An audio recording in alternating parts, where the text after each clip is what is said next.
Can you believe this is our second highlight reel? I know. I'm really amazed myself. So much has happened in this grow room that I just want to share with you guys. This highlight reel is from April 13th to April 17th. Now get ready because this is a big one and it's a long one. So feel free to scroll to the areas that work for you. I'm Sherry and this is Tower Gardening Made Easy. Before you guys scroll through the very long video that's attached here, let me just give you some of the highlights. I think the number one thing that happened that really impressed me was the super glue. If there's one thing that you watch between Wednesday and Thursday, it was the super glue. We had a stem that cracked. I decided to go get liquid Band-Aid, but then when I got there, decided super glue would be better. So we went ahead and did it, and it actually worked. So stay tuned on that. It worked right now, but let's see what happens. The green beans have tripled in size. They're growing. They're almost 2 grocery size. I would say by next Friday, they'll be the first harvest. That would be my prediction. The cloned tomato plant got a little bit of a haircut this week, and we got a new battery for the pollinator in that toothbrush. And I was able to really get in there and zap those heads. So they've all kind of shriveled up at this point, and they're starting to grow some clusters. So I can't wait to see what's on this tower. I really, really miss my red tomatoes. Third, we removed one section of the big boy, which made me sad because this tower has produced so much food. But I just knew that it was the right time to do it. And I'm glad I did because the seedlings that we planted a week or 2 weeks ago in the backside, within one day decided, spread my wings. And they filled the area where that net port is where it existed. So I'm really pleased with that. I made a big decision in the middle of the night that I was going to go ahead and clean out the old summer squash and get it turned over. And we planted some cucumbers. So we're going to turn that into the new cucumber plant, get that one, or tower, I should say, get that one going.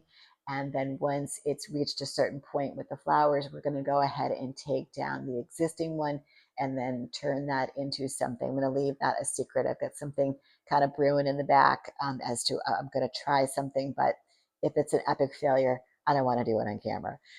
But I will definitely let you know. So that's kind of where I'm at this week. I will say this is a long video. Enjoy the parts that work for you. You can skim through the others. But if you want to sit back with a bowl of popcorn on a rainy Saturday or Sunday, please do. Because you're going to learn a lot. There's a lot of information over these 5 days. And even if you can't watch it all in one sitting, go back and look at some of that stuff. The up close footage is getting better and better. And I think you're going to really, really enjoy it. Be sure to subscribe to the channel if you haven't. Be sure to leave a comment if you've got questions. I promise I'm going to get back to you. And if you're already part of the community, thank you so much. And if you're new, from some of the other places like Pinterest and Facebook, Instagram, TikTok, welcome. All right, enjoy. All right, so we just have 4 little rock balls left. Let me get some tools over here.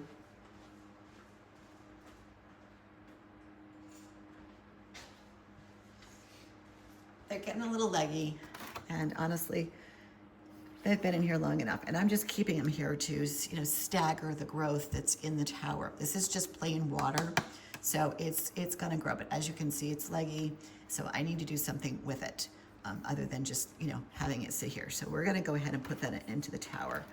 So why don't we do that now?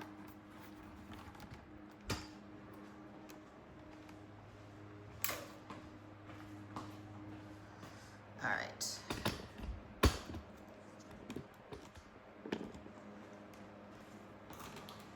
I'm just gonna stagger them.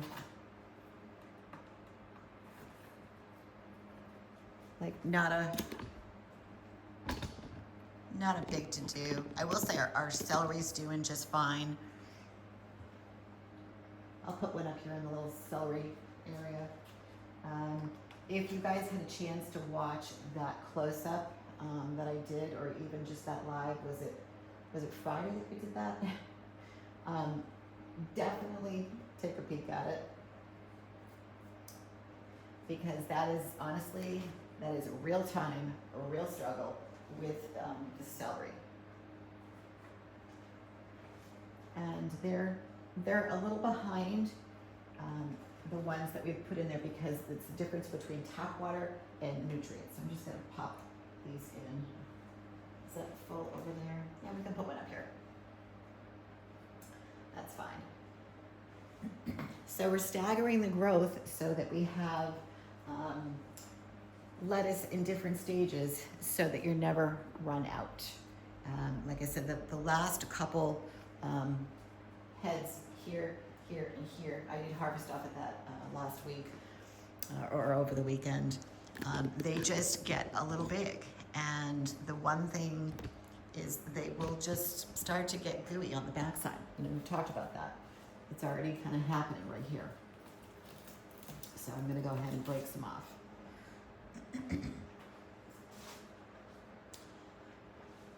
All right, so let's put this back.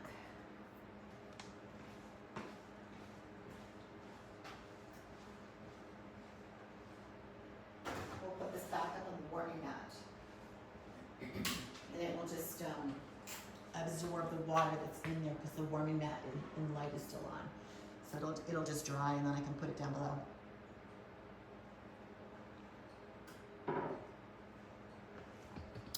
All right, so let's start with the beans.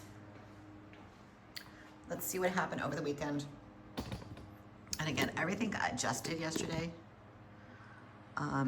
nutrient-wise. So as you can see, there's a lot more flowers, and I'll get in close here. They're all popping, and if you look real close right there, there's your green bean. And once they start, like here's another one back here, they grow really fast. Now, a lot like lettuce, I mean, to be perfectly honest, they grow fast, and they all grew together at the same time. So, you know, your first harvest is gonna be the best. I may just adjust this because it's, well, see how the leaves just get so big? I guess I'll just let it rest. I will say that leaf will probably get burned by the light eventually. But your first harvest, as you harvest off this tower, will be substantial, and the second one will be moderate, and then the last one will be just a few. But I only planted, like I mentioned, 4 or 5 plants as a test. Well, one because I ran out of seeds, I didn't have any more, but another one was because I wanted to see what I could do with just a few. Like, will they get bigger? Will they produce more if I give them more room? And in this case, it's filled out the top of the tower, and the bottom of the tower, as you can see, is pretty empty. So it's about the same size as I did this once before. So we'll see what the yield is. I mean, there's quite a few flowers, and they'll continue to throw. So like underneath, it's pretty heavy, so it's not like I'm gonna, looking down and there's just lots and lots of blooms. We can get down there.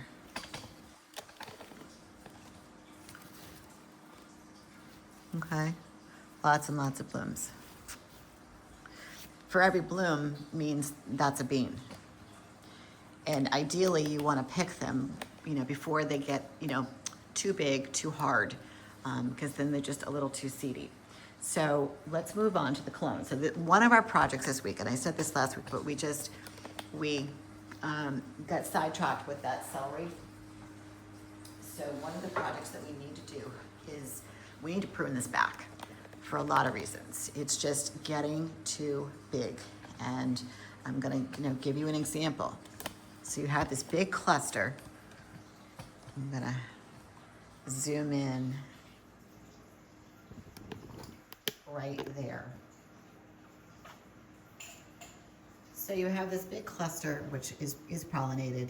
I can take my toothbrush and just make sure, but we got most of them yesterday.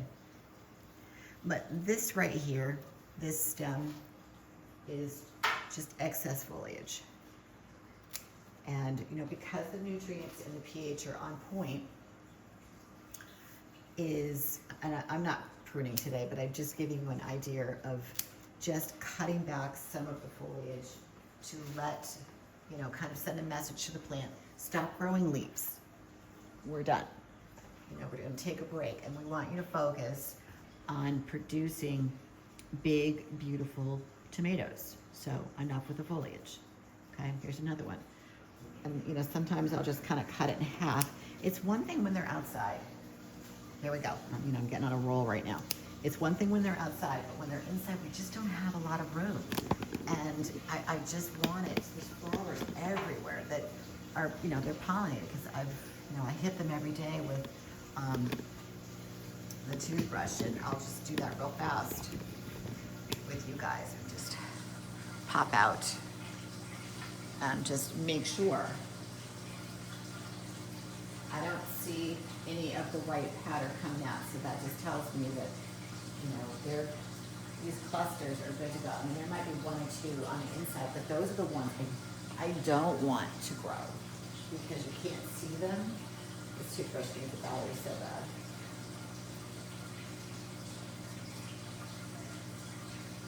So we will be, I need to get some gloves. So I need to go to Walmart and get some gloves so that we can do this, because otherwise my hands get destroyed. So the clusters are growing. It's getting to the point, this tower is getting to the point where it's going to start throwing some beautiful, beautiful cherry tomatoes, hopefully some good reds, because I'm really just getting tired of the yellow. I love them. Like, here's a big cluster in there. Right there. I do love them. There's a couple that are in there that I think they're overripe. They've got little brown spots. I'm sure they're edible, but... And when we go to this guy, now go back, a couple weeks now, when we did the big haircut. Now, this is what, the third week? Look how much the foliage has grown. Don't you feel like from that picture, if you go back into that video, where I'm sitting on the floor and I just say, look what I just did to this, poor tower. Yes, I've harvested a little bit off of it, for sure. But I will say that when you get up close, because we did that drastic haircut, like right here, this is all new, and these are all new flowers. So by doing that, I just sent a message to the plant saying, hey, time to grow some foliage, but while you're at it, can you, throw me some new tomatoes and hopefully some reds, because I'm getting tired of the yellow. But I will take them. I will take them because it's, at this point for me, I won't say it's free food, because the nutrients and the pH kits in the meters and things of that nature, they cost money, and the same thing with the water and the electricity. But honestly, it's probably a lot cheaper than the grocery store.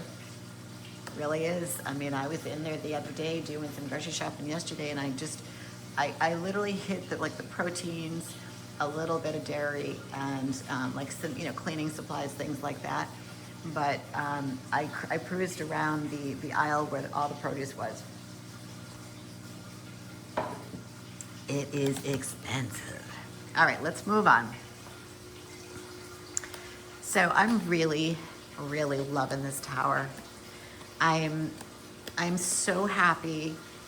Cindy, if you're listening, I'm really happy that I did this. My little broccolini is filling in, and the leaves, let me just get up close, they're getting huge. And I was always really scared to grow broccoli because of how big it gets in the tower. I don't know. I just felt like it was going to be really overwhelming. But there's something about it that I just love. I just really, really love it. I love the texture and, the form of the leaf and how it grows, and just, it's kind of like, reminds me a little of the watermelon the foliage, the way that it grows. Like, you get these big leaves, and they're just kind of like, they're little marbled edges, and the texture. Now, I know some people, I don't have a juicer, but I have heard of people taking the broccoli leaves and they actually juice them. I mean, it's, you know, it's foliage. It's not going to hurt you. It's not poisonous. And there's probably some, you know, there's definitely nutrition in them. So, I mean, if that's something that you're into, and I know these leaves are, you know, they're pretty big. So we don't have any, you know, middle parts yet, the broccolini flower, but you can see the stems and just how pretty they are. But, you know, we planted this a few weeks ago, and I'm really, really impressed with how it's turning out. I will say that I didn't add water to this one yesterday. I left it alone. I just checked the pH, and because the water had automatically gone down from evaporation, the natural content of the EC had gone up. So the water will evaporate, but not necessarily will the nutrients. So I left it alone. So it went to, I think now it's up to 2.4. So we'll just slowly just keep increasing it till we get to that. I don't know if I'm going to take this tower to 4, to be really honest with you guys. That's what the recommended level is. Let me just get the paper.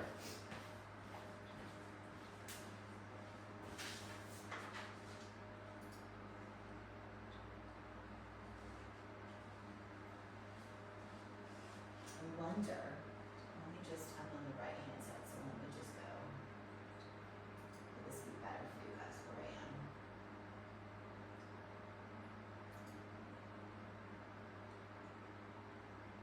Yes, that's where I am. So we'll stay there. Sorry about that. Broccoli.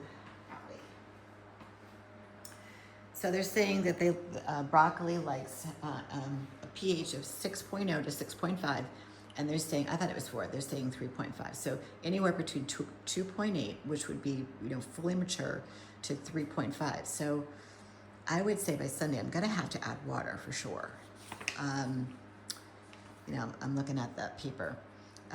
So, you know, I kind of want to keep it around no higher than 3, and let's just see what happens. I just feel like anything over that's going to be like super, super hot.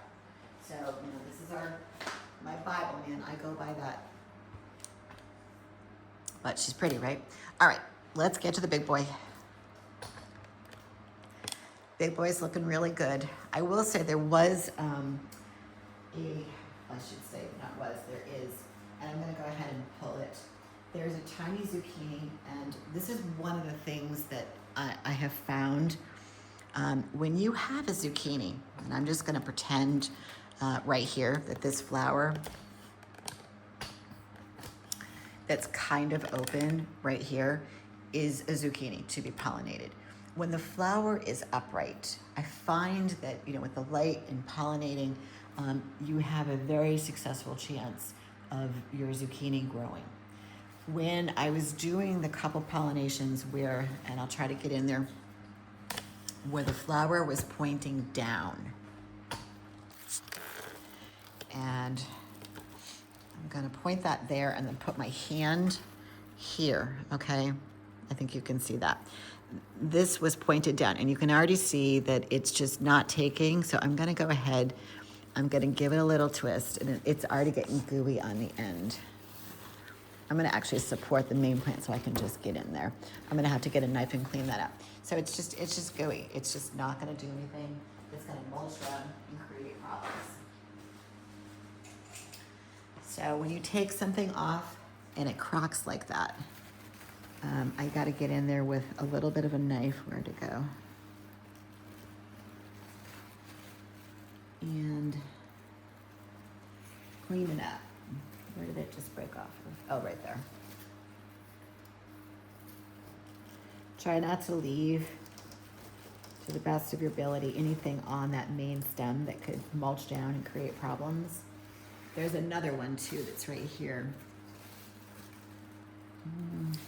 I'm just gonna break it off. It's little. It's not gonna do anything. You could actually eat that one, but I have so many. So many. There is a stem while I'm right there. Now that I've got some light shining on that, I think maybe a leaf may have broken off. get in there and cut that. Same thing. When you have a stem, get rid of it. Do yourself a favor. Now you just have to go back with a knife and just clean that up.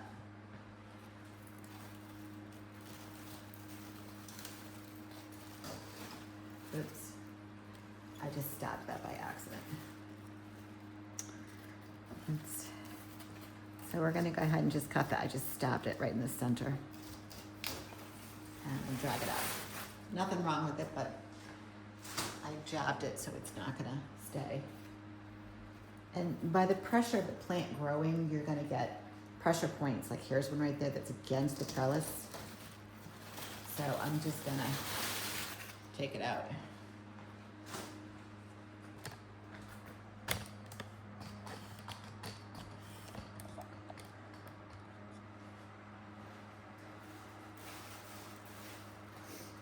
So funny, like if you put your hands here, you've got the heat of the lights. But when I put my hands deep inside, the temperature is just a little bit warmer. Just an interesting observation. So right there, we have right there, you know, that's gonna be a zucchini at some point that will pop open this week. So we're gonna keep an eye on that one.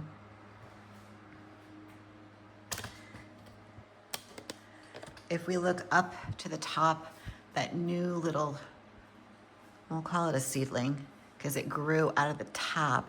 It's, you know, it's producing flowers. So I'm just leaving her alone. Just a little offspring. And then I'm gonna try to get in here and just take a peek. I was cruising through here real fast yesterday. I'm trying to get all the nutrients and pH done. I was gonna go live, but I just needed to do it quickly. I'm trying to get my outside together. And of course, the typical, you know, Sunday errands. So there are some shoots where the flowers are that need to be pruned back. Maybe we'll come back around and do that, but I just want to get to everybody today. There is a zucchini that's pollinated down on the bottom, so I'm just gonna, and I noticed that yesterday. I don't think this is gonna be one of those big monster ones. If you guys are from New England, you'll get that. If you're not, you probably find that to be very, very annoying. My apologies. But here in New England, we are all about the pack the car and the monster. So you can see it right there. It's not gonna be huge. We'll definitely be pulling that at some point. But it's just amazing when I put my hands underneath the heat. Wow, what a difference. Let me get in the back for you. And let's check on the seedlings. And they're doing really well. Oh God, I just love the leaves at this stage. They feel like velvet. I don't know how else to describe it. They look really good, super healthy. I love the growth. And if you look inside of the stem right there, you can see that the stem is growing at the same rate as some of the leaves. And that's a good thing because inevitably it's gonna look like that. Here's our other zucchini tower, so let me back out.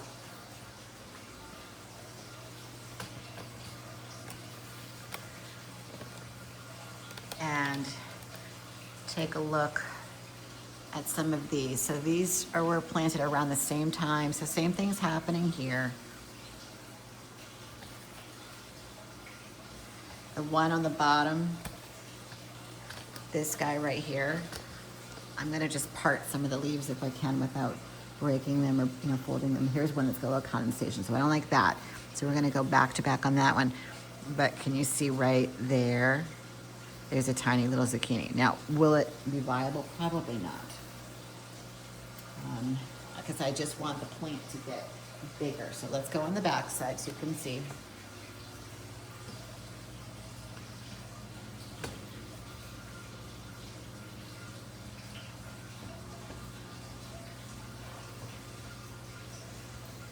those all look good. Now, these are the seedlings that we put in on Friday. And we already have that third leaf popped up. They all look good. They're nice and strong. One up here. Okay, looking good. And then we put those extras up here. They're okay. We'll leave them alone. Now let's see what's going on with the summer squash. Like I said in the intro, I did a little bit of a water switch up by draining some of the water out and mixing the water that was in there, which was totally fine, with some fresh water, and then pumping it back in just to lightly lower the EC. Now you're probably saying, well, why didn't you just, pump in the fresh water? I had too much water in there. So that's why I pumped some out to pump some back in. So it was too full to put in just fresh water. It was, probably 2-3 inches from the top. So when I got to a half a bucket of water, filling something else up, I think it may have been the big boy or the other zucchini, that's when I said, okay, let me take the pump out of the clean water, put it into the summer squash tower, this guy, pump it in, mix it, and then take a reading, and then go ahead and pump it in. And it was just enough to lower a little bit. Again, I think I want these things to grow so fast that I push. And I know that this particular summer squash, I can push the zucchini all dang day. But the summer squash, I feel like, here's a good analogy. Ready? And that's why I call it the big boy. Big boy, and then the others, they're like boys. They're like rough. And there's not much that, you have to do other than just clear maintenance. But I feel like this summer squash, which is this tower and that tower, they're like delicate little girls. And, they cry easy. And I push, and I really shouldn't, and I did, and I just think that it was just too much, too soon. Like this guy right here can handle it, but then there's a couple in the front that can't, and they're loving it. So I just have to find a happy medium. And you can see right there, I've got, some new fruit that's hanging in there that wants to pop open. And then, let me move this out. I've got some in the back too, right there. And over there. So, but my front little girls, they're just, they give me a hard time. I'm like, come on, let's go. There's nothing wrong. There's plenty of food, there's plenty of water. What's the problem? So, but that's okay. We'll get them all to a stage where they won't be so picky and finicky and giving me a hard time. And honestly, if they don't, then, as I said before, if it doesn't serve me, I get rid of it. I don't cry. I just find a leaf that I don't like, so I'm gonna cut it.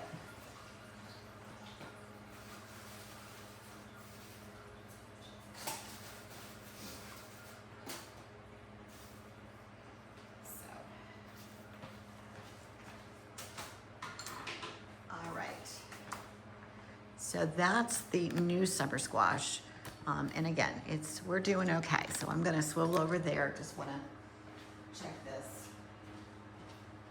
Hang in there.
close-up. You'll be able to see the close-up on this one in a little while when I post it. So my apologies. It's in a blind spot. Although, you know what I could do? Is push this tower all the way back. All the way over. And this guy can actually come out. There we go. Problem solved. So let me just move this back. Problem solved.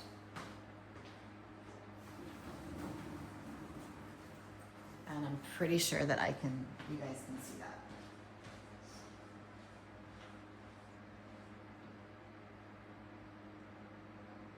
Yes.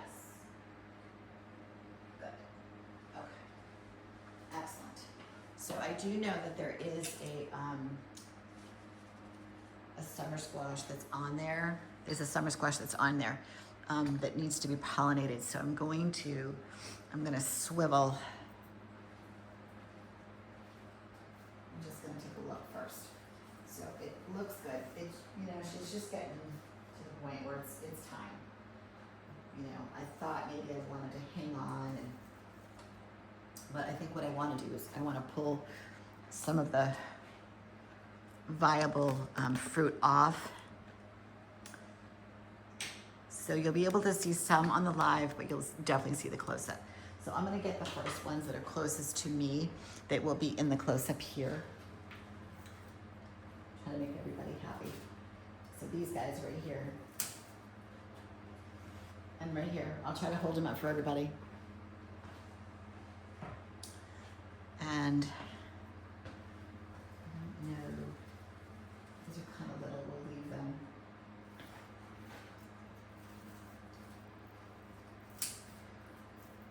They're little. Oh, that one's actually squishy. Nope. I'll get rid of that one. There's one on the other side, so I'm going to bring the camera around. There's one right there, but we'll come back.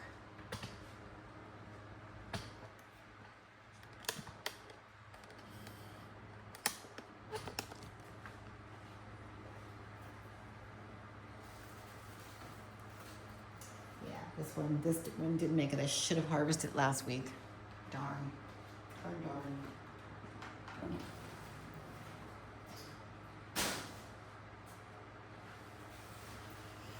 There's a big one over here, so let's get that one. That's a real nice one.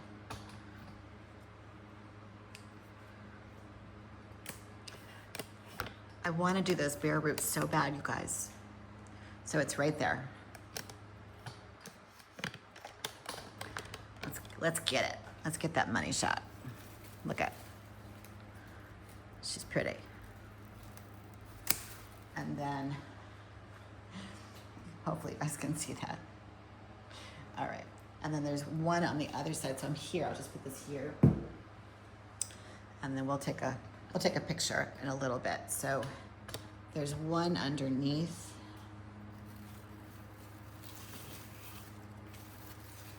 Right there. So let's get that one. Should just twist it off. So now we got a couple. It actually feels pretty good.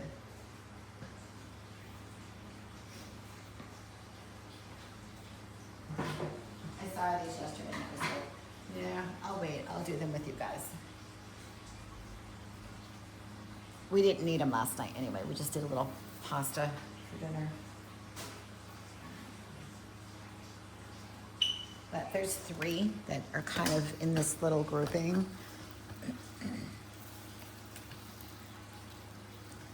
That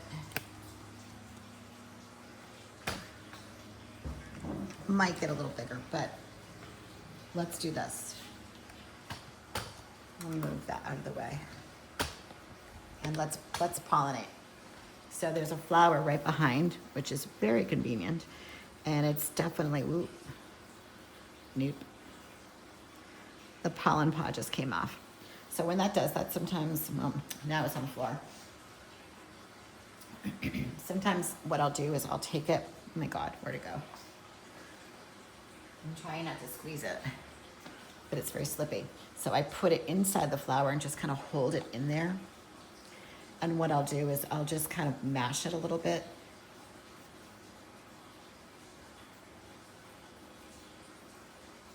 Getting the pollen to release. There are little burrs that are on the flower itself, and sometimes you don't want to hurt it. It will just help you get some of that pollen off since it's not on the vine anymore. It'll almost like hold it for you. And then we'll get rid of it because it will stain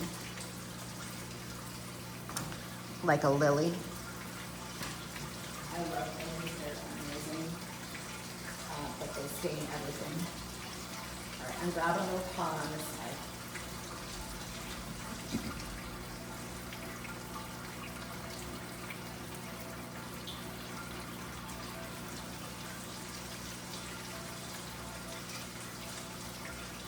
Just a little bit more. But do you see where, when the flower is upright like this, do you see what I mean? How you just have a better chance at it pollinating. When you're trying to pollinate and it's upside down, like we did those zucchini last week, sometimes they take and sometimes they don't.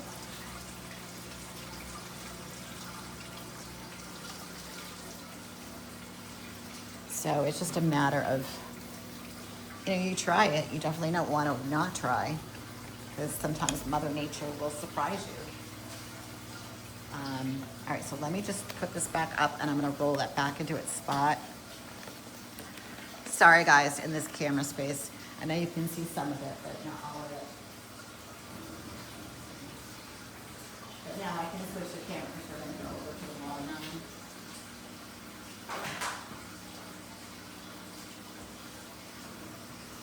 I swear I got more than the child with me.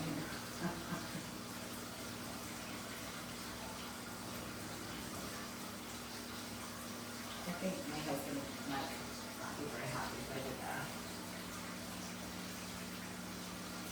But I love it. Wouldn't have it any other way. All right, let me switch the camera position.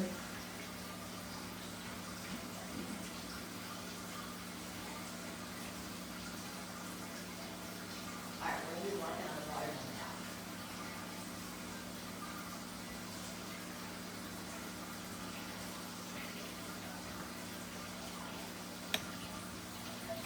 So yeah, let me know in the comments, should we go to strawberries on this tower? I'm thinking yes. Take a chance. All right. So guys, get ready.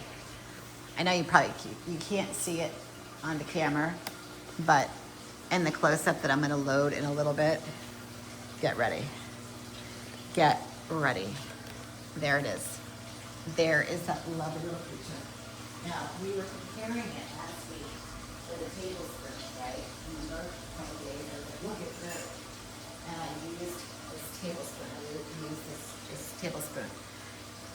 And just so that we're using the same one, look at, so now it doesn't fit in a tablespoon anymore. It's bigger. So that makes me very, very happy.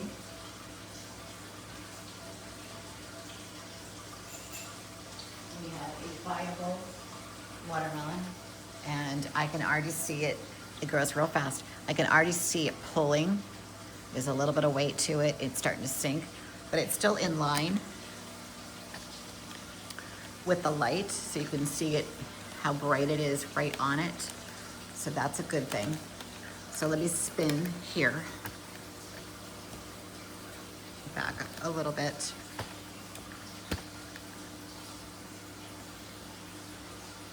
I'm gonna rake the brush. Actually, a little bit of water for this, so let's do that.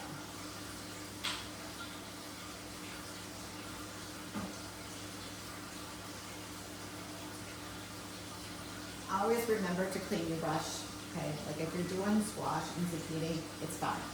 But when you're switching to, say, watermelon, cucumber, strawberries, things of that nature that you have to pollinate, you need to clean it, whether it's under regular water or I just dampen this and keep wiping like a makeup brush, okay, until it's clean and dry.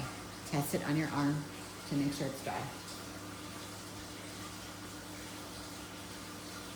If there's any trace of pollen from a different variety, shall we say, you're gonna have issues. It will not pollinate.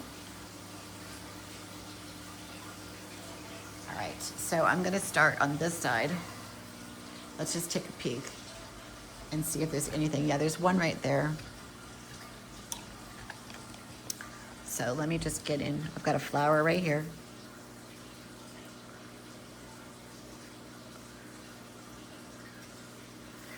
There's one right there.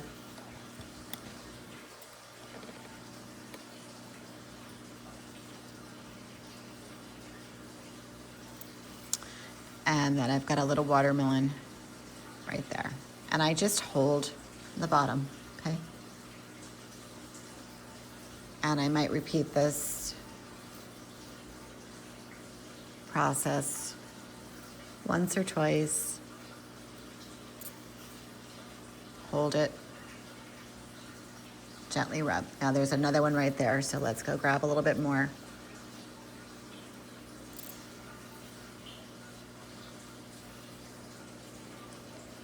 And there. And then you pray to the watermelon gods and hope that it's pollinated. Because you really just can't. The pollen is so fine and you cannot see it on this yellow brush. So I just try to get it in there the best I can. And then you just check it. You just keep checking. You'll know when it's pollinated because it will start to look like that.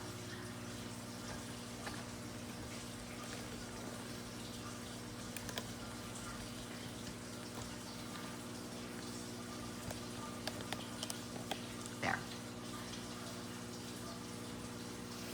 I believe I did this one. Hold on.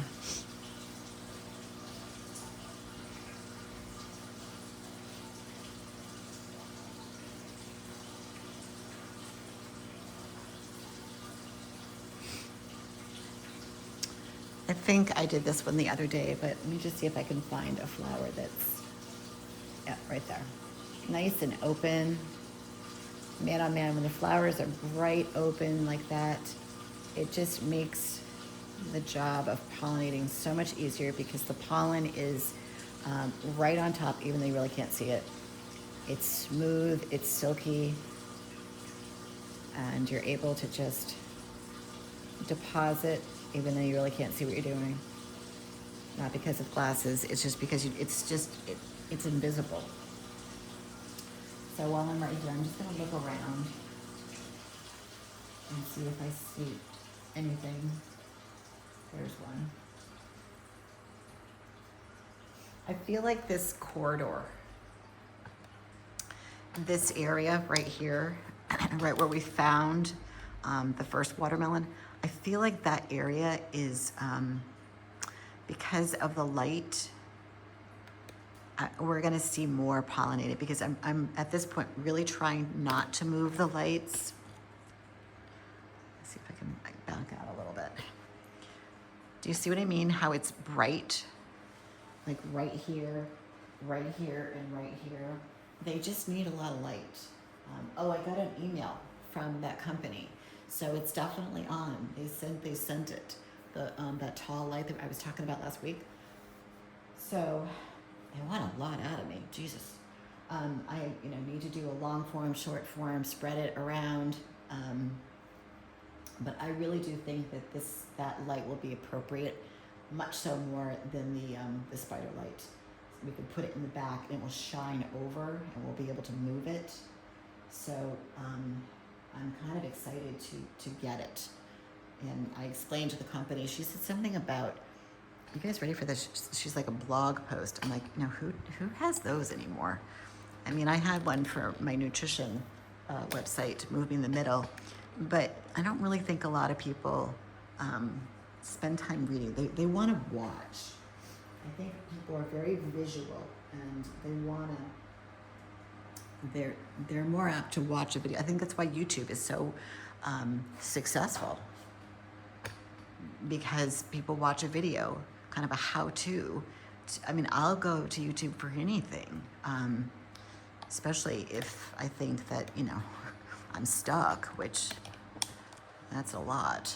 And I'll watch a video and go, oh, okay, that's how you do it. All right, so there's one right here. And it's usually, I said to my husband through this whole process of, you know, adding the camera and, you know, adding all the, you know, the cameras and the computer. And I get 99% done, and then all of a sudden there's one little element that I forgot to do. Like this morning, like if you started with me, I was like, it's not filming vertically between the platform and YouTube, and then I started over, and I still can't figure out whether or not it's going. So I have a feeling that it's not, but I will go and do a test a little bit later on, like privately, to see. I know in the stream, you had to hit a button, but it came up and it was all weirdly shaped, so I don't know. I won't know until later, but we'll try to fix it for tomorrow. Try. But my point being is that, you know, it's technology, and technology changes like the wind. What's up with that? So there's a little black spot in here. What is that?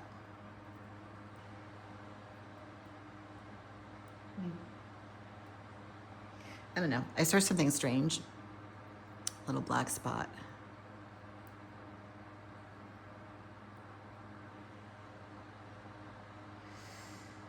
Yeah, I don't know. It's just part of the plan, I guess. It didn't grow perfectly.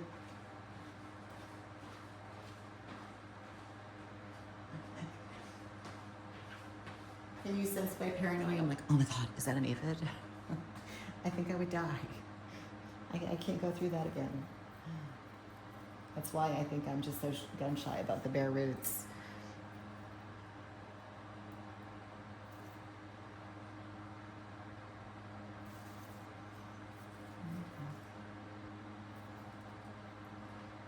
So I think this all looks pretty good.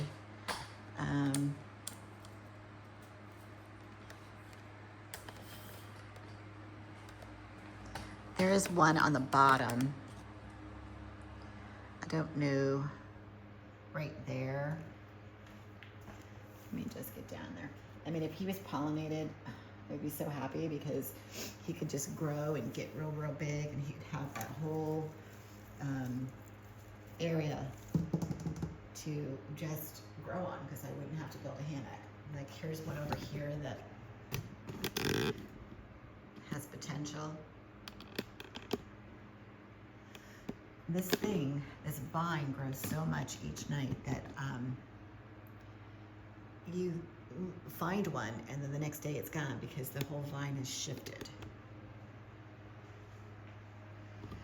And last year, I keep saying, you don't know, like you'll pollinate something and then it grows. Like here's one. And it gets inside, and the next thing you know, you're like, wow, there's a watermelon in there. And I know that's gonna happen. I was shocked when the one that was in that little quarter developed. So, all right. I think what we need to do is get to the cucumber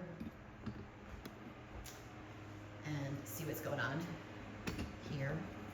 Let's take a tour first. So we did one on Friday, and I think I harvested a few. Because I've been really eating a lot of cucumber. There's a good one right there. So here's an example right there on that leaf. I'm gonna tilt this leaf up to you. Oops. There we go, right there. See this spot that's perfectly in line with that light? That's a light burn. Okay, that's not a nutrition, that is a light burn. So I'm gonna go ahead and I will take that off. I'll just use my fingers because I'm right here.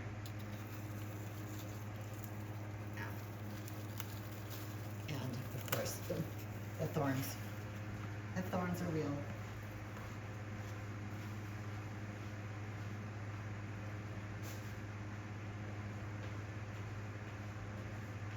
I was picking up some planters yesterday for the outside, and there was a girl who was helping me put them in my car, and she was so nice, and she's young. Oh, to be young, you know, the perfect skin, and she was very, very pretty. And I said to her, I'm so envious of you in your generation, because they really do. They get their nails done every week, and I think I've talked about this before. I'm like, I just can't, because I'm down here, and it just doesn't. My fingers are, I mean, they're clean. I keep them short, but I'm constantly pulling things, picking things. You know, any type of manicure, even if it's gel, would be destroyed in about, I don't know, a day. Not to mention, you guys, it's expensive. I don't know. I gotta pick my poisons, I guess. Let me get that trash.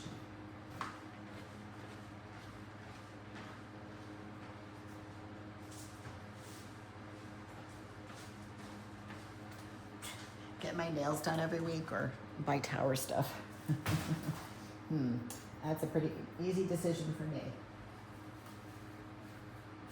I mean, if I'm doing something like going to a wedding, I know when I was doing shows, oh, here's a crazy story. You guys ready for this? Okay. So, when you do shows, like, you have to do what they call stage makeup. And it's very, very thick. So for you that don't know what stage makeup is, it's just heavy. It's like heavy, big eyelashes, eyeliner, you know, the foundations and blushes and stuff that they're, you know, like your eyes. It's very, very heavy, because you need to be able to see it on stage in the lights. And it's very dark, because once you go under stage lighting, it's got to show up.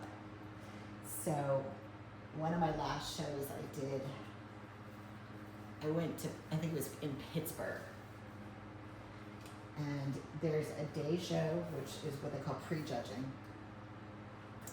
and then there's the night show, which is where they, you know, you find out whether or not you won or placed. So there's a lot of downtime. So I know, like, at the pro levels or even the national levels, I would always rent a car, because I get so bored just hanging around the hotel, and I went to the mall. So I've got prom hair. Just picture this. You can see my pictures online. I got the big prom hair. I got the big, you know, makeup, heavy makeup with the eyelashes. I mean, I just look like, okay, so I'm gonna date myself. Mimi Drew, remember that show? Where she just did that heavy blue eyeshadow and blush. And so yeah, that's kind of what you look like. And I went to the mall, and I'm just walking around in my, you know, it's kind of like you have to wear everything black, because you're in this big, heavy spray tan. So I've got these like black, loose fitting sweatpants and top, and, you know, like I said, prom hair and the makeup. And so I decided to go into it. Also too, that night you get a cheat meal.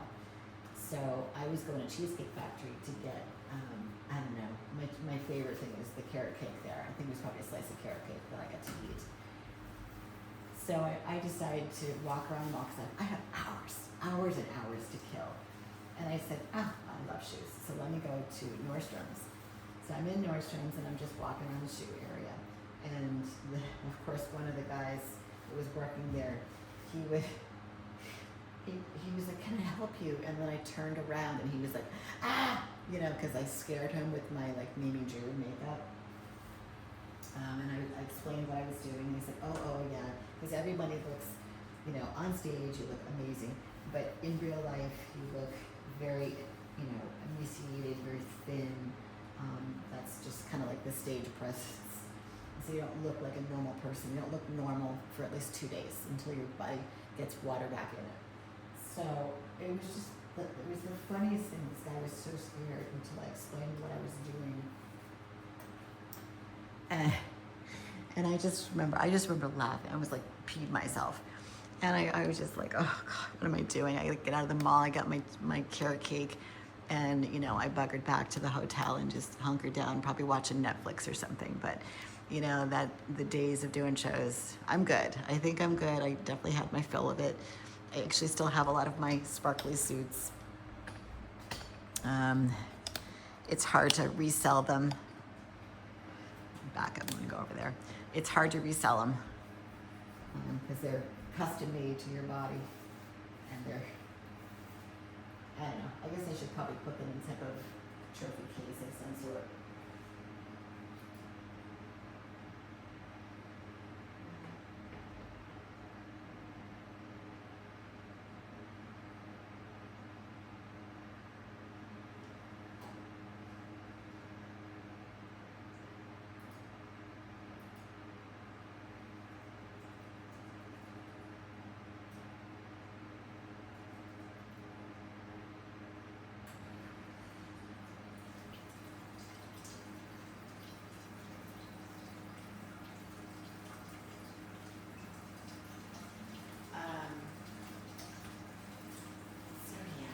They're all in little plastic bags.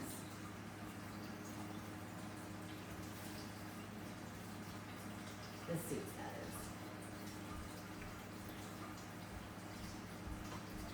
All right, let me show you guys some of the big water cucumbers that are over on this side.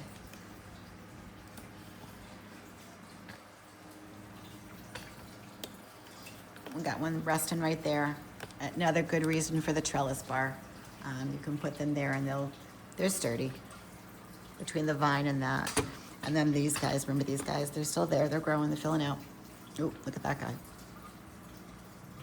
He's big. And then you got over here. Remember we cut the leaves off a little bit to give this more light, and sure enough, it's popping right up. This guy back here. How's the one that's in the back? Remember there was one in the back. Where is he? I think the foliage filled in a little bit, so I can't really see him. Oh, down there, there he is. Let me see if I can just zoom in from here. Right there. He's filling out. But we need to do a little deadheading. That's just so pretty. Isn't that gorgeous right there? I'll just move cucumbers. Scraping out the seeds. Not good for you.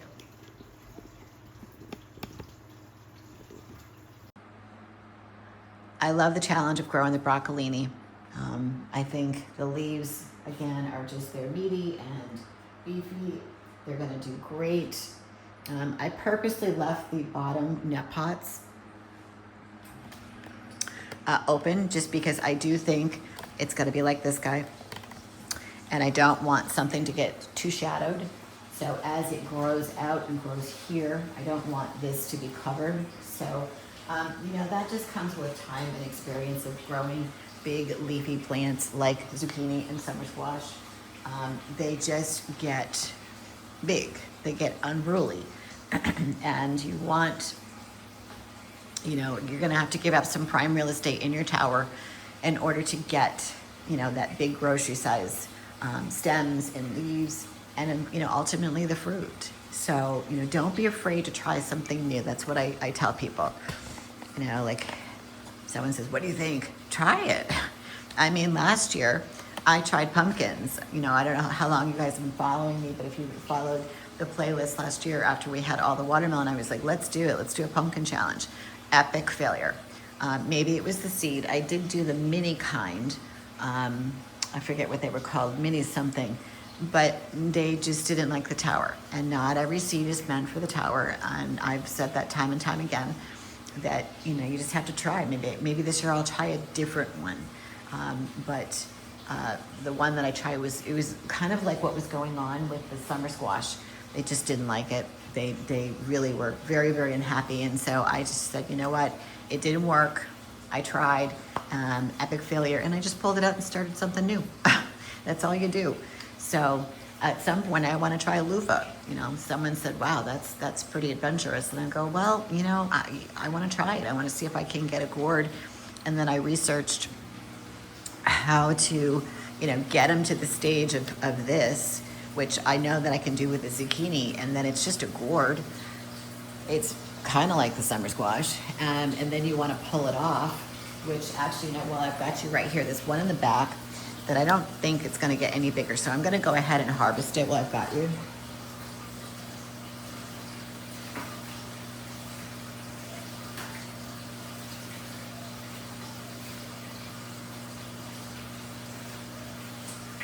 pretty good size. Not like what we've been pulling, it's more smaller, but I'll still take it. But it's been there. I think it just kind of stopped growing for whatever reason. I just think that plant's getting a little taxed. I'm starting to notice some stress. And what do I mean by that? The rest of the tower looks amazing. But when I start to look at this, I'm just noticing the leaves. It's kind of like what's going on with the older summer squash. I just feel like this guy right here is, he's struggling. And it just could be that he's getting light. The wands are right here. But it's hanging over, and I don't see any other fruit that wants to, that wants to grow. I mean, well, there's one over there. There's one little one, there's two little ones, but I don't know. I mean, I've got these guys growing in the back, so I mean, I might, honestly, well, I've got you. I love to do things on the fly, and this is one of them where I know I've got those two big seedlings on the back side of this tower. It might be time to say goodbye. Honestly, I got all of this coming in, and this is just struggling. I can just tell it does not look like this. When you look at this section right here, it looks very healthy, and it's in the same tower, so it's the same nutrients, the same pH. I just think this particular plant has run its course. So let's do it. Let's just go ahead and take it out. It will give room. It is on the same plane, if you will, as the back side. So this one right here is on the same level. So I'm going to go ahead and remove the strings. I always said when it was time to kind of take this tower down, I would be sad. But I'm doing it section by section, and I'm growing new stuff on the back. So as long as this main one, which is right here, keeps going, which it just keeps producing, I'm very, very happy, because once that starts to tax, then I've got all of this, and we've got the ones on the back side. So hang with me for a minute. Let's just take it out.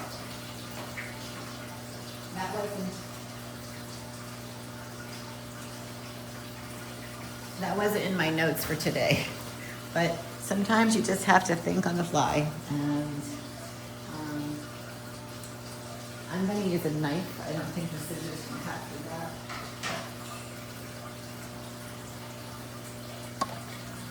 When you look at the stem, it's pretty big. So I'm going to just go above that last. And there we go.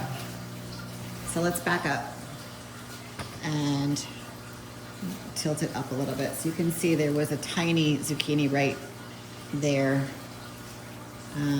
But nothing to really write home about. There's some little ones in there, but I just think it's time.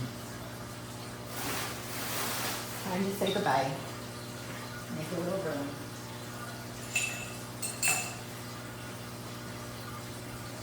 Now the next part is just removing the net pot. I'm still having nightmares about that celery last week that I could not get out.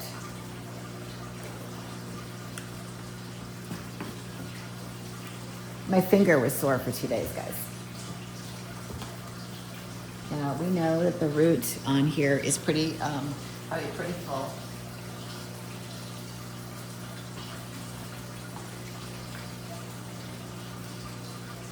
So I'm just going to wiggle gently.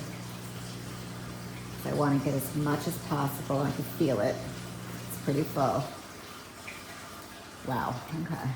Well, this is an old plant, so when you're pulling something out, what I want to do, I'm going to back up a little bit. We're going to get water everywhere. There's a couple things. We know that this has been in there for a while. I want to inspect the nut pot. It's pretty full. What I do love about this is, look at the roots. The roots are very healthy and blonde. And that just tells me that the inside of this tower The integrity of it is good. I'm pleased. I do really love to recycle my net pots. I don't like to throw them out.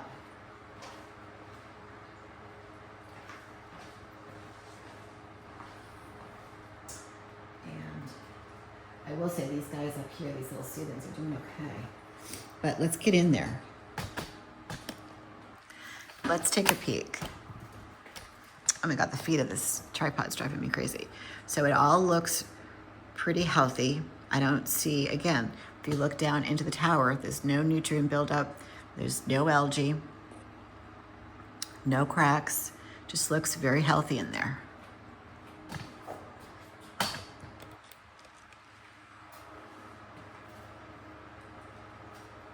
There's a lot of roots, that's for sure. And I'm just gonna, because when your hands are little, you can kind of get in there and just, pull gently some of the roots. You want to get as many as possible. Don't leave them in there. All right, so now that we've cleaned that out, I'm going to go ahead and just get a little wipe here and put the net pot back in. And that reduces what? Splashing, reduces a little bit of light. I don't use covers on my towers. I would prefer to just keep an eye on the integrity of it and then turn them over in an appropriate amount of time. Now, the big boy is the exception to the rule, and the other tomato plant over down there. And the reason is I just keep rotating it. I keep an eye on it, and the minute it starts to look kind of funky, then it'll be time to turn it over. I can see some leaves right there that, while I've got you, I'm just gonna get it. It's kind of in there, and it happens. Just older leaves. It's kind of right there. So let me get some scissors.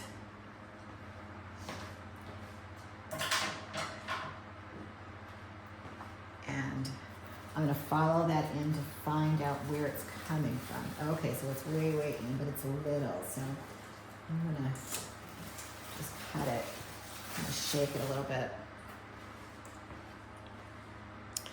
It's just a little leaf, not a big deal. There's one over here that's definitely a little bit bigger. I've got an old flower.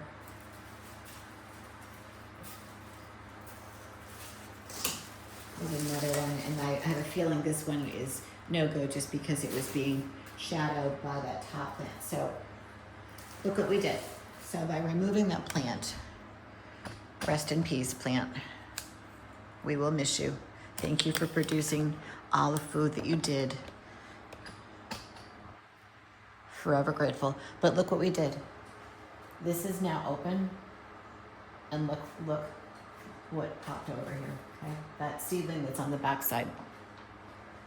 That actually, gave a little more room to that. So that's going to fill in pretty quick, and that's going to be great. That's going to be lovely.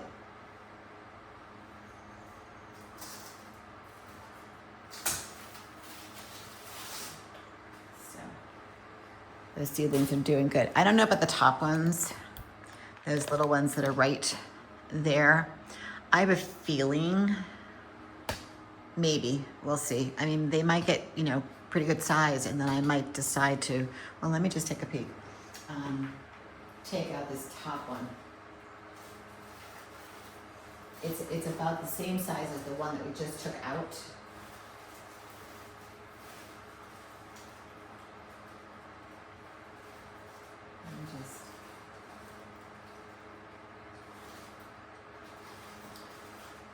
I'm checking to see whether or not there's any, I mean, there is a zucchini. So I'm going to go ahead for right now, and I'm going to leave that side because I don't see the wear. There's a little bit. This guy looks just phenomenal. Although I do want to reach right in there and grab that. That looked like powdery mildew, gross.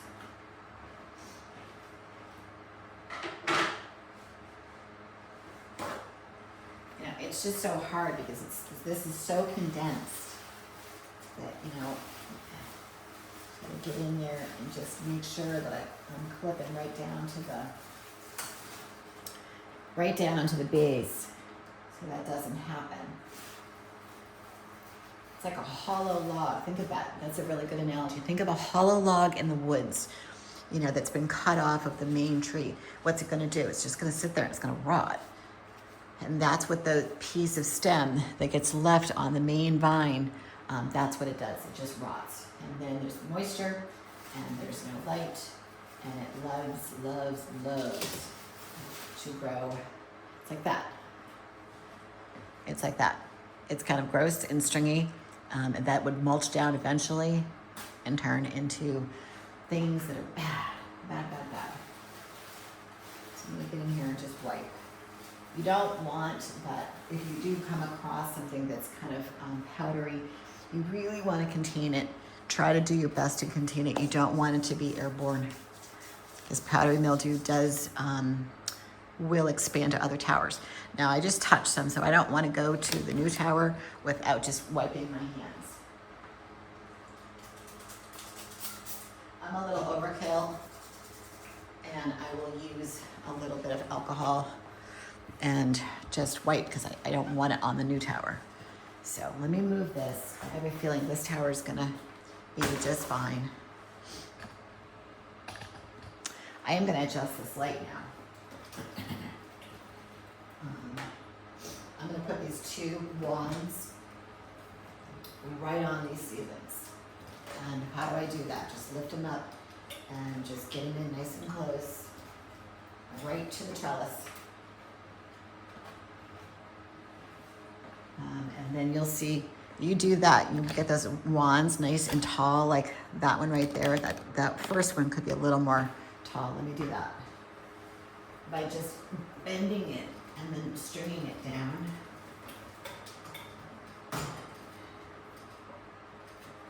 It just gets right against that food grade plastic trellis. Well, a little bit, it's a little bit better. But it's able to get close to the greens, and it will really start to take off. And it will help that top seedling too, right there.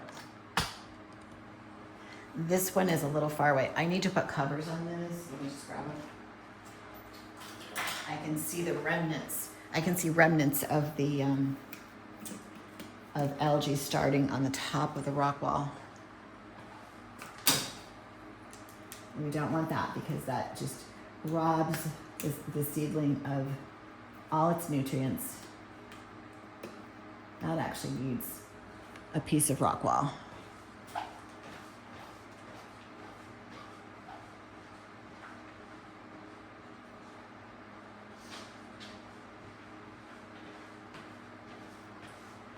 All right, so this is what I mean about, I just take a piece out of my recycle bin. I'm going to take the cover off, and see how this is so top heavy right here. What you want to do is slice this. I'm going to do this on camera so you guys can see it. Slice it like a V, but don't break it all the way. Come underneath, slide the stem in, push the bottom part down. Just keep pushing the stem gently, and then go ahead and secure it. Even if it's, you know, right up against the tower, it's okay. It's going to grow towards the light, and then I'm going to go ahead and just put the little collar on top. And that's how you get that support. Let me just check this one while I'm here and I'm doing it. I mean, ideally I want the roots to fill in, but I think I'll do that one too.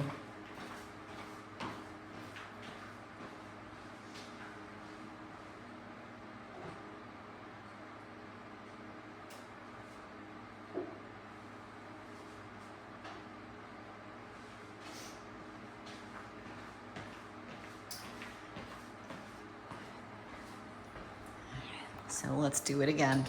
And again, I'm not using new pieces of rock wall. I used pieces that the seed didn't come up. It's the same thing, little V. I'm doing this for and sometimes it will split, and that's okay if it does. That one just split on me. Just make sure that you're pushing down on the round part of the net pot sliding the stem just a smidge. And then if you have the mylar covers, put them there so it reflects the light away from the rock wall when it gets wet from the pump turning on. If there's ever an investment, you know, I don't like to push products unless I really, really like them. And I can honestly say that the mylar covers, you can find them on my site. You can see it scrolling at the very bottom of the live towergardeningmadeeasy.com under nursery supplies. They're not expensive, and I think there's like 200 to a bag. That's the product. That's the one product that you need. You can makeshift pretty much anything, including your trellis. I've done it, and I've got a person in the community who just did an amazing trellis. I've been so busy, I haven't been able to really think about buying the supplies and trying it, but you can make trellis. You know, I've proven that, but with the moon gate, I've proven that you can put one right over the top of the cucumbers. You don't necessarily need to buy the one from the store, but if you do, then that's great. Or if it came with the pre-loved one that maybe you found on Facebook Marketplace, great. It's very, very helpful. But the mailer covers, guys, I can't stress it enough. All right, so I think, let me just make sure this is in focus for you. Yes. I'm gonna get a little closer. So what I wanna do is gently, now that these are growing, I wanna gently redirect the leaves. I don't want them growing down, I want them growing out. So what I wanna do is take a look at the stem, take a look at the leaf, and it's not a perfect science because now you're splitting where the trellis is. But I'm training the leaves to go up and out. Now I've done this. Okay, so I'm 2 for 2, 3 for 2, or 3 for 3, we should say. Sometimes if you do it too hard or too aggressive, they will break on you. Because remember, they're still, you know, they are adult seedlings, I would call them tweenies. But by lifting it up on the trellis, what I'm doing is I'm teaching it to grow out, but I'm also providing more airflow. And same with this guy, if I can get him up here. Not yet. You also want to keep an eye on those leaves on the inside because they're not getting light and they're not getting a lot of airflow. So a lot of times what happens is they'll turn brown on you. And again, it's not because of your nutrients, it's not because of your pH, they're just being smothered. Okay, so these guys are looking good. They're stacking. So that's another thing in here. Don't want them to stack. You want them to have separation to give that humidity and area to escape. Okay, that all looks really good. Let me just check the back. Yeah, so there's nothing back here that I need to trellis. Maybe this guy can go. Yep. And then that's when you start to move the lights up. When you've got leaves like this that I just moved, that is the time to adjust your lights. Ever since I built this tower, this light has always been really hard. Anyway, you want to adjust it just a little bit away from that leaf, otherwise you will get a burn mark. Okay, so there's not much more to say about this guy. He looks great. And the summer squash. Let's see what happened overnight. This is looking good. I think by lowering the nutrients that I did on Sunday, I think that helped. I really do. And I can say that piece of fruit right there, that actually, might be viable. So that's gonna pop pretty soon. So same thing with this guy. I've got a couple leaves. Let me see where I can go. I gotta push this out just a little bit. I know this isn't a blind spot, guys, so you'll be able to see the close-up in a little bit.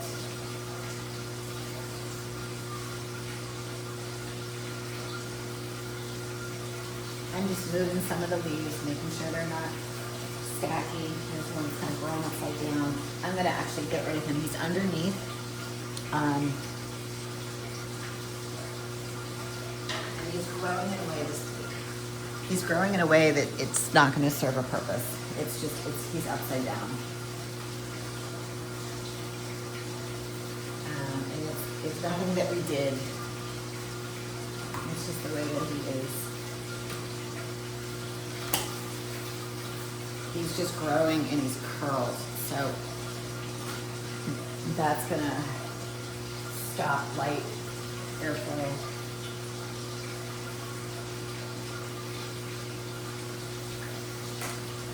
Whoa. Did you guys just hear that? Something just cracked. I don't know what it was. I don't know. But we're going to have to investigate. Oh, one of the stems. Oh my goodness. It just literally snapped. Just snapped. This whole thing just snapped. Well, I can try to do this. I don't think it's going to work. It will hold it.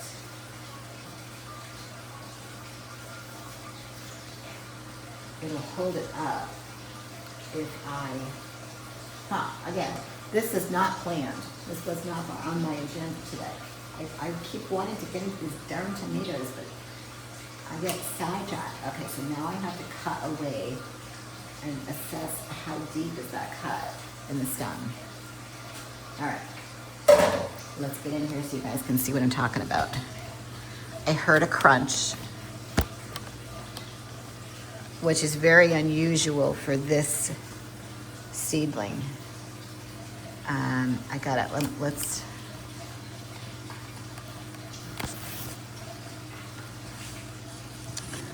see. Can you see it right there? I'm trying to get my hand. The crack is right there. And I would say it's 90% through.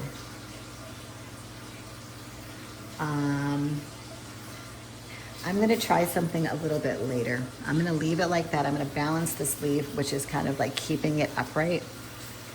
I can do a workaround too, but it's really, let me just get underneath. I'm gonna cut that leaf underneath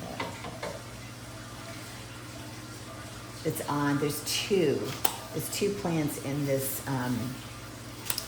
net pot.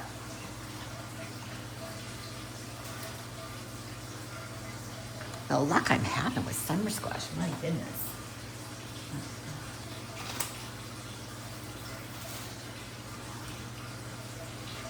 It was just growing. It was like torqued in a way where I just went to pick it up just a little bit and it did not like it. Just get underneath. Okay, so it's not all the way through. I know this is gonna sound crazy, but if I can match it kind of like a plate, I wonder if I put some of that, maybe I'll go out and get it. You know that adhesive? Instead of putting a Band-Aid, it's like a clear adhesive. I wonder if I go get that at the drugstore today. Whether or not I place that on there and I do a workaround and I keep this leaf up for a little bit and let it continue to grow, whether it will stay. All right, I'm gonna put that on the list. I think it's called liquid Band-Aid.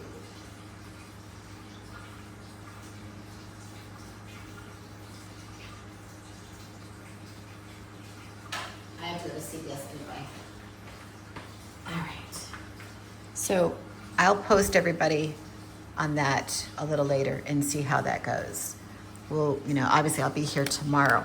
So if I can get that on there this afternoon and let it dry, and then take a piece of string and maybe tie it here. Yeah, there is a leaf and I can go right up straight. All right, so we'll keep going. There's always something. I'm not gonna prune too much off of this today. even though I want to.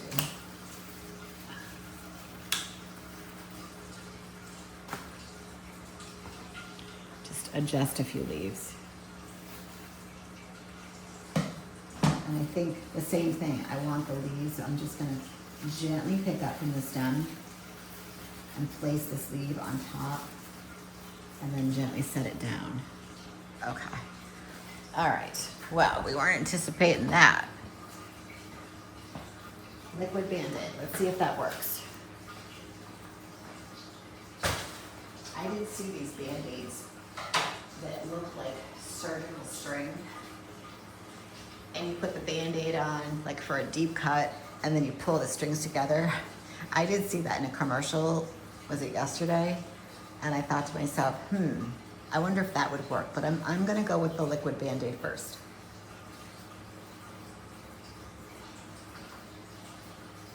Okay.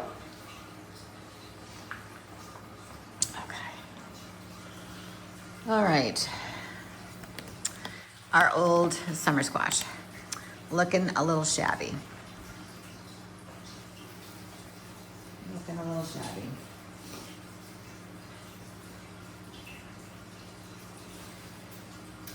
I think this will be our project for later in the week. I'm just gonna take it apart. It needs a lot of love. It's just super old, and it's not worth, at this point, pruning back. We just need to move on, and that's okay.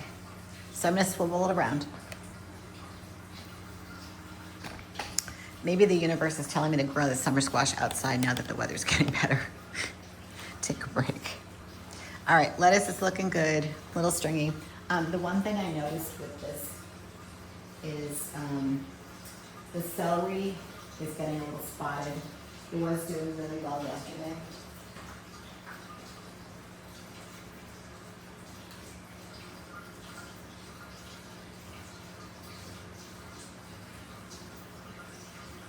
I have a feeling the reason why it's getting a little spotty is because the nutrients for the lettuce I like to keep at no more than like 1.2, and I have a feeling that that's too low for the celery. So I may have to adjust this. I'll wait till Sunday because I can just pick some of the bottom stuff off, and I'm sure new stuff. It's pretty hardy. We'll grow back at a better level. That's okay. It just means that my lettuce grows faster. I don't like it to be that high, but this is a good, an indicator of when you have the mixed tower. So I was explaining this to someone in the community that, let's just say that you've got cucumbers, tomatoes, lettuce, because you only have one tower. And one thing likes the pH. Well, I won't use pH because I like to keep everything at 6. But imagine, the pH for celery being, the EC to be like in the middle range, 2.4. And then you've got the lettuce like this, and I like to keep it on the low side. So I need to find a comfortable zone. Let me get the paper. Instead of guessing, let's actually do this. I suspect. Where's my celery? Okay, so EC is 1.8 to 2.4, right there. And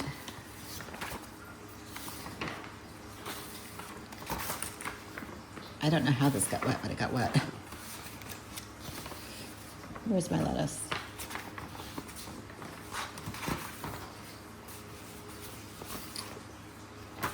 I don't think it's on here. Oh, should be.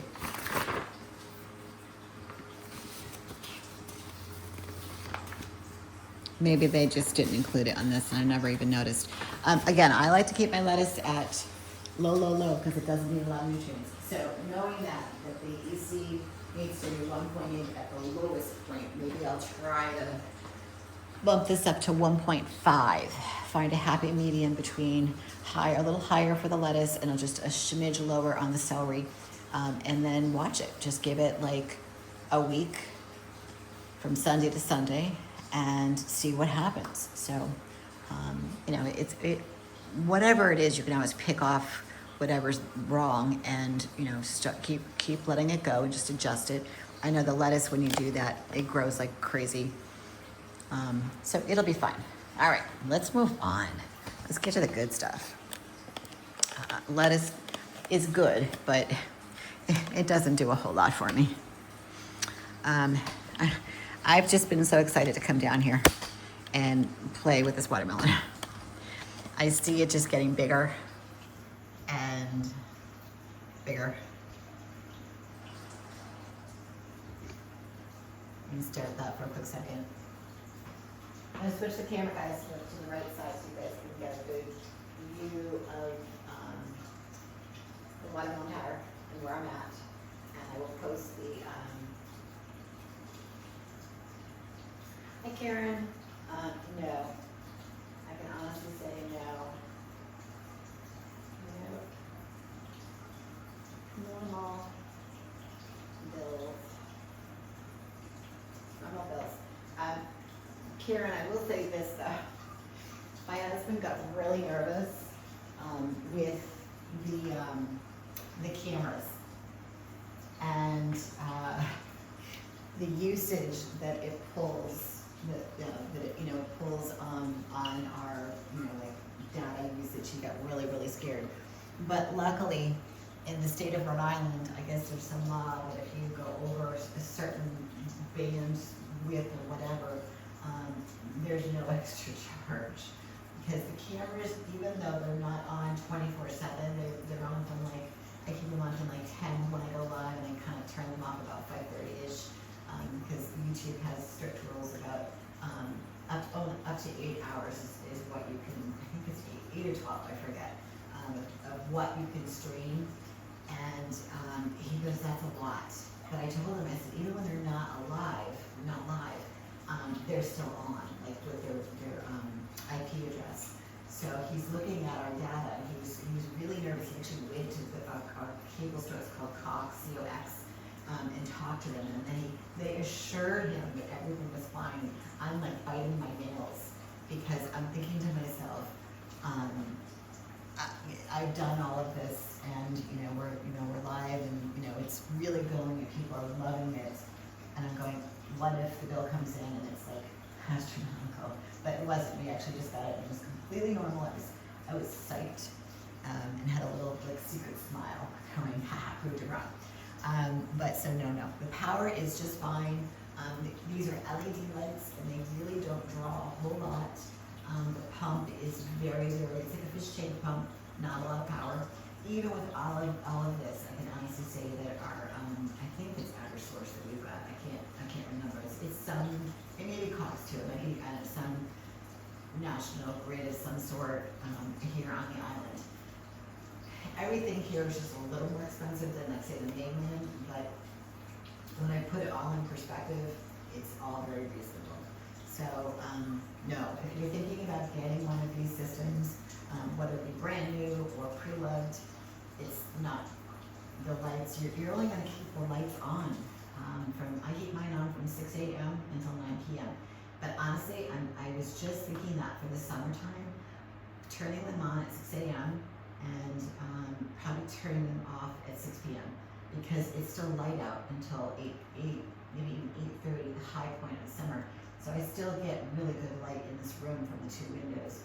So I don't really think they need it. They're going to get some natural light as it is. So it was just something I'm going to play around with, and we'll see how it goes. But that's a really great question. Okay, back to our watermelon. She's looking yummy. She's looking big. I tested it yesterday with a spoon. Can you guys tell I'm obsessed with it? And I did the spoon test. Once again, it's now completely hidden. And I can see right here the weight. It's starting to pull a little weight. Not to the point where I have to put it into a hammock yet, but I need to start thinking about it.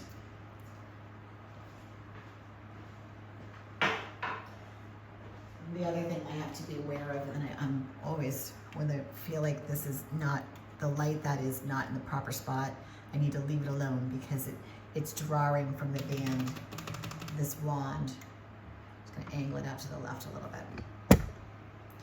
All right, let's just take a peek on this side and see if there's anything that needs to be pollinated. Yes. I wonder if I brought my brush down. It was on my desk. Oh, we're gonna have to hold on.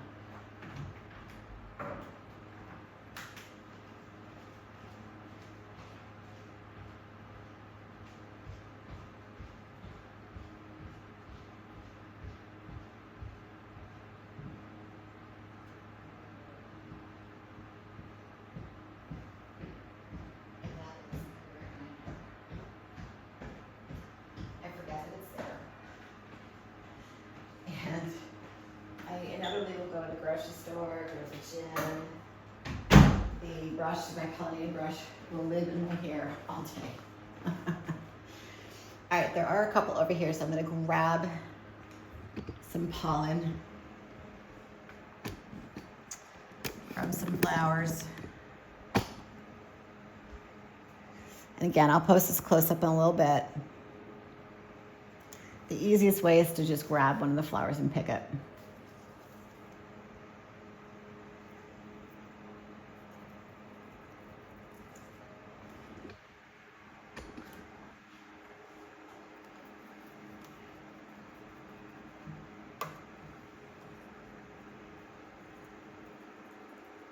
I hold the watermelon, hold the base of the flower. If anybody's new here, that's what I do. And then there's one way up there. I'm a shorty, so I'm gonna have to really get in there and reach.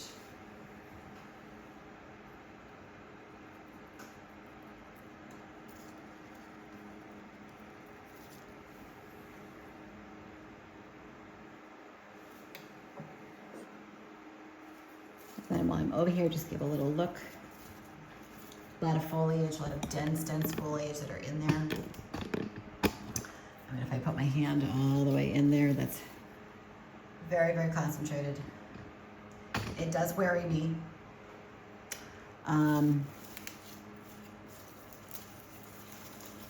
When I see something brown, I tend to get in there and get it. And I can see a couple things right now.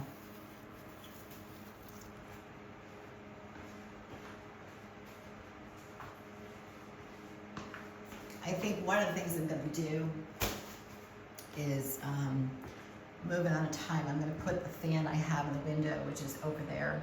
I'm going to put this on the floor in front of not only just the cucumbers, but and the tomatoes, but rotate it. I think that's what I did last summer, just to get that extra airflow.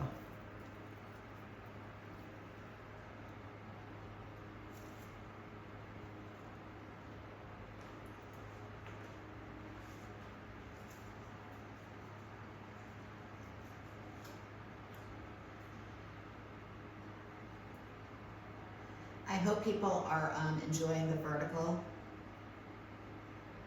I don't know what that looks like. I mean, I know what it looks like on my end, but I'm curious to see how it looks on your end. And hopefully you're, if you're on your own, your phone or tablet, and the weather's nice, you're outside, and sipping your favorite beverage, coffee, water.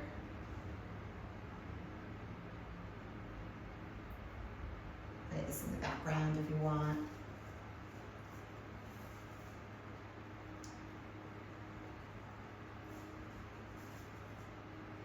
Just looking for other little watermelons to pollinate. And just look down in there. Looks pretty good.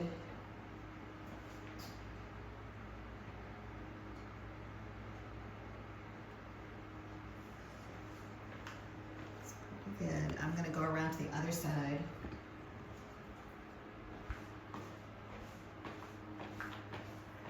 I feel like we've got some growth here, so we'll this here. Change the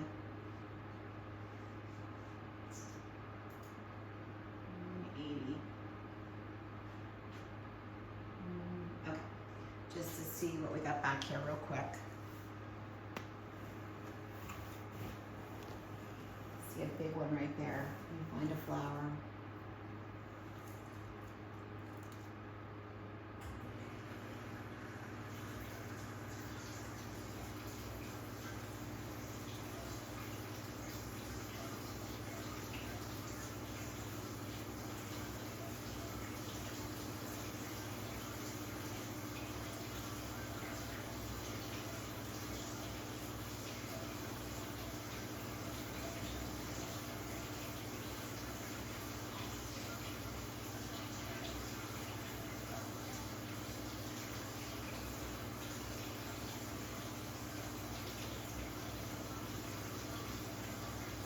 Looking up into the tower, I should say tower squirrel. I'm looking for things that are pollinated because they get pollinated and you don't see them.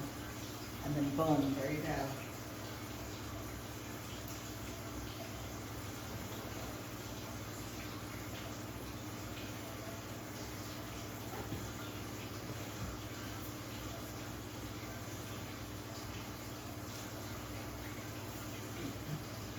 I'm a shorty. I'm just go to this side. I don't see anything.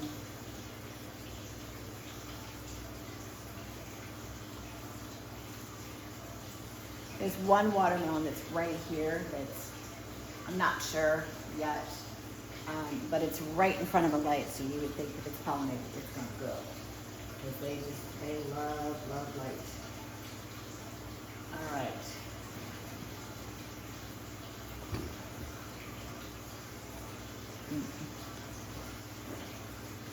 So nothing spectacular, happening on the backside. So I'm going to do a little tour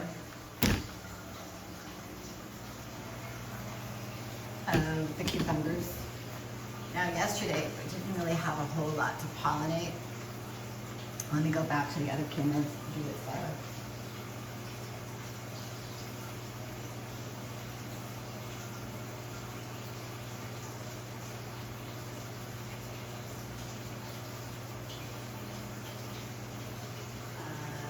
Yeah, that's a better view for this. I couldn't find anything to pollinate. It was just a lot of yellow flowers. I mean, things are growing, the ones that are pollinated, but nothing moved. Oh wait, there's one. That wasn't open yesterday.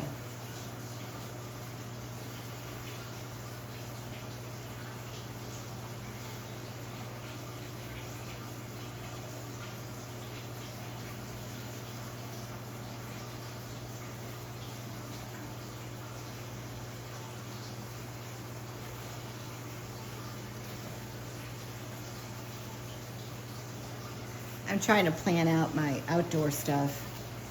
Ordered some planters.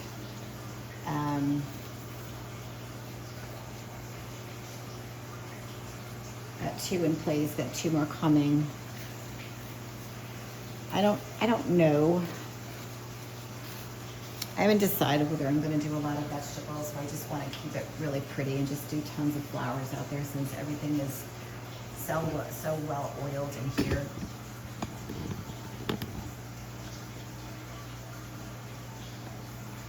You know what I mean? Like, I could do some stuff outside. Like you can see this cucumber there, a little down there. Little guy right there, over there, up there. I pollinated some stuff up here, but it didn't, I don't know if it took or not. Then I got these twins. Libby's obsessed with these. She sits on her perch and barks. That's why she's not down here right now. She's driving me crazy. We've got 2 up there.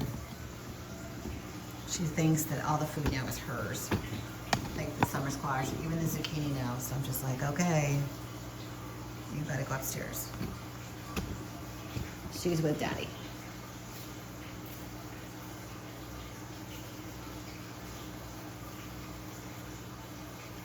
Just a lot of pretty flowers.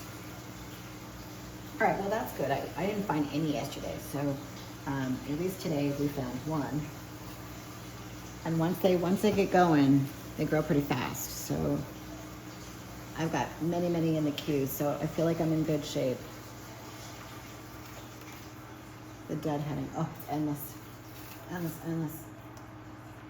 I thought about maybe doing cucumbers outside.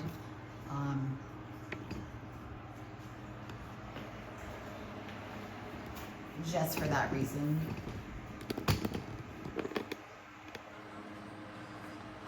Because they're everywhere. Pretty, love them, but I spend a lot of time cleaning this area. But I know what I planted this whole tower. That's what it was last year. I do love the smell. I'm not gonna lie that. I do. The smell of cucumber is just, oh, there's something about it.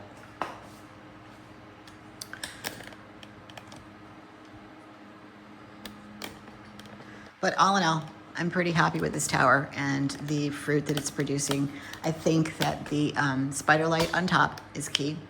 I also love the trellis because it just gives me that area to vine and to hold the fruit, and definitely provide a lot more airflow. It may not seem like a whole lot to you guys, but when the leaves are on top of one another, they really do create a havoc. And so far I've been able to keep the production of the fruit very, very high, and the powdery mildew, which is very prone to, very low. The trellis itself was not expensive. You can find it on the website under supplies. So if you've got a tower and you've got a little extra room, you can do one side tomatoes and one side cucumbers and throw some lettuce on the top, or maybe some celery. Get creative. That's what I tell people. What I'm looking for is these long foliage. And I really hope that you guys, I'm being obsessive compulsive now. Okay, yeah, if I just stand it over there. The long limbs, leggy. And again, this isn't going to be as drastic as the other. Oh, let's see. I'm going to just be a little more careful. I just cut that off. As the other tower. I just want to give it a little bit of a snip, forcing the energy back to the fruit, not the foliage.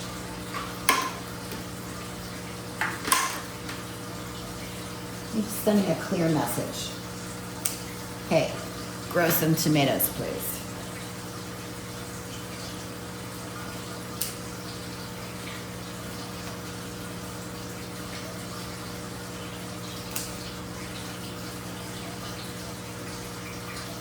I don't want to cut so much that I take away the support that it might need when the clusters form. So what do I mean by that? So right now they're tiny and they're fine, but the minute they start to get, let me just get a little bit closer, like this, and they start to hang, they get heavy. So I would just want to make sure that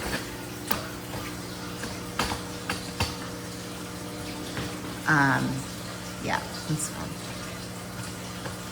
That they have the support, and sometimes they use those bottom branches to do just that. So again, I'm just a little haircut, nothing major. Like here's one right here. This is really on the inside, does not need to be there.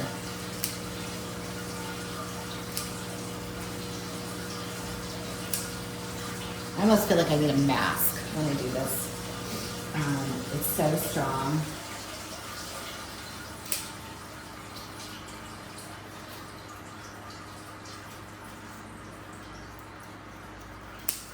Now, the leaves that I'm trimming are just single. They're not the suckers.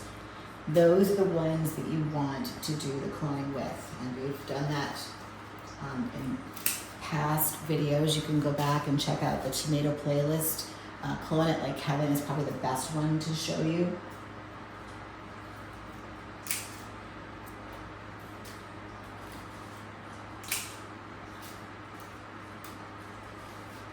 to do it. And I'm sure, you know, when we take apart that other tomato tower soon, not too soon, but look at, see how much foliage that is? It would be fine if you're outside, right?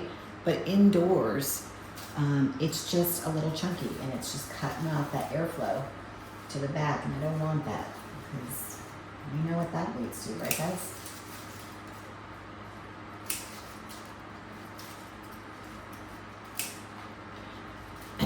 Wow, it's really, really strong every time we cut it.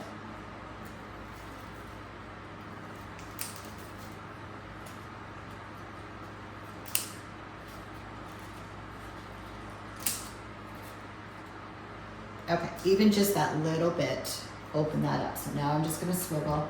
Again, not gonna go crazy. Oh, I see, it's dragging the cord, that's making the noise. All right, we'll just have to be careful.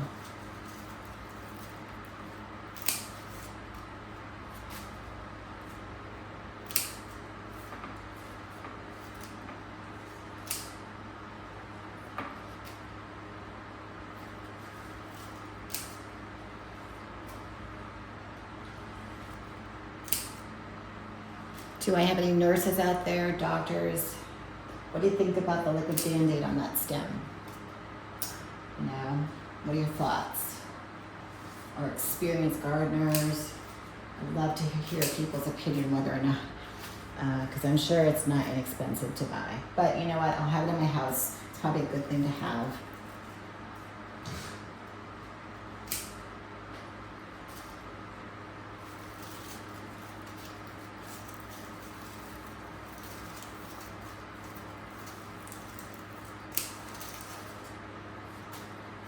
I can check the comments in a little bit. So I'm going to push this back because it's pulling the, there we go. And let me adjust this. Make sure you guys can see. Make sure my head's not cut off. I watched a video last week and I was like, oh my God, my head's chopped off. I just laughed. I was like, well, that's okay. A lot of times I'll listen to someone who has a channel that's, you know, similar to what I do. And, you know, I'm listening to it, so I'm not really watching it.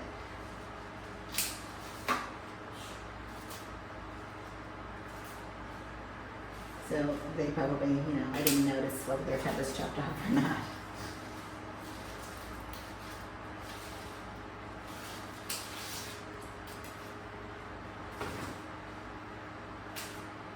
But boy, oh boy, I can't wait to go outside. I'm like a little kid right now. I gotta hurry up, I gotta finish.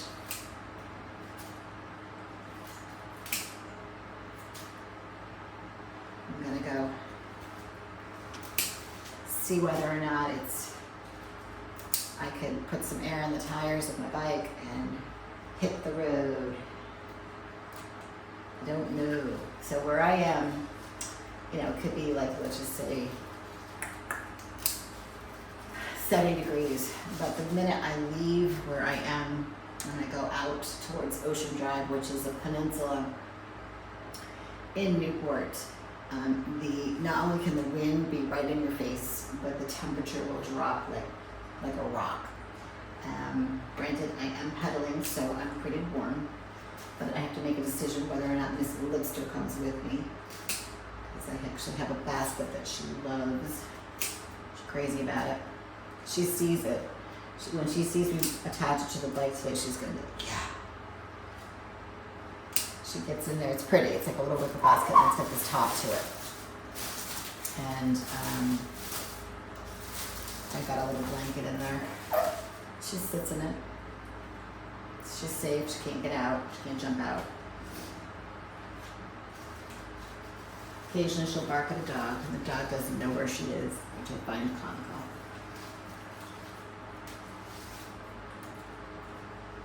I know I've said this before, if you're trimming like this, be very aware of where your cord is. Don't just blind cut in there. Have a purpose.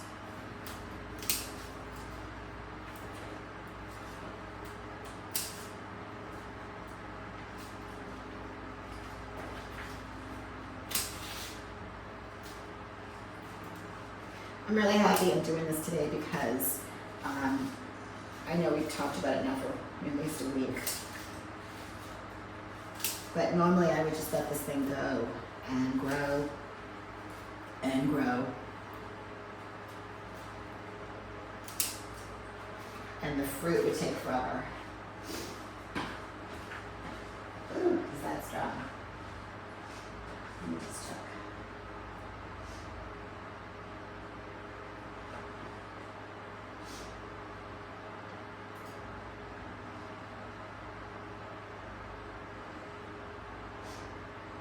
But yeah, I'm glad that this is going. Just want to make sure my mic is, working. Good, okay, good. I have this on a screen share down here, so sometimes there's a little bit of a lag time of when I do something or say something to actually when it plays. So I just want to make sure everything is good.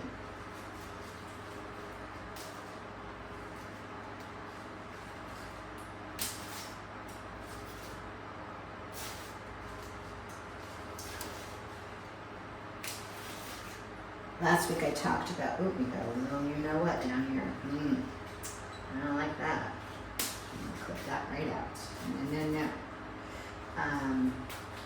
How I said not goodbye to my client up north, but I still do her FaceTiming on Thursday, but her in person I'm turned over to my business partner so that I can really just focus full time this. And enjoying my summer. Although my mom is moving, so I know I'll be helping my parents get settled in their new place, which I'm really happy for them. It's gonna be great. It has a loft in their new condo. I don't know if my mom is listening or not. Sometimes she does.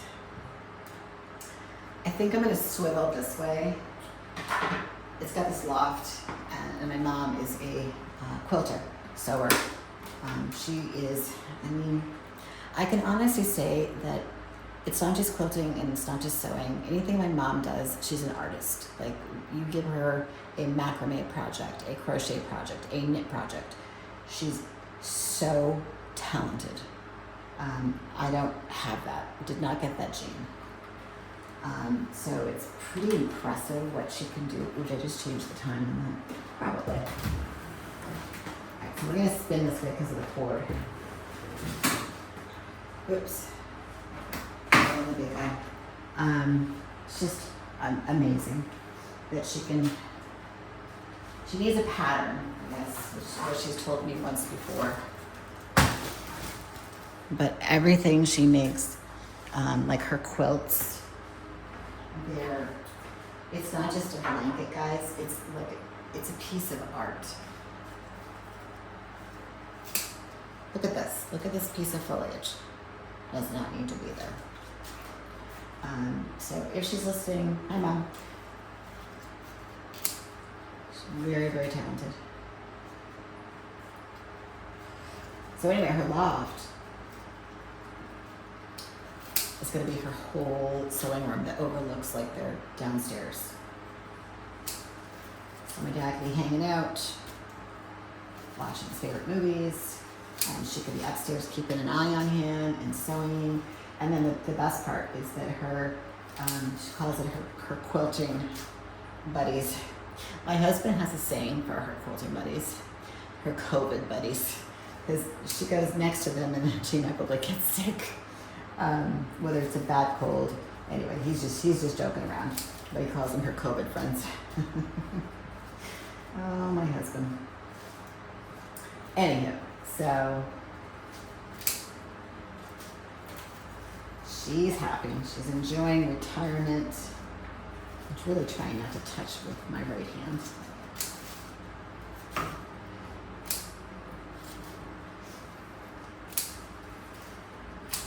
If anybody out there is retired, I'm semi, obviously. I'm still doing this.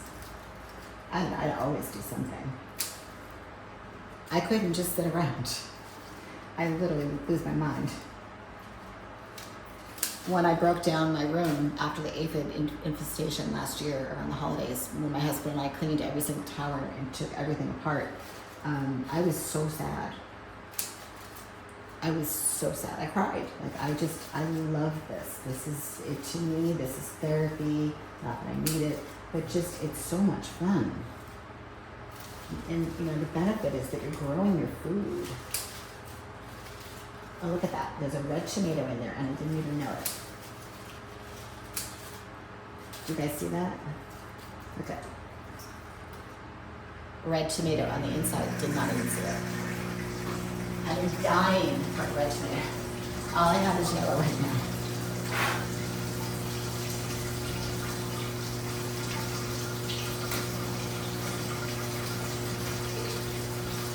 I actually almost bought some at the store the other day.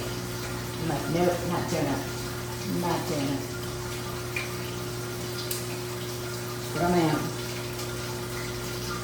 And I think back to, you know, early times. You know, obviously I'm in New England, and the houses here were built, you know, 1800, and so, you know, and people they didn't have a lot of grocery stores. They worked in fields, and they grew their, you know, their produce, and they sold it. Sometimes I think like that. So what would you do? Don't get me wrong, I'm not a doomsday prepper, but, you know, if I had to, everybody in my little neighborhood knows what I do, so I could definitely feed a lot of people. That is if we had electricity. You know, that's, if the grid went down, that's a whole other, you know, story. But as long as the grid is up, I could do it, you know, and I'd be happy to do it.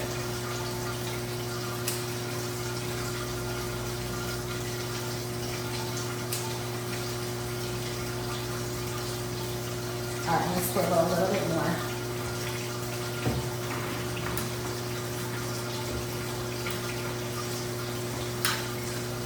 Cut light out just a little bit. How am I doing? Am I still like in the shot? Yes. Now, this is a little bit of a buster here because it's growing below. But I know that if I cut too much, it's not going to be able to balance. So I'm just going to give it a little bit of a, I'll let that develop down below. Can you see down below? Probably not. There's just like, see that stray branch right there? I'll let that grow, develop, and then I'll probably chop it off when it's done because it's too out there. I want to keep her in and tight.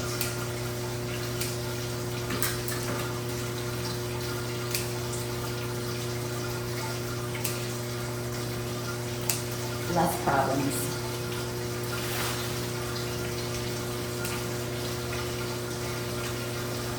And there is, you know, when you're doing this, there's no rhyme or reason. You're not doing it wrong. Just look for things that don't have flowers or suckers, and just, you know, try to create a path. That's a good way of looking at it. Try to create a path to the net pot. And if you think that it's grown, try to see it if you can, and give it some airflow, because you know if there's no airflow, then you're going to end up with some bad stuff.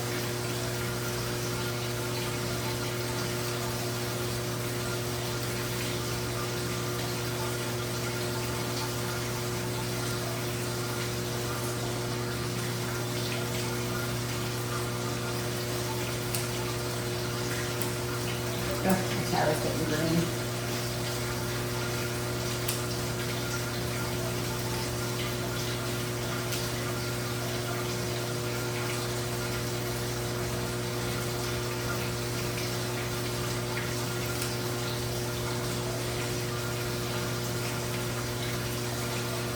And then remember, you can lift to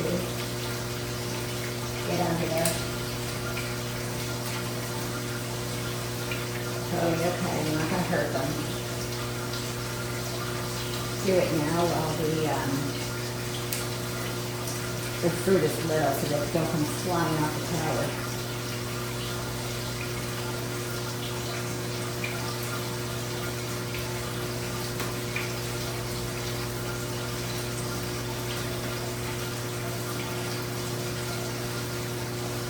after you're done pruning, I'll get closer because I know it's hard to hear with all the rain. After you're done pruning it, you put this back into its place. In a day or two, if you see a leaf that's dead or wilted, you didn't do anything wrong. It's probably just, you know, it was a leftover leaf that just didn't get pulled out as you were snipping, especially around the net pot. So don't, go crazy.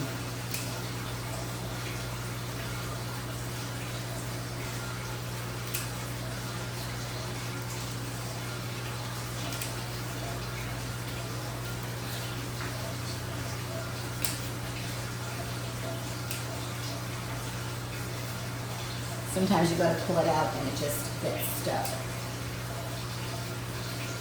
I'm thinking about it all, but you missed a spot, and that's okay. Just pull it, it's fine.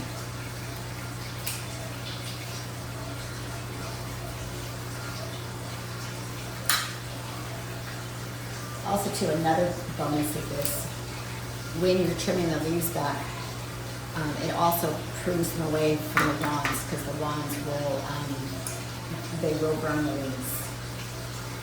And then you start overthinking, is it pH, is it nutrients? And all it is the wand is touching the leaf. That's all it is. I know when I started out, I had so many questions. And I know I probably didn't do things 100% correct, but you just learn as you go. Keep a notebook. I put this in at this time. Also, note the time of year too, because as the weather gets a little bit warmer or colder, you need to change your, the way that you do things because the water temperature changes. So, note that, you planted out this particular tower on this particular day, and this is what you planted, this is the seed you use. So you have a reference that you can go back.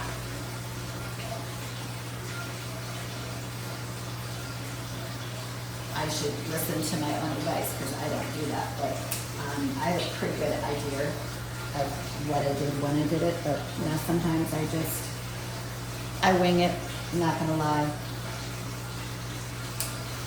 Like I should have noted when I started the first summer squash tower, I should have noted what I kept at the EC at. I want to say it was 1.5. So this week, if I still have these, which I do, I'll bring it down just a little bit more and try to keep it there and see what happens. But that would have saved a lot of hassle. All right, so this all looks good up here.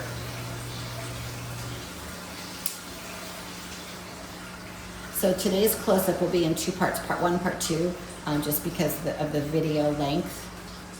It takes a lot for 45 minutes to download and then to throw it up into the platform. So don't, it'll loop and then it will loop.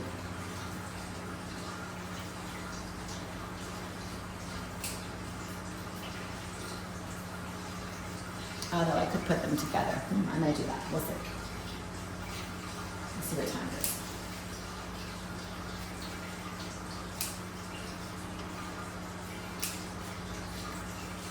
All right, let me just walk around. I like the airflow.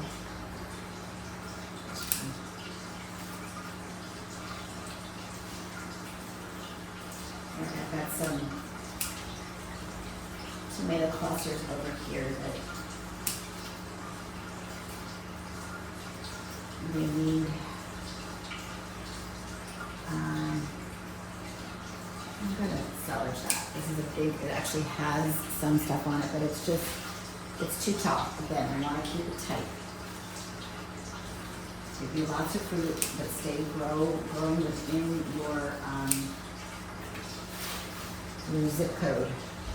Now, I don't want you branching out into other towers. Stealing your light. I'm going to leave that one.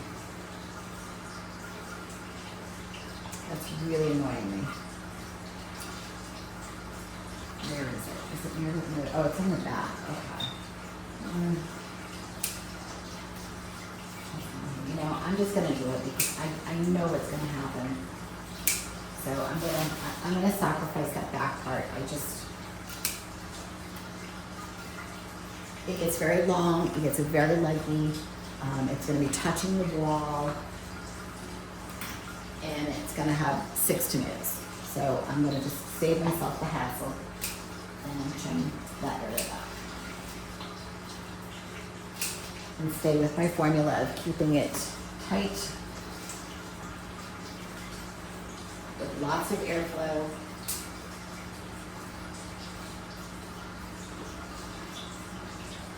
I like the back. I feel like I could do a little more through here.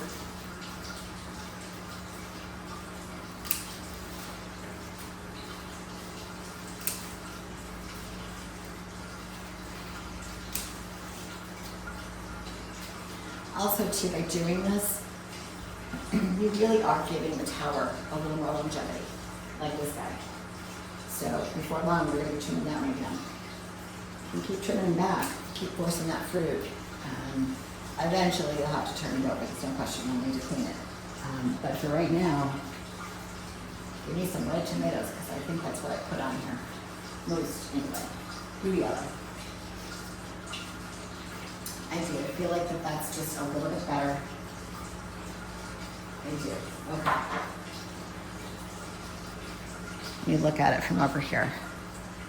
Yeah. I feel like it's on, but I don't hit the button. So I guess we could call that a little bit of a snafu. And I'm gonna do the seed can, because I really do think that, let me just, come on.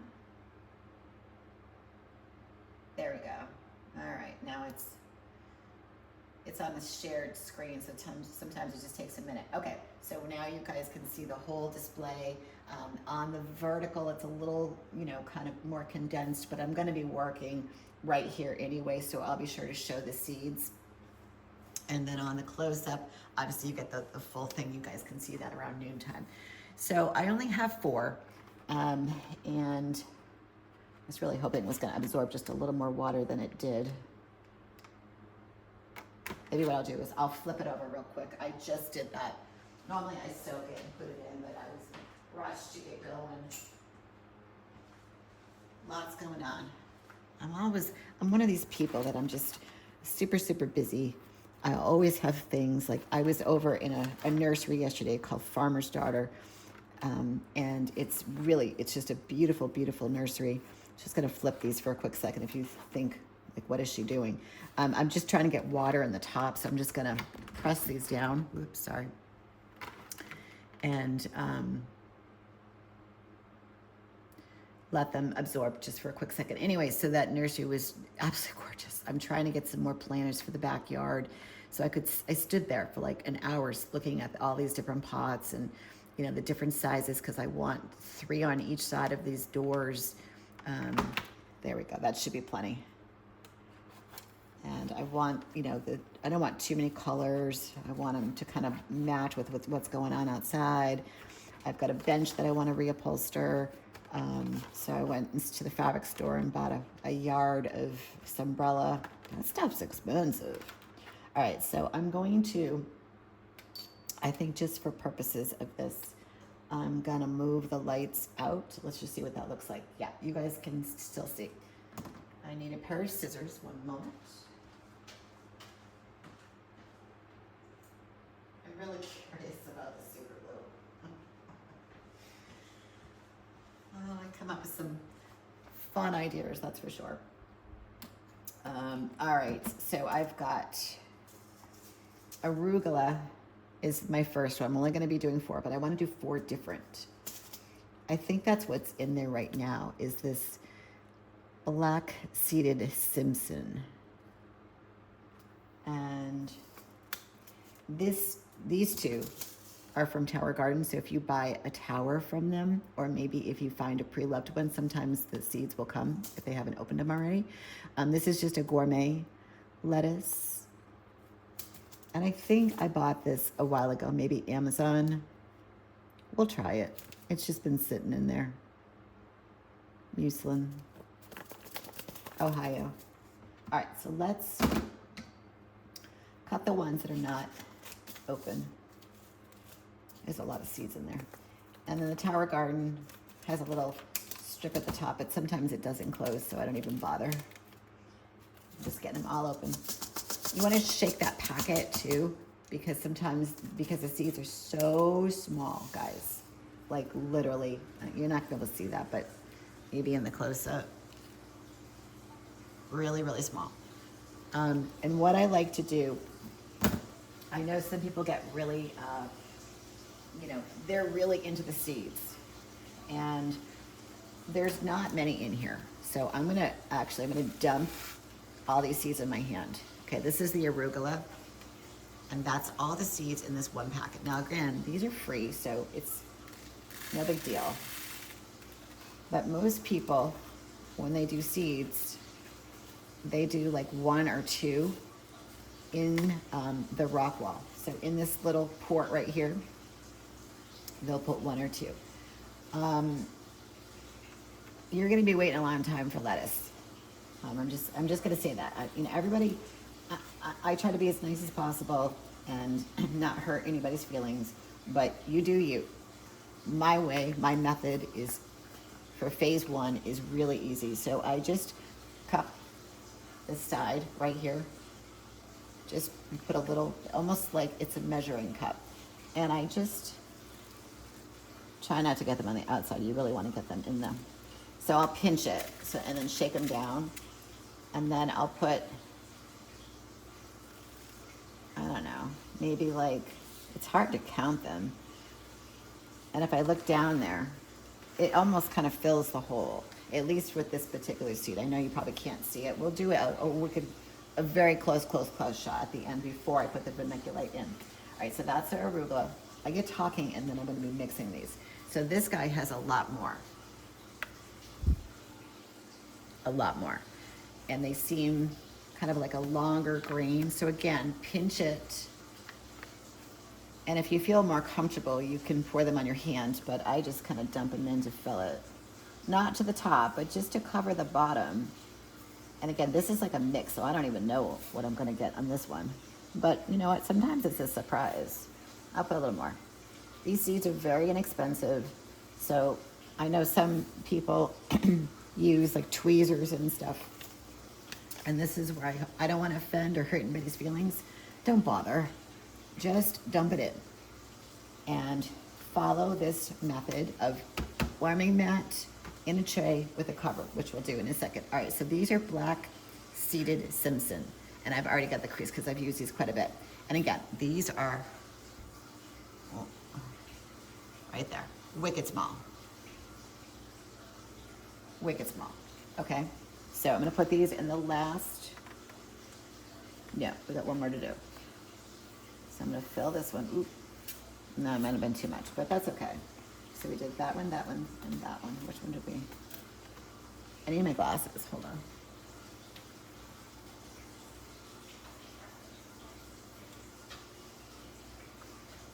I just get talking and I lose my train of thought. All right, so that was arugula. This one was the gourmet, and that one was, which one are we missing?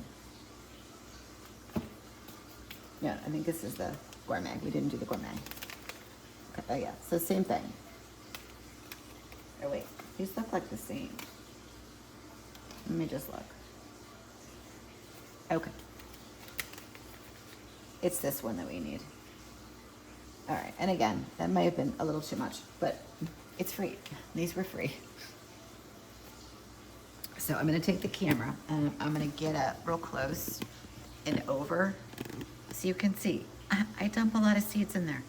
Yes, I might be wasting a little bit, but I know, and you'll see them on the seed cam, that it's gonna come up and it's gonna be luscious. So now what I wanna do is get just a pinch of vermiculite. I keep an extra measuring cup from the nutrients. I use the back side of this tool that comes with this kit. And you can find all this stuff, well not this, but you can find this tray in the nurseries. go to the website, streaming on the bottom of the screen, towergardenmadeeasy.com. Go under nursery supplies. You can buy this exact kit. So as you can see, I'm just putting a little bit on top, not filling it, just a little bit. And then I have this huge bag. If you have the Tower Gardens, then you know that you get a you will get a little thing of vermiculite. All right, so those are the seeds that we used. So we'll put those away. I've got a little spot down here for them. And then we cover. Vents closed, lights on top. Clean up our mess. And I keep the vents closed for lettuce, about 2 days. There's plenty of water in the bottom. I like the spider lights to kind of be almost right on top to get it really sweaty. And I've got the warming mat set to, let me just see, 94. And I keep the lights on for 12 hours. They're set to go off tonight. And that's it. This is nice and warm. Although I probably for the summertime will take that temperature down too. And we will leave them here. So let's go ahead and move on to, let's see, I'm gonna go here. I think this is the only one that you guys can see the, oh, I didn't put a little, let's do that.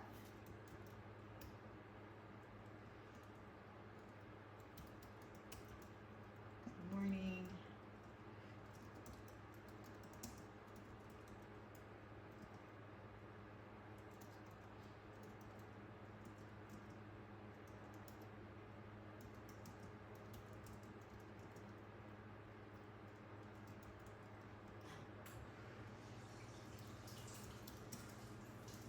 And more.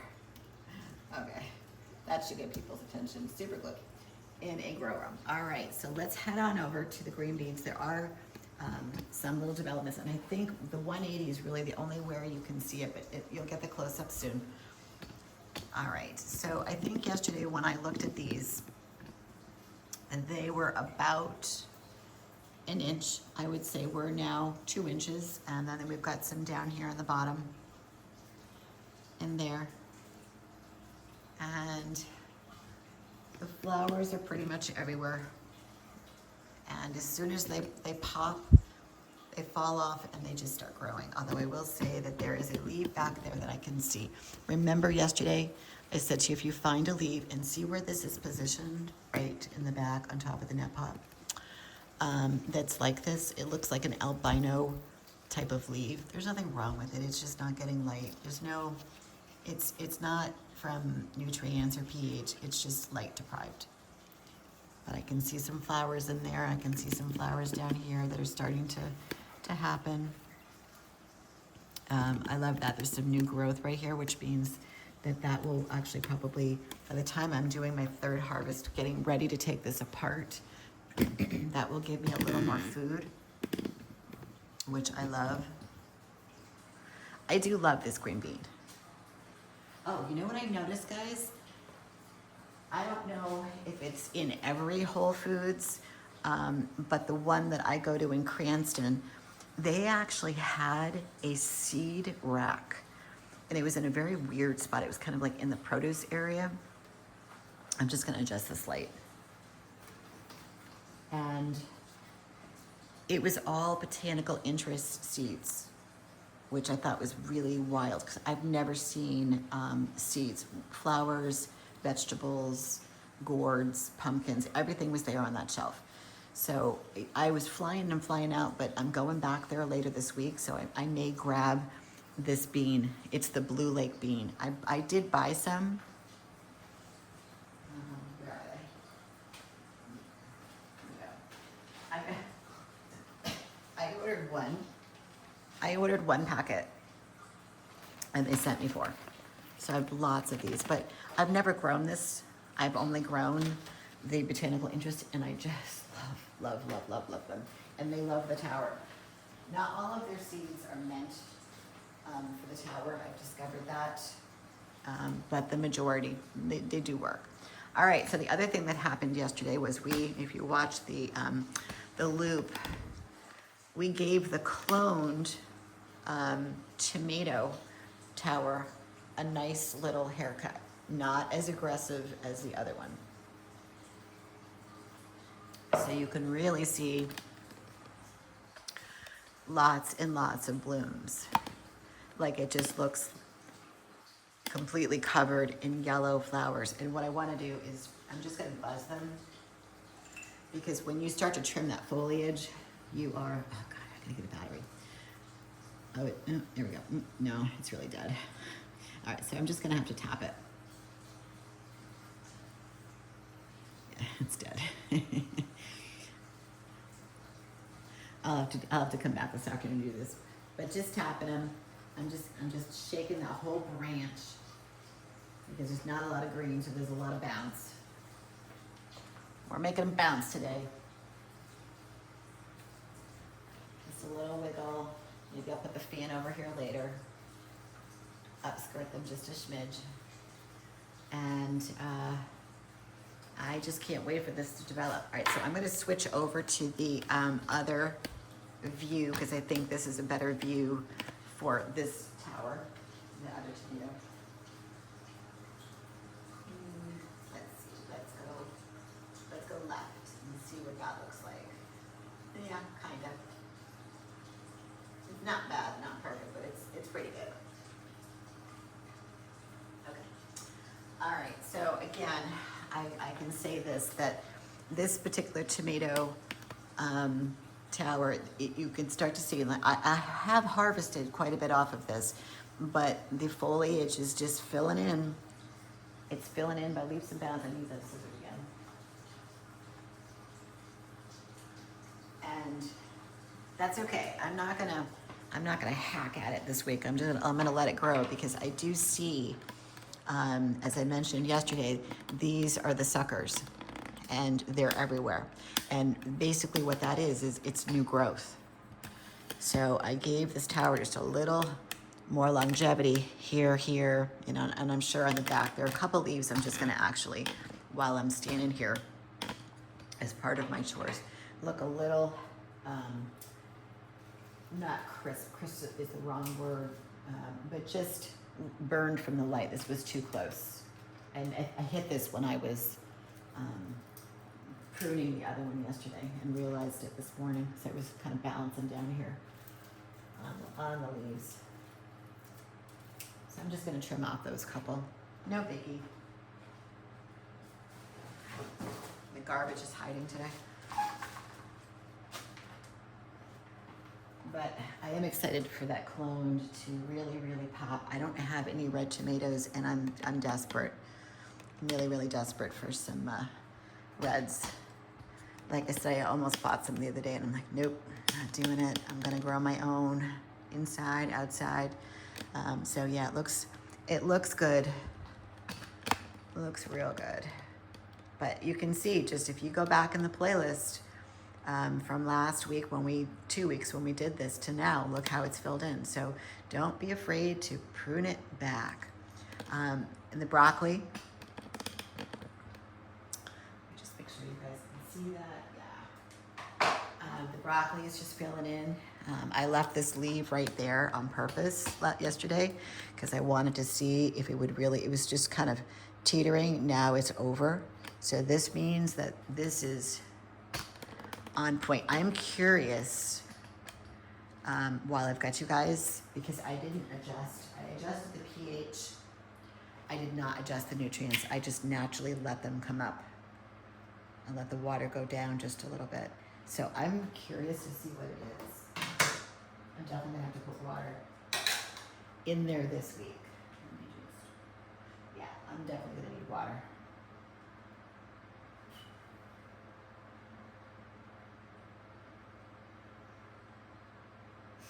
All right, so it's reading 2.6, which, remember, it said on the paper up to 3.8 is the high for mature. So we're pushing. We could probably go to maybe 3. 3.0 on Sunday. That's what I'm thinking. And I think that would really just push it and get it to really, really, grow. The things I'm noticing is the stalks. So if you look in, this is the easiest one right there. It's just getting a little bit thicker. And then if I come in over here, right there, they're just getting a little bit thicker.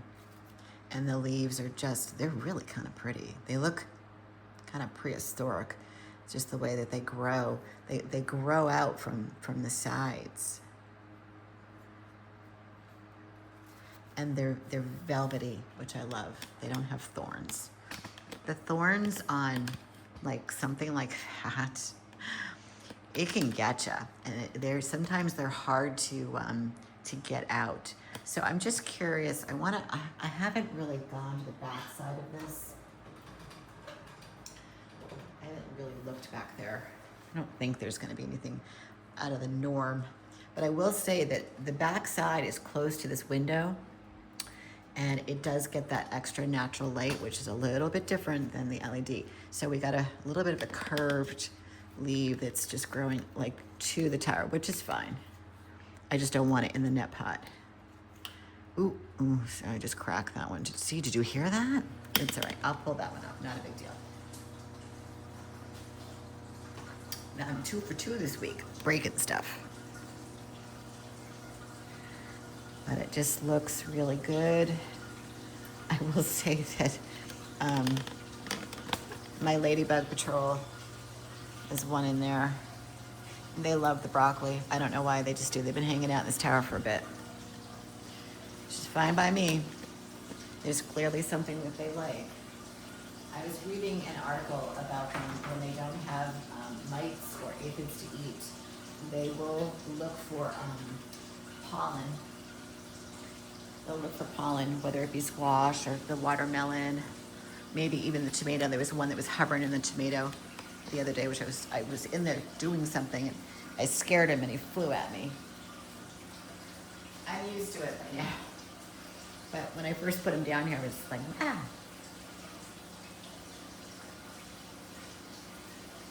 Some people might think that it's weird that I have ladybugs down here, but if you have ever been, and again, this room is downstairs. It is not in my main part of my home. So just having 3 or 4 ladybugs is not a big deal. But some people might think it's strange, but they have a whole system of keeping your garden healthy. They're part of the ecosystem. So they thrive, and they say that their lifespan is around 3 to 4 months. So these guys have been in here for a little bit. I have found a couple that didn't make it, but I don't know, they just keep finding the room. So that means that if there is an aphid that's gonna come down here and bother something, they're gonna eat them. They eat a lot of aphids. That's their food choice, but we don't want that down here. All right, let's just take a look. I'm looking down here. I'm gonna take this light up, and I'm gonna go into this main section of the plant that I love. And I can see right there, there's 2, right here and right here. And we've got some beautiful blooms. Let me just get my glasses because I wanna make sure the tip of that flower, it's an indicator. If the tip of the flower of the zucchini and or summer squash, or maybe even any squash for that matter, but I just grow these 2 for right now. If the tip of the flower is already turned black or brown, you might as well just pull the whole thing, because it's not going to open and it's not going to pollinate. It's just not. So just go ahead and pull it. So I just want to make sure that we're good, because this was kind of high last week before I put the water. I didn't realize the water had gotten so low. Put these guys on.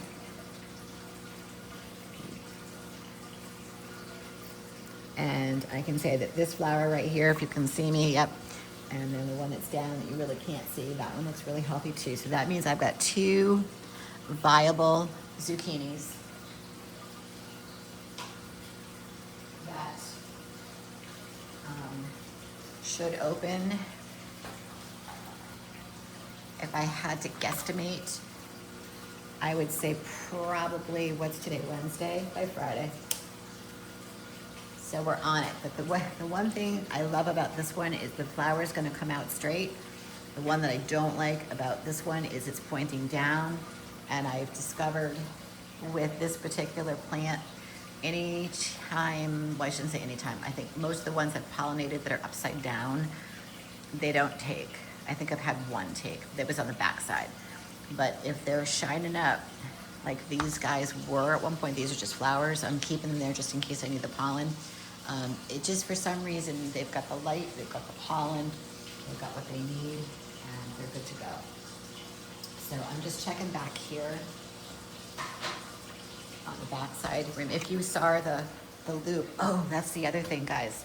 So yesterday, the loop stopped. There was something in YouTube, and I got a notification on the side window that said something about live, blah, blah, blah, blah, blah. So around maybe between 1:30 and 2, everything on my platform was blank. Like all the cameras were not working. So I had to kind of just, click, reload. And then it asked me, do you want to start a new one? And then I went to YouTube and said, do you want to continue? And I'm like, no. So it stopped. So you just, we had to wait a minute and then just watch it as a video. So that's what happened. It definitely was, I could say, not me, it was YouTube. But yeah, it's, with technology, you can't win. You just can't win. All right, I just want to check back here. So I'm going to move the broccoli over just a smidge. I guess that's why I really like the close-ups, because it's still there. And then at the end of the week, I'm going to put them all together for that big playlist. People seem to really like that. So I'm happy about that, because you can take literally 4 to 5 hours. I think this week it's going to be more like 5 to 6. All right, so I've got some leaves back here that need to be trimmed up. Maybe while I've got you, I will do that.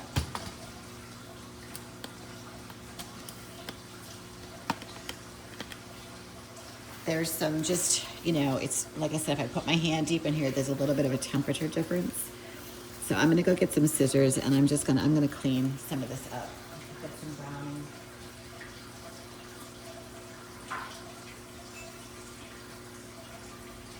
Just trying to keep it as healthy as possible. Issues, I'm gonna turn this off. Here we go. All right, so we've got one down here. Deep in, I can just see it. And I want to get as close as possible. It's actually resting on the trellis, so I'll have to come at it from a different angle to get the rest of it.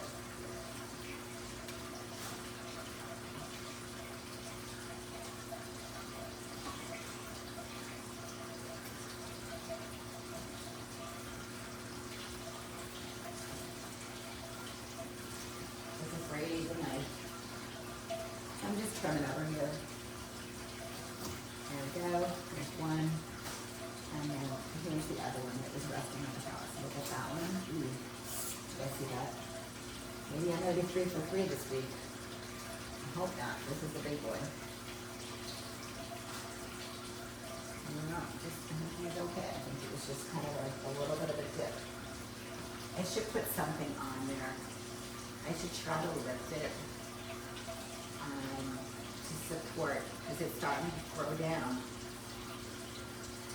All right, I'll think about that, what I want to put there. Something soft, maybe. It's really heavy. All right, I'm going to leave it alone for right now. All right, so let's get in here with a knife. I think that's just really the easiest way to do this versus scissors.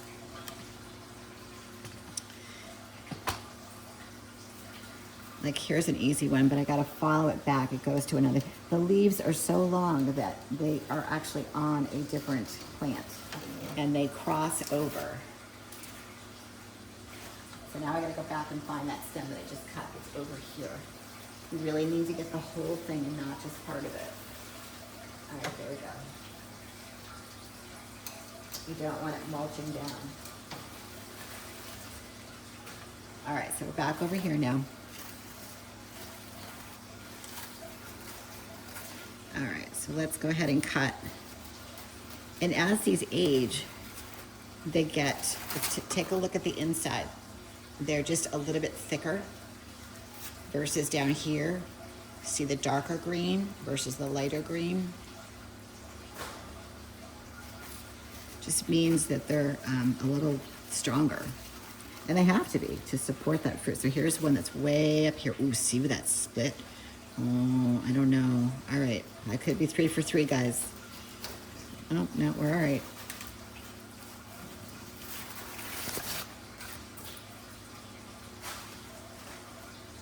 But just getting some of this dead weight off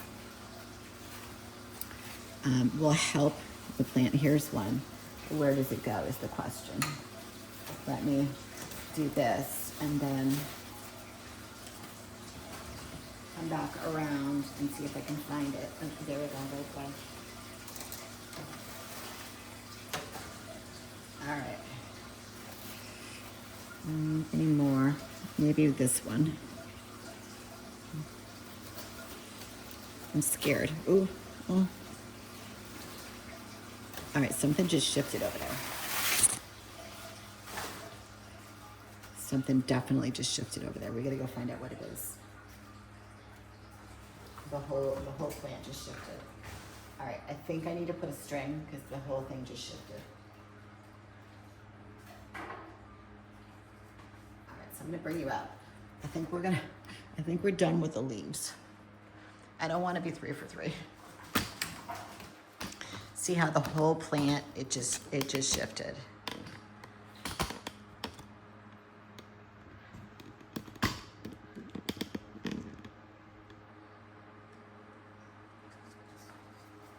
So let's bring her back up. I may have to do 2. That's pretty heavy. You never know what you're gonna find in this grove. I come down here every day expecting, you know, a little project. We can do this today, and then next thing you know. All right, so I'm gonna do, I should do the inside first.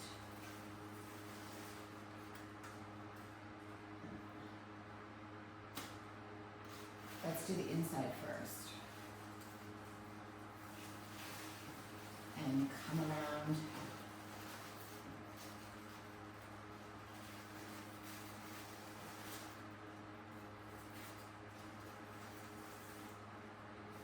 I hope I cut this long enough. And I just want to take a look to see where that is. Okay. Ooh.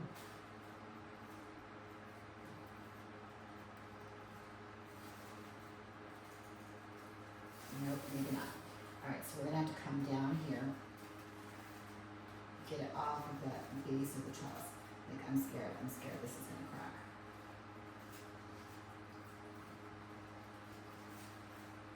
Like, I'm really scared, like, I'm nervous, guys. Well, I mean, it's like, oh well, try again. But I'm really nervous. So maybe I'll go here instead.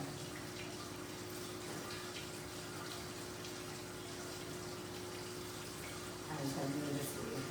He just wants to be in there. He wants to be a busybody. Alright, so I'm just kind of cleaning this up. I'm going to hold it because I see a leaf. There we go. I just got to get above that. I'm going to just, first it's going to come back and get in there. A little bugger you. I'm going to tie it off. I'm going to leave the tails in case I need to. But it's just taking that pressure.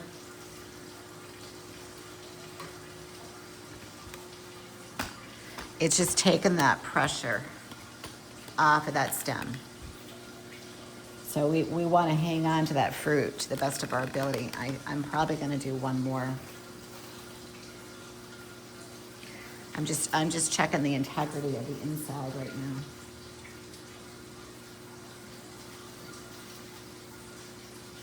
So many leaves, guys.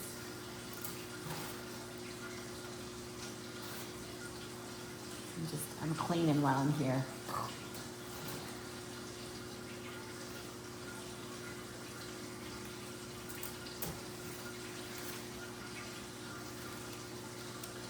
But I see, this is interesting. This is what happened. This is really kind of cool. So if you look at this big stem right where my finger is, that is the main, that's like the big, big boy. And then there was like this one that grew off to the side, and that's what this is. So I do feel like this girth right here is good, but this offspring, she's heavy. She's heavy. And I think, I don't know if I want to push my luck because I'm on 2 for 2 this week of crack and stuff. So I don't, if I did that, this would not be coming back.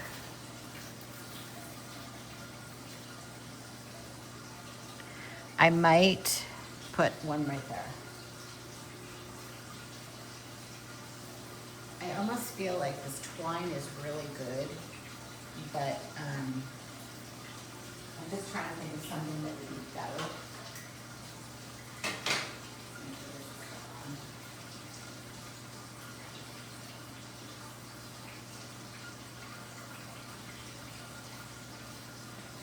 The twine, say it again, push the twine is, it's very narrow. I wonder if I got like ribbon because it's thicker and it's silk. Do you know what I mean? And use that because it would just kind of curl and double that up. Maybe I'll do that. Maybe, I don't have time today, but I could definitely have the weekend run to like Michael's down the street in Middletown and get maybe like some green or white ribbon. Thick stuff, like maybe like 4-inch, so that when I do it, it just bunches versus this rope, which could definitely eat into the stem over time. I think for little things, it probably would be fine. And now what I'm doing is I'm gonna put another one, but I'm trying to be very careful about where I put it. And I don't want any extra leaves getting caught or flowers. So I'm just kind of winding it through the thorns, if you will. All right, so I feel like I've got a good, so where am I gonna go with this one? Maybe higher?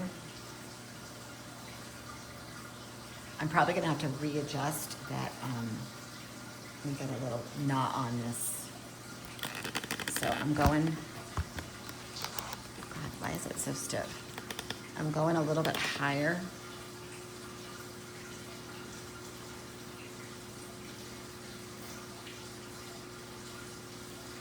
Okay, I like that. So I'm gonna tie that off.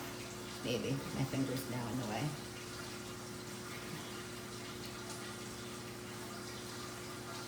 Leave the ties. Now this one is pretty loose. Okay, so we're gonna come back at this one. We're gonna loosen this guy. Can you guys see? Yeah, kinda. And then fix this one now. It's almost, think of like this, if you ever have to fix a tire, it's like a jack. And the jack is lifting the car in order for you to change the tire. And that's what, that's what I'm trying to do. Okay, so I've got a nice hold on that one. I'm gonna go here. And the beauty is, remember, when you do the workarounds, try to get one going this way. You're gonna slide it out and then try that. This isn't even. That's why it's gonna give me a little bit of a hard time.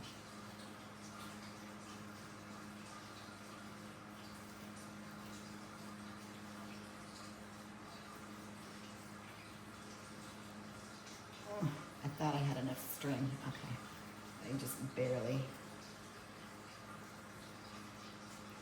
And the reason you want to slide them is that it will just keep tension. Oh God, this is like just a little too short.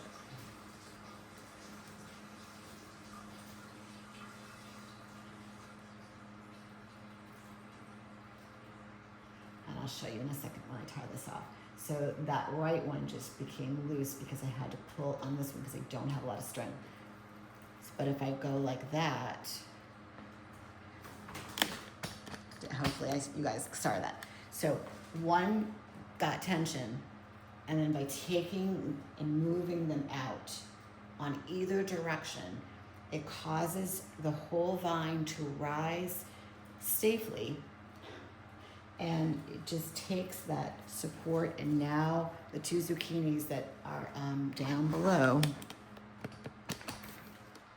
down there, it looks like they're good, and it's in two different areas. Just wanna, there we go. You don't want it sawing into, and I just think maybe the ribbon. I'm gonna make a note because you know I'll forget. Got that, so ribbon. Right. It's silk, and it will bunch versus cut into a stem, and it will be really pretty too. So, okay, I feel pretty good. Again, I didn't anticipate this little direction today with the live, but, oh, hello, ladybug. And flower, flower, flower, we'll leave him alone, sleeping. We got a zucchini down here that, like this, again, I'm gonna pull it off because this is one of the ones where the flower was down.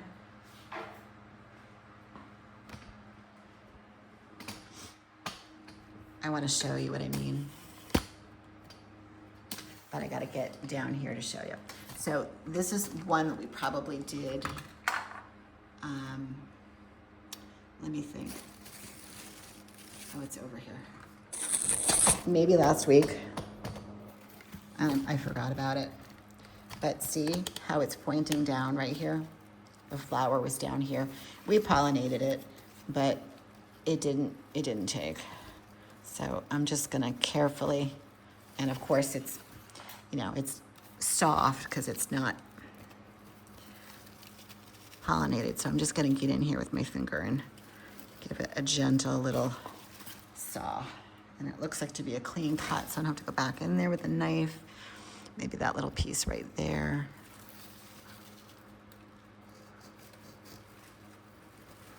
I'm gonna leave it alone. Oh, there's one down there too. All right. There is a leaf right here, but I think I'm good. I think I've tested my wills on this, and I don't want to push it. I know that this guy is getting pretty big, and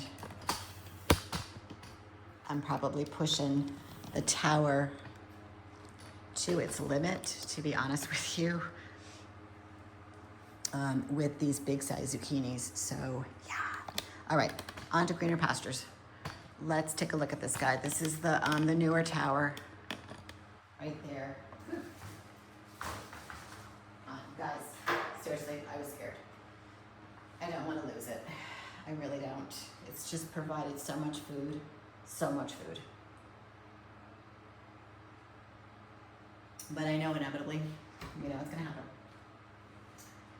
We're gonna turn over. So let's go ahead and fix that light back right on those two zucchinis. God, the ladybugs are busy today. All right, let's go see what's going on here. These look good. Now, I think we did some adjustments on the lights yesterday. I'm not going to believe, not the lights. And we got them to kind of come over a little bit. And I'm liking it. I'm going to pull this out. Again, I just need to adjust it. I think I can move that big guy. And now I can adjust this light and get this guy over the trellis just a little bit. Not a lot, but just enough that says, hey, you can come on over here.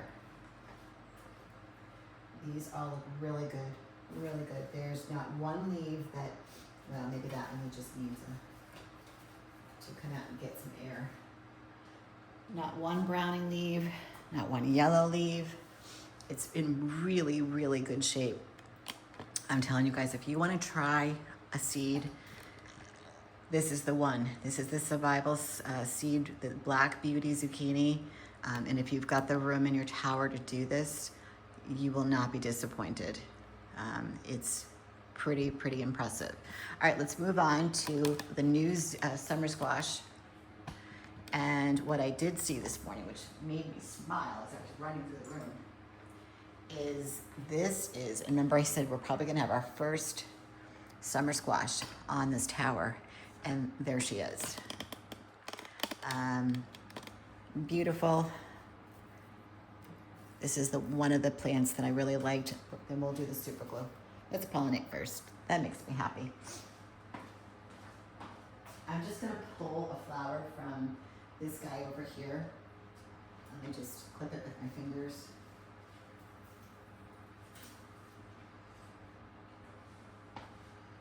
And grab some pollen. I am gonna get glasses for this one. So I'm gonna make sure that pollen gets on there.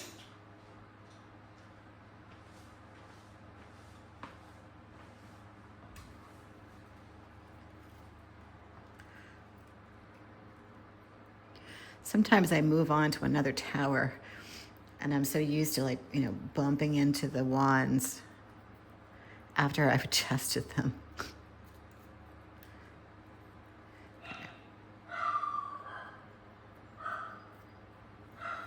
And the pod, if you will, I don't know the proper name of this, fell. So remember yesterday, I like to put it inside and just kind of, you know, mush it down a little bit and then continue painting.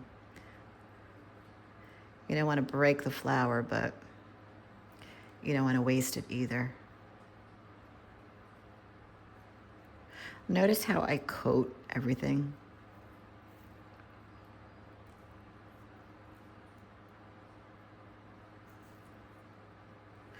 And then when you're done, just pop it back into the flower that it came from. I'm gonna find another one.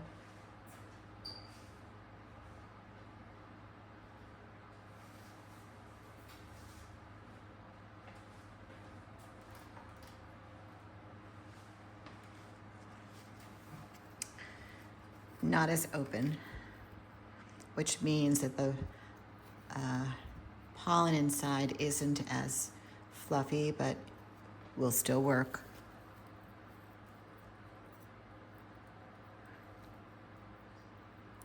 I was walking Libby, was it yesterday? And I saw my first bumblebee of the season. They are up out of the ground and they're looking for food, which is great because right now it's daffodil season and we have this little yellow flower. It almost looks like a dandelion, but it's not. It's just like this, it looks like a daisy, but it's all yellow and I'm sure they have pollen. But it was a bumblebee, and you know, they're not the most intelligent the way that they fly because they're big. But they are cute. I do like them. Okay. All right, so I'm gonna pull this tower out. I'm just making an observation from yesterday that, remember how I mentioned that I adjusted the EC with mixing clean water with the water that was in there and then putting it back because there was so much water in here. I do feel that these are, I'll call them my problem children right here. I do feel like these new leaves, you still get a little bit of there and there, but these guys, I just feel like they look a little bit darker, like healthier. So we're gonna try to hang on and see what happens.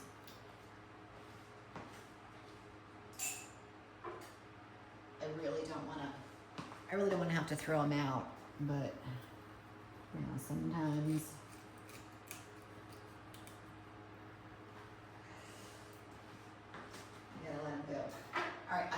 pull this tower out and get right to the spot where we're gonna dry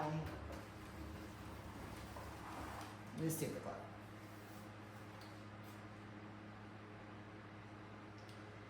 And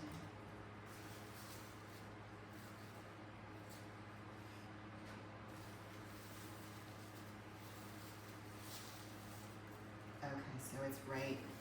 So even that little bit of growth last night shifted it. So I'm gonna have to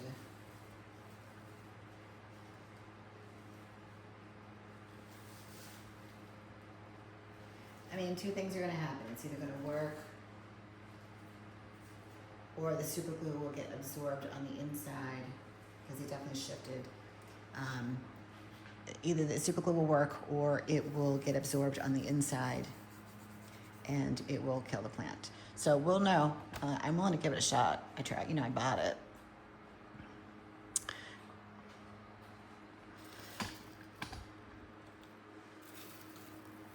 I just feel bad because, it's so young for this to happen. All right, I think if I bring you guys down, I'm gonna move that wand out. Let me set this up. I just pinched my finger.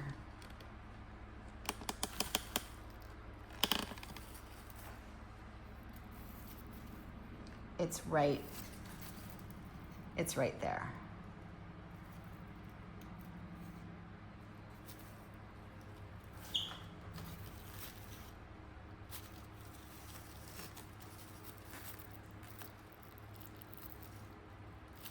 All right, let me open the super glue.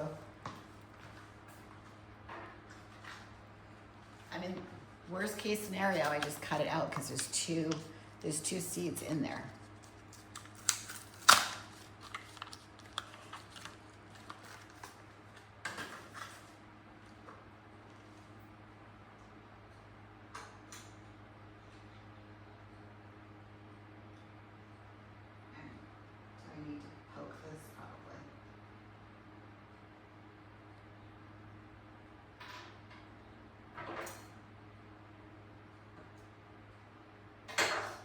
I always get nervous with super glue.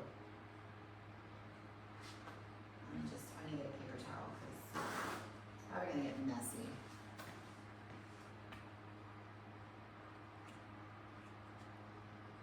Okay, so it's coming out. All right. I feel like I've been really nervous today. So I'm gonna really just try to get in there and I hope you guys can see it. I'm gonna do my best.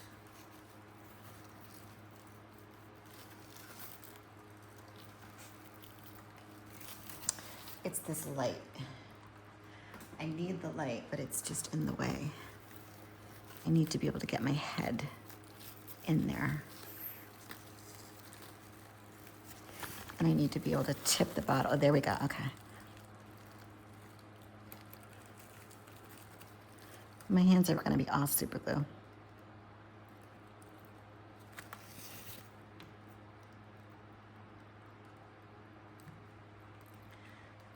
I don't know, I should have read the directions.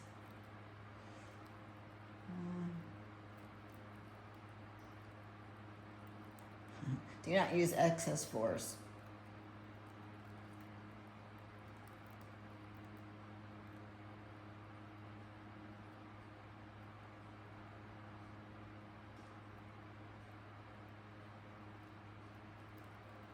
I'm making sure my finger's not stuck to the branch. Okay, I'm gonna go in with another coat.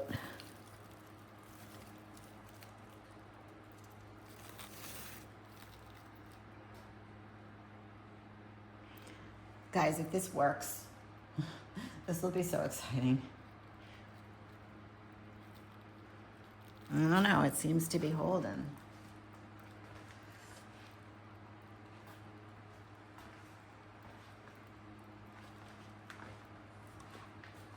This could be a first. No, I can still see it. All right, let me get underneath. It's at this awkward.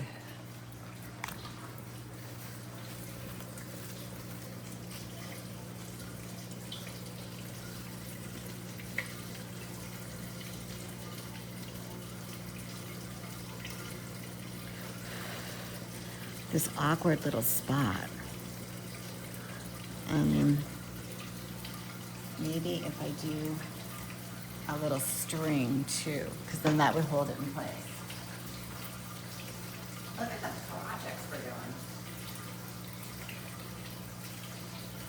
Man, I didn't anticipate this.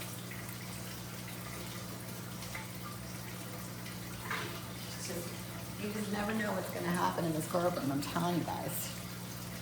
You come down here and think it's going to be an easy day, and I'm super gluing.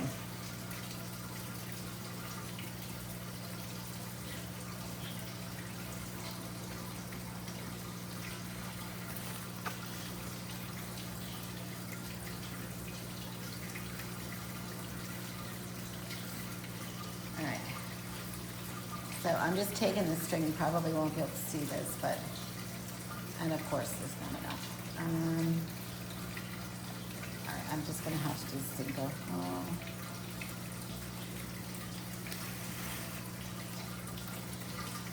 It looks like it's holding.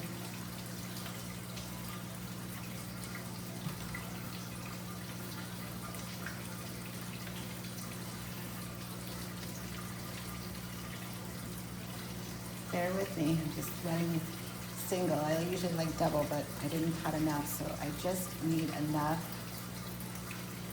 for a slight workaround. Not like a lot, but just a little so that it can hold in place. So I'm gonna, it's being held. There we go. Okay. I'm going to tie this off.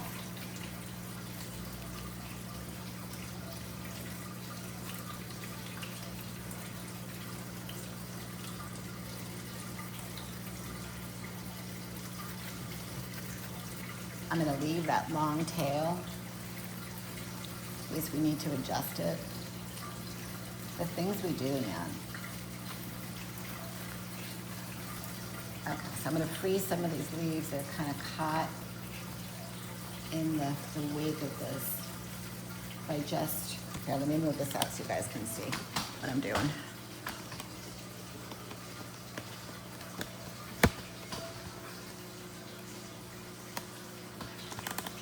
They're all kind of in there, like condensed. You know, like they're on top. I don't want to rip them, and I don't want to crack another stem. But I just slightly want to ease them without moving that stem.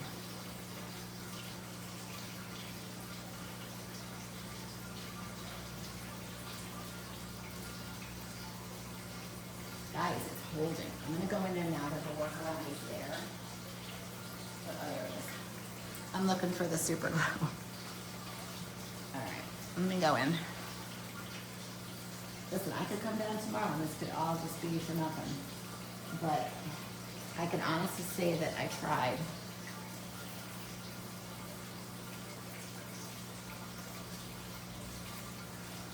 I gave it everything I had in the toolbox.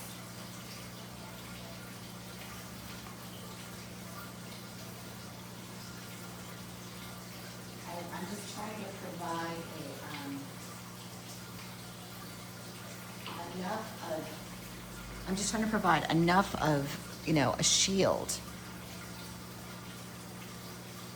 to hold it together. It's just too young to let go, and it's in such good shape.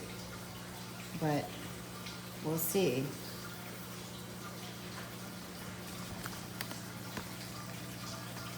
All right, I'm gonna actually take this off. This will be the easiest way of doing it. All right, so you can kind of see right there a little bit of the break. And then you can see the string. Okay.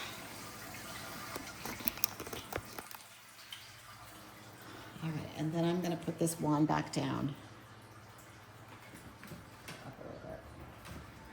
We're gonna spin her so that the port is where it should be in the front.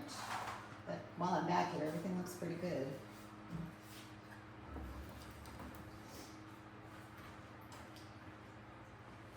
So be sure to check in with me tomorrow and see what happens. This whole plant could just be toast, but hopefully not. All right, we gotta move on. My goodness. All right, this is the old summer squash. We're not gonna do a whole lot. I know it needs water, probably needs pH, but I know later in the week, we're just gonna take her down. So we'll move on. Okay, we did the lettuce. And I discovered on the watermelon tower, right there,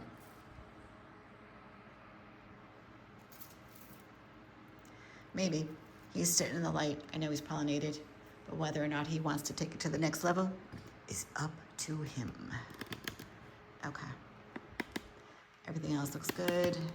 I don't really see anything that needs to be pollinated. These are all just flowers to pollinate with.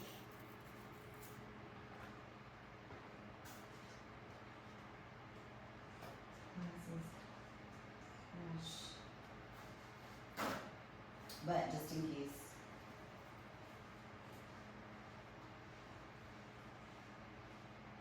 Let's check on you guys here. Let's switch the camera. I get so involved I forget to switch. Sorry.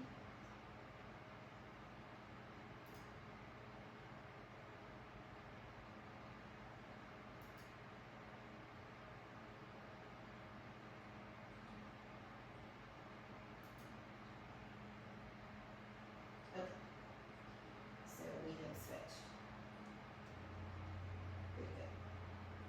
All right, watermelon cucumber coming up. Just clean the brush. Need some caffeine.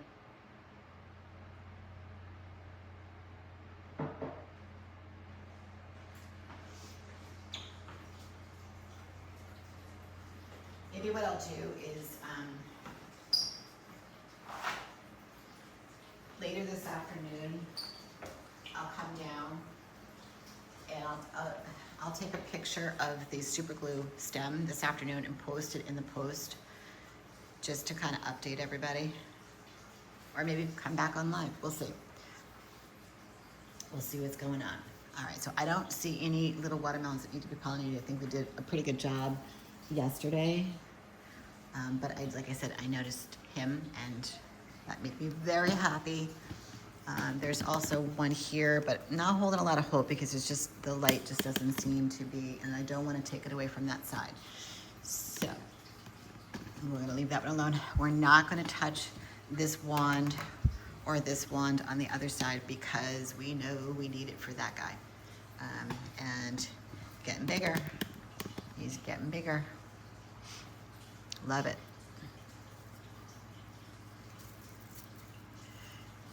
I do. We're gonna have to build a hammock soon. Got some beautiful flowers. What's going on here? I think I pollinated them yesterday. Lots of gorgeous flowers.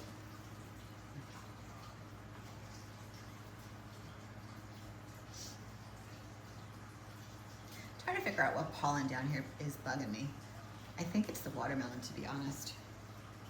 Every time I come near this tower, my nose just gets a little, there are a few up there. Can't reach them though. There's one, we go all the way to the top. There's one right there. That's kind of in the same line of light, so that could happen.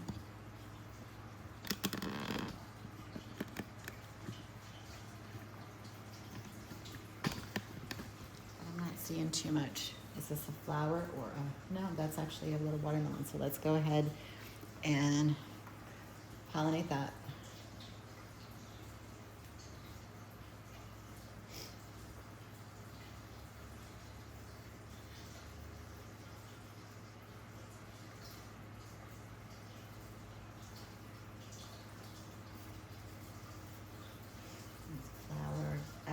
Now that it's very deep, It's think of this analogy when you were younger. You know, you go to one of those, you know, a bar or whatever, and there's like 3 rows in front of you. It's kind of, that's what's happening here. It's just so concentrated. It's like row after row of vines. And so I'm looking for things that get pollinated, and then through the night they grow and this whole vine shifts. So when that happens, you know, it's going to start to grow. The fruit, that is. The fruit. And you then discover, whoa, you got a big watermelon that's way inside and you didn't even know it.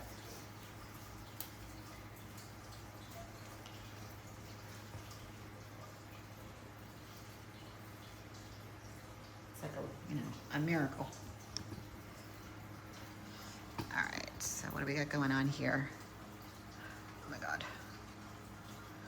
All right. Lots of pretty flowers. I don't see a lot of watermelon. Oh, there's one. And there's one. Hold on, I need a flower.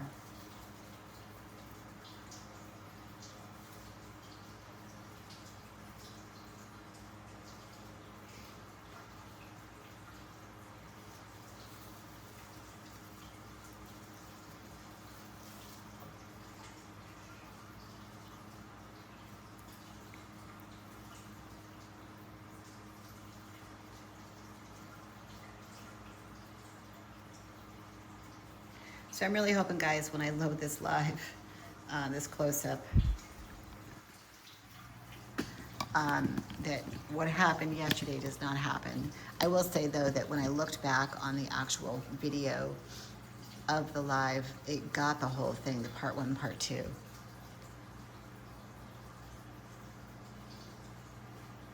So if you wanted to scroll back from yesterday, you could do that in that video. And if you're super, super busy, you can always wait until the end of the week when I load up. Like I said, it's probably going to be easily like, oh God, this just turned black. 5-6 hours. Oops.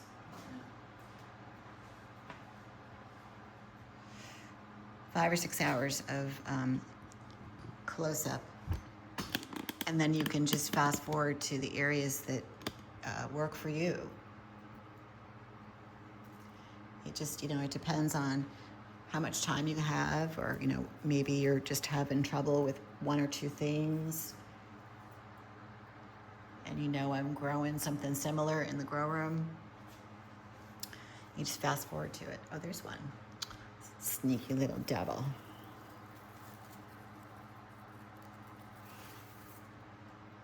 Hiding. There we go.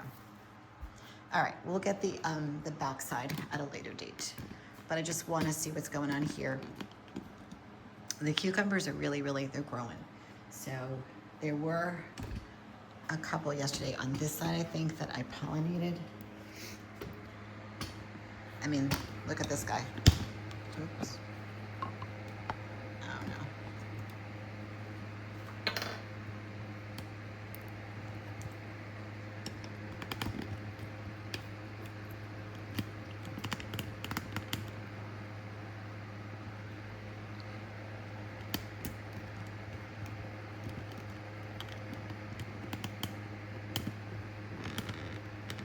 I think I just broke this, guys.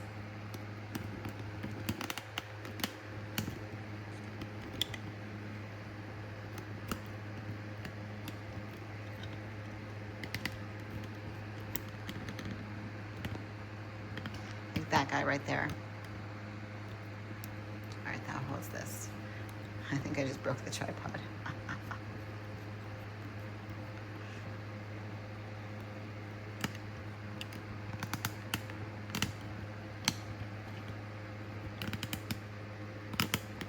It's this that controls that. Okay. Oh my God, every day it's something.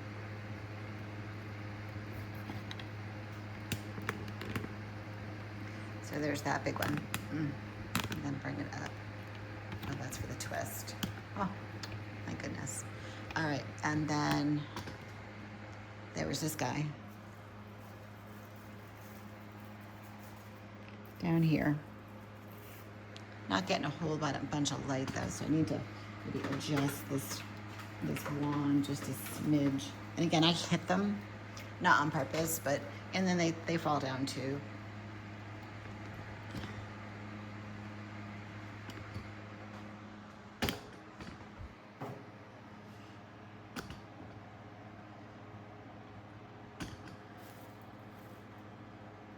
Just looking for things. We'll deadhead a little bit later. I'm just looking for things to pollinate. We got a couple nice beauties there. I'll clean up later on. I've got a little baby one right there that's swollen on the end. I don't know why it did that. Right there and right there.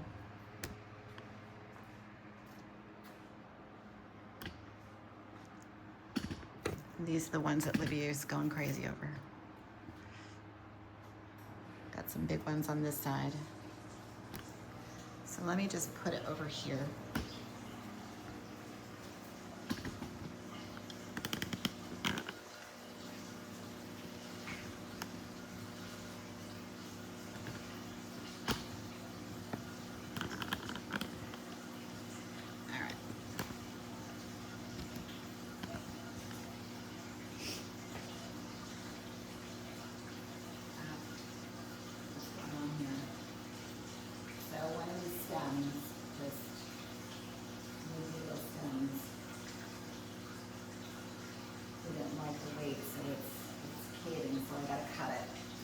That stem, this stem right here, look how it's lifeless.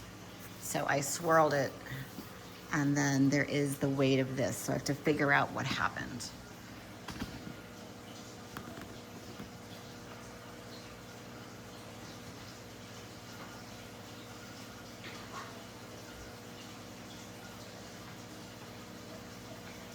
Was it the swirling yesterday that cracked it somewhere? So I'm looking for a lead that's, I'm gonna cut it there.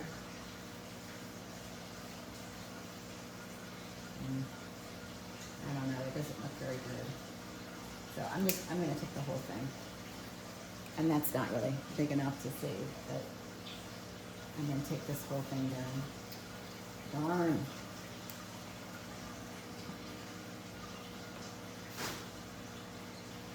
I will say, I've got some, prime real estate right there at the top. I could pop a new one in there.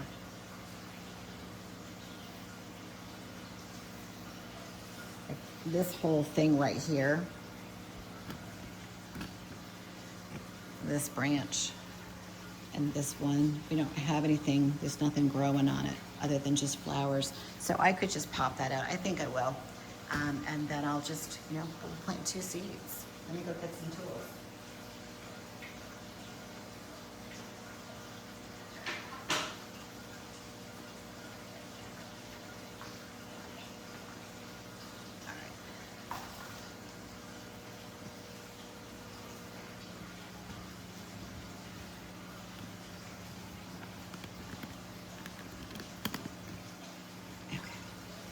Take the cover off.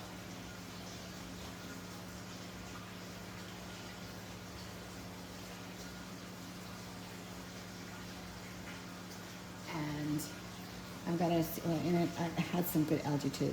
Even with that cover on, wow. So I'm just gonna get my tool back there and slide this out slowly. I don't think there'll be a lot of roots, to be honest. Yeah, there's really not. And it gives me an idea to, little vision in there.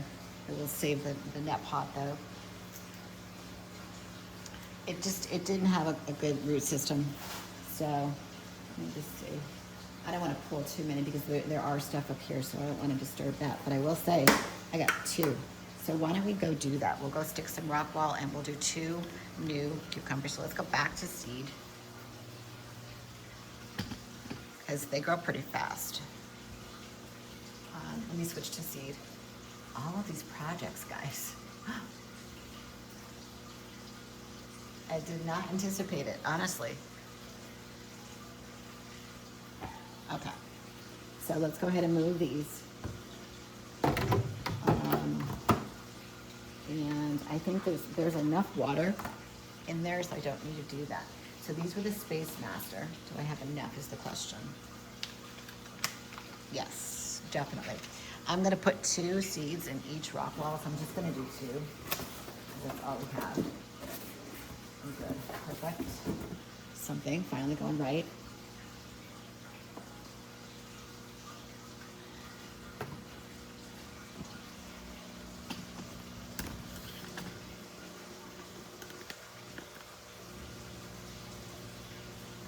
Okay.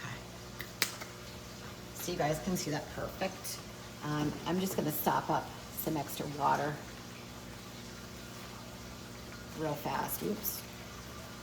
And then try not to dump it on everything. 2 seconds with that, and just get a little light so you can see what I'm doing.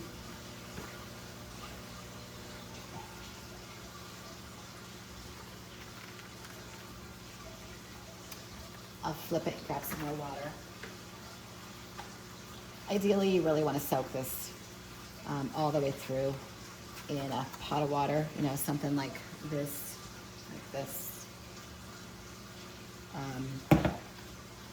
but just for the sake of time right now.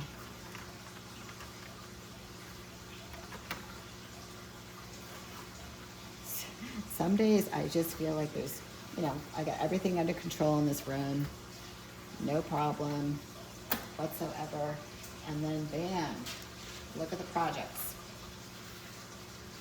All right, so these seeds are pretty small. Okay, so I'm gonna do, as crazy as this sounds, because I don't want to mess around. I want to get them back in the tower. I'm gonna do 3 and just see what happens. I can always pull if I need to. 1 is usually sufficient, but since I'm kind of in a hurry to get them up and ready and back producing, because that is prime real estate in there. So I'm just gonna put a scotchy of vermiculite. And it's perfect timing with the cover on it. And the light's back on. I will say this though, if you, I don't think I can grab it right now, but if you ever have seen the video, let me just go start page. There. And I can actually do, all right. Put you guys on this one. I can't believe I just broke the tripod. That's so crazy. We'll get another one. We're on. I'll say good morning to everybody here. Welcome. And I'll have you over here. So yesterday, if you guys were watching, I broke my tripod. So the little swivel thing, this thing that goes up and down, it snapped off. I ordered another one. It's sitting on my front porch, but did not have enough time to kind of set it up. And I think I can kind of work with this because I do like this one. So I don't really want to throw it out. All right, so what I need to do, let's check on these first. I'm going to take off the hood and I'm going to drain the water back to the basin. I'm going to put this aside just for a quick little second. I'm going to put a little light so we can kind of see what's going on here. Now, these were the 4 different lettuces, if you tuned in yesterday, that we did. And what I'm going to do right here is I should probably start another row so I know which ones have seeds. These are cucumbers, and I was a little aggressive putting 3 seeds in each of those, but that's okay. I'm going to do, what do we got, 2, this makes 7, 8, 9. Perfect. I'm gonna push them all the way down so they get some water. And I know that section right there we planted 24 hours later. Not a big deal because cucumbers are pretty hardy. But I am gonna do 2. I'm not gonna cut these. I'm just gonna like pop them in. The seeds are pretty small, so to do that is a lot of work. and we've got a lot going on. So I'm just gonna be putting 2 seeds in and hope for the best. I was doing a little research today, this morning early, about strawberries, and I watched all kinds of videos. I'm still petrified. I guess I'm at that level now of being petrified, not just scared, of bringing in bare roots, because they say they're not in soil, but I don't believe them. And I just can't chance bringing aphids into this room. I can't. So I'm looking at other alternatives. Let me just get a scotchy of vermiculite, of taking, like going to Whole Foods or a gourmet shop that I trust the strawberries, and trying to do it myself. Like I would peel off the seeds, and I watched one woman, and they do get a little moldy. So I think what I would do is I would put them in a very, very clean, brand new container, which I have, like these guys. I think that I ordered these, I ordered like 4 of them. So I keep recycling the ones that I use all the time, but there's a couple on the very, very bottom that are brand new that, haven't been touched. So there's no, organisms or, things that could contaminate what I'm trying to do. All right, so that's pretty simple, guys, right? We got this. We got to put the hood back on, and I'm not really worried about the lettuce, and I don't think, actually, you want to know something? Let me get up close. One of the cucumber seeds actually sprouted, but I do need my glasses to actually get a better look. I see a stem, and it's upside down, so I think I'm gonna pick at it to get it going the other way. Let me just show you real fast, because I know everybody likes that money shot. So if you look right there, in 24 hours, one of them sprouted. But the root is growing up, so we don't really want that. So I'm just gonna pick and flip it. I want that to grow down. And these seeds are so little that it's hard to know. I just throw them in, it is what it is. And if I need to turn them, I turn them. Redirect them, that would be a better term. All right, let's get these back under the lights. Oops, a little water on my feet. There we go. And like I said, for the first 24, 40 hours, I really like vents closed and the lights real closed, just to kind of give them that, with the warming mat and the, the little greenhouse. I'm not cooking them, I'm not baking them, I'm just sweating them. I'm sweating that seed case open. And then, where the temperature in this room is getting a little bit warmer, maybe we go one day, but cucumbers are very, very easy. That is a phase 2 seed to grow. If you've ever seen my Jurassic Park, Jurassic cucumber, there's a video out there in my playlist that shows you how fast they grow. So I'm not surprised that sprouted up overnight. All right, so we're gonna move on from the seed cam. Hope everybody's, joining me, whether you're horizontal, vertical, joining me from Pinterest, whether you're joining me from Facebook. Welcome, welcome, welcome. Make sure I want to cover all those bases. We're not live on Facebook yet. I say that nicely. I'm going to switch the camera around and let you guys stare at the green beans. Yeah, right there. Every platform has its roles. I think the 180 is the best one for the green beans, because it is in that little blind spot. Everybody's got their rules. 100 followers. So if you follow me from Facebook, make sure you're following me. Like, just hit that follow button there, so that I can actually, while I'm streaming at the same time on YouTube, whether it's horizontally or vertically, I'll be able to stream there at the very same time. But I need so many followers, and I need 60 days when I started the business page. So there's nothing I can do other than just stay right here and just remind you guys. Okay, let's get going. We got lots and lots of work, and it's so hot down here. All right, so look at that. If you're following me, you're gonna be able to see all of these videos in one long video I'll post it probably Saturday, maybe like Saturday morning. That way you guys can sit at your table or at your desk and just scroll through 6 hours of close-ups, which, you know, for us it's like garden porn.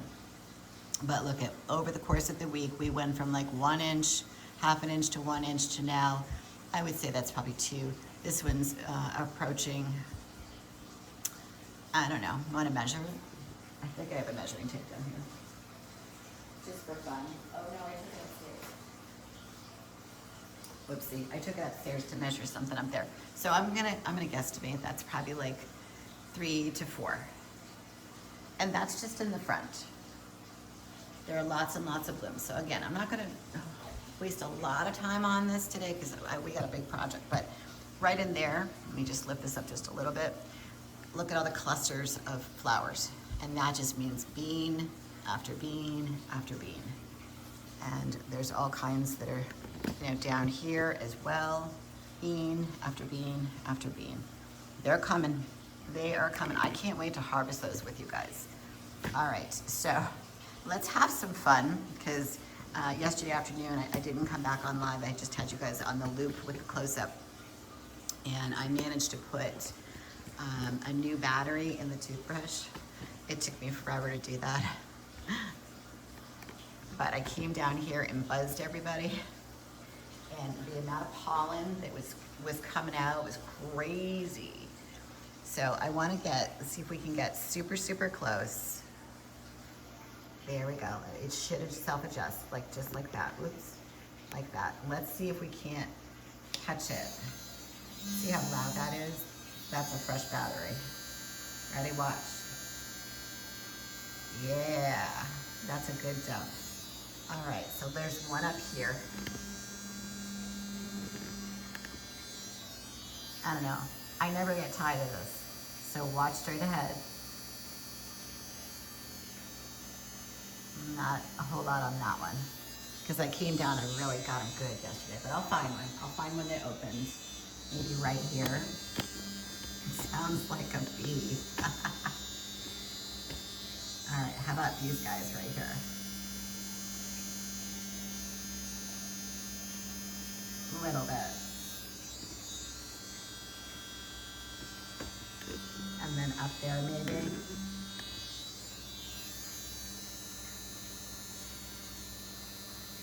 A little bit. But it's loud, it's powerful.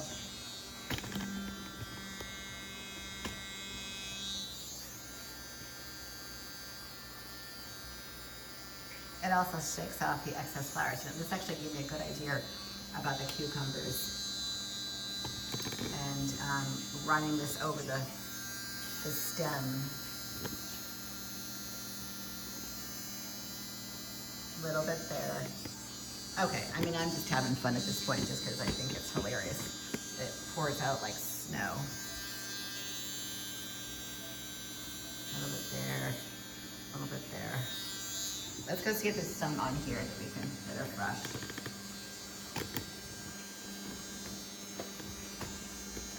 There's one. A little bit, it's hard to see. But yesterday, because the battery was so weak,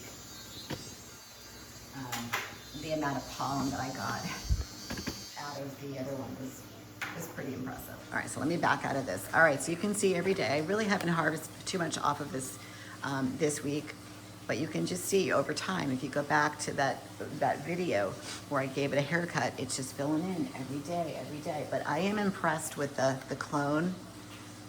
I guess I should start calling it something else other than clone, maybe Tomato Tower 2. That is a mouthful, so maybe we will stay with clone.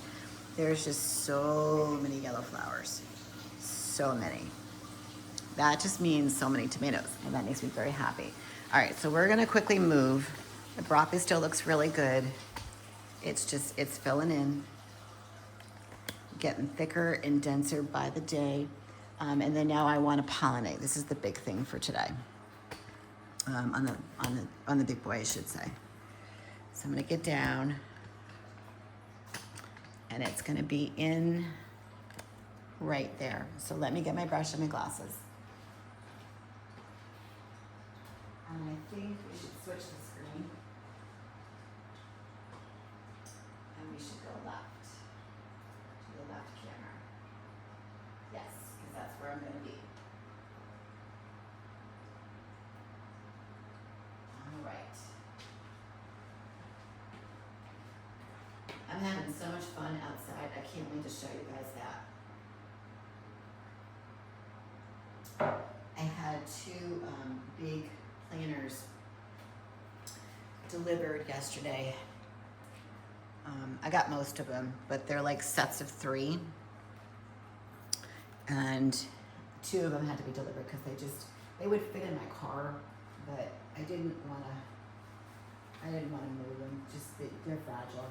So I just asked if they would deliver, and they said, of course, for a fee.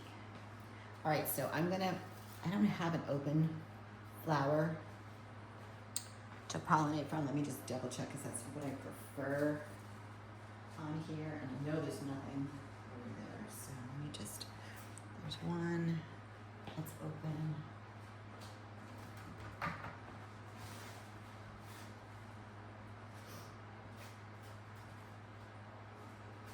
These are just old. All right, so we're just gonna have to use an older flower and hope for the best. But let me get down here.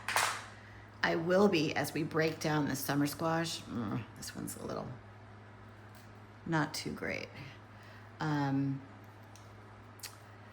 gonna save some of the flowers just because the new summer squash tower will probably be a little behind. Okay, this pollen, I will tell you, it's damp. Fingers crossed that this will work, but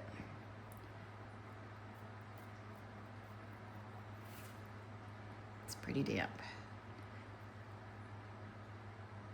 We need the fluffy stuff.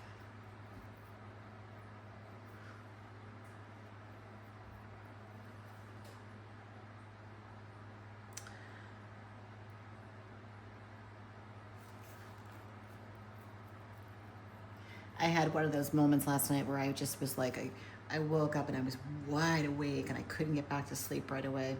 And it was at the time where I have my window open and the birds are chirping and they're loud. And so I'm just laying there and I don't want to turn the TV on and wake everybody up. So I'm just laying there and thinking about the grow room because, you know, I just love it so much. And that's when I came up with the idea of the cucumbers.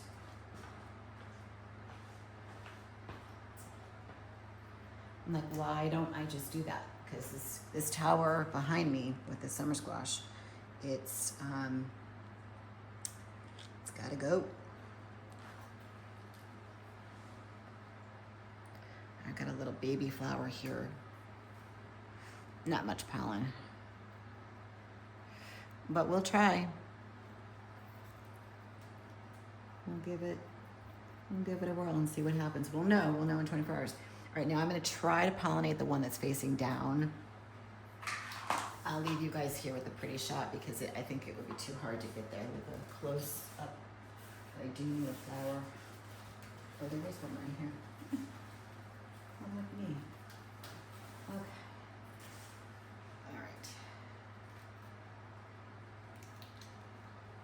You can still see me from the left camera, not the close up. I'm kind of over here, but and I can drag you guys.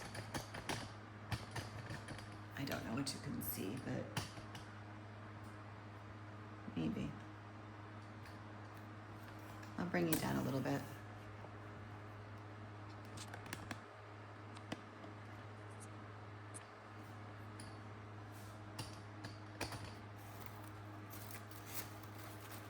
It's just really deep inside. Well, this pollen is a little bit better. I just found it. So maybe we'll try to go back. And you lose so much because you're upside down.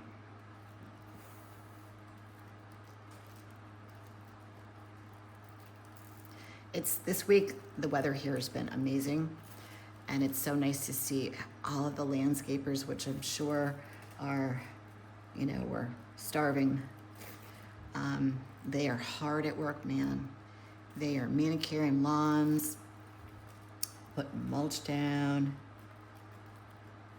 Everything just looks so pretty. The city of Newport just celebrated what they call Daffodil Day because there's just so many daffodils around here. Okay, that actually looks pretty good. So I'm going to come back around to the one that we just pollinated and share some of this pollen because there's a little bit left and it's not as gooey. So, you know, maybe, just maybe, this will pollinate. I prefer the flower to be completely open, the pollen to be dry, like that fluffy white snow. But we'll give it a whirl. Those are the two that are open that we had been watching all week. And I had said that later in the week they'd be ready to go, and there they are. They don't take long once you start to see the forming of that flower.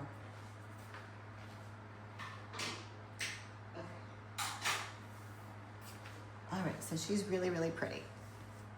She looks really nice. Let's see what happens. Keep you posted. All right, so you guys ready? You psyched? You psyched to see what's gonna happen? All right, so we won't spend a lot of time here because this is the new zucchini and she's just gorgeous. Nothing going on there other than just some beautiful, beautiful foliage. They look like, don't they look like giant lily pads? I said that this morning when I saw them. I was like, they look, when you get up close, look at that one right there. It just looks like a, I'll come up, like a giant lily pad. I don't know. All right, so the moment we've all been waiting for. I'm so excited. Please, oh please, oh please, let it work.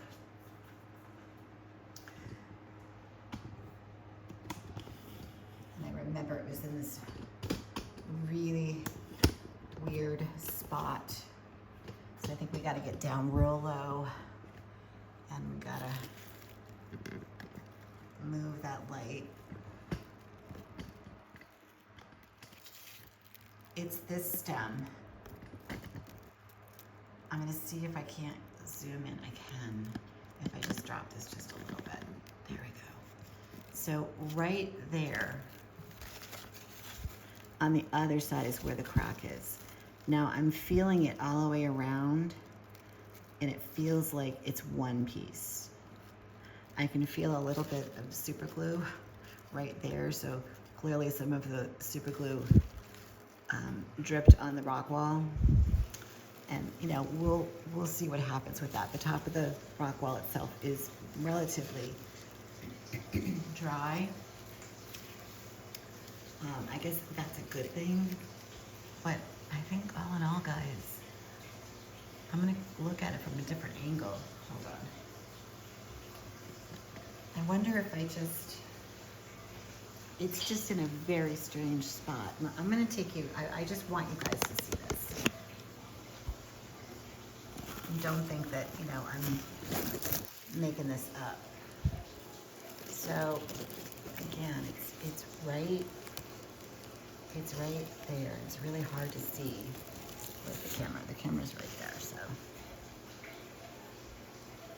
it's one piece.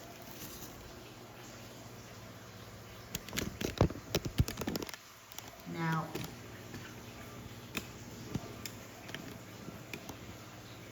as far as like chemical, or I'm just gonna clip this. Hold on, give me a sec. And I'm gonna move out. I mean, I know that super glue technically is a chemical, but it's on the stem. It's not gonna be, you know, attached to any of the fruit that potentially will grow. So that's why I'm thinking that it's probably not gonna be toxic at any level going into the plant. But what I am concerned with is that, you know, the weight over time, even though we've got this workaround to give it a little more support, I'll keep my eye on it, but it definitely looks like it's okay. And then maybe what we do is next week, we just, you know, add another layer, maybe. I will show you on this. If I was trying to get a picture of the bottle, that was what I used. 3M Scotch Liquid Super Glue. And I don't know, it's $4.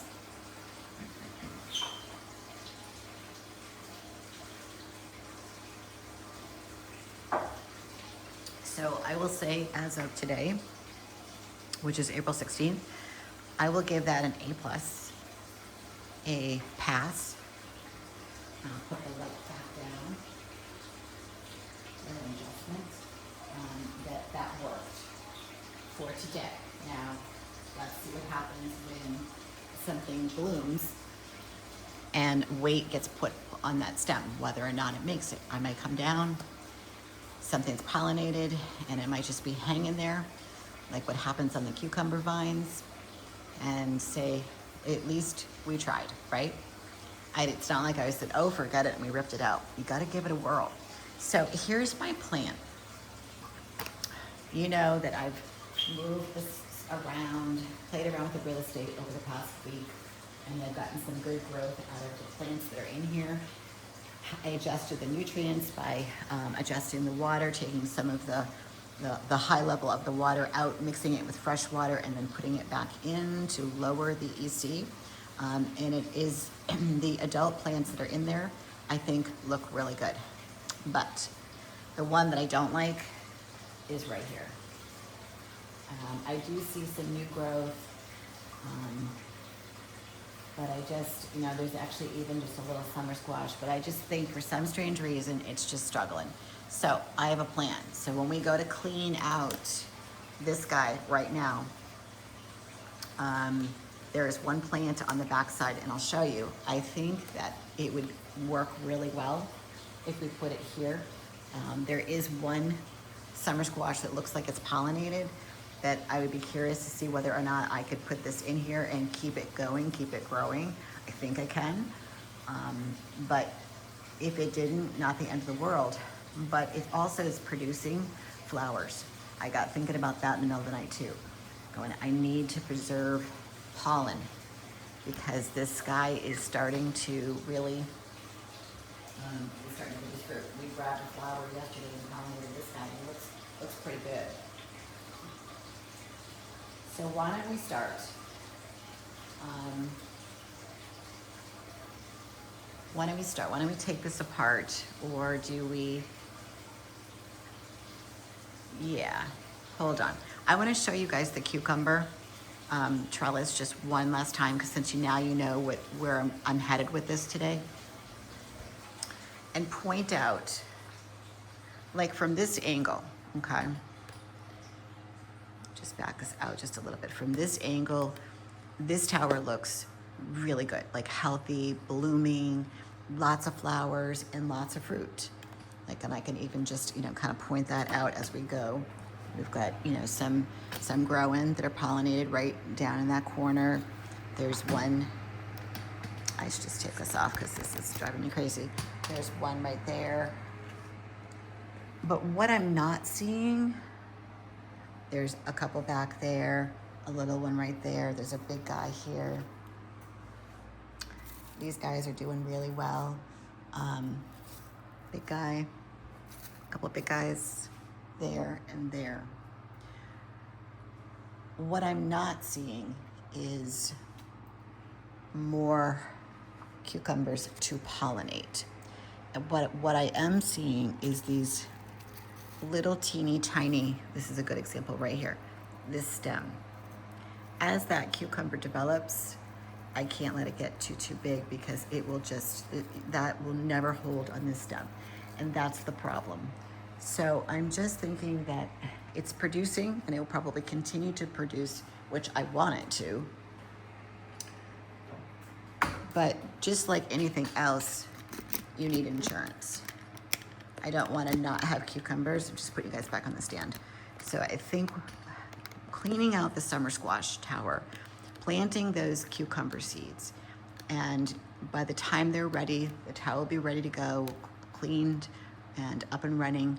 And then we just let it get to a point where I can take the metal trellis that's going around this guy right here and pop it over the new. I'll probably switch it because I do like the location of this over on this side of the room. I don't want the trellis there. I think there's not enough room. So keeping it over there is fine. So when it gets to a point that we need a trellis, we just swap it out and then we'll figure out what's gonna go down there. I'm really thinking strawberries, but I gotta work on that. So I think at this point what I wanna do is just go ahead and start first removing that plant that's not working, which is this guy right here. And I'm gonna bring this tower, just so you guys can see on the left, I'm gonna be bringing that center. But let me, I can back this up. I want you guys to be able to see. Just a little bit.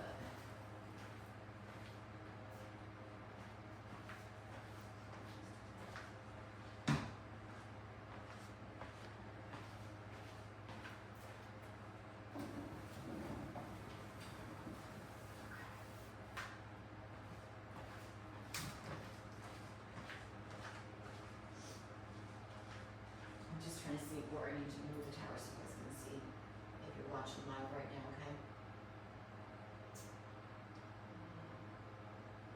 Hey Mom, what are you doing?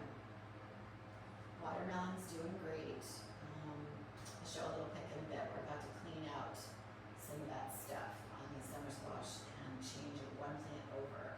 So nice to see it in here. Yeah, okay, so that actually looks pretty good. So when I load up the close-up a little bit later, it'll be on the loop for the afternoon, you'll be able to see. Everybody, this is my mom. She is in the house. All right, so let's take out that one plant, which is right here.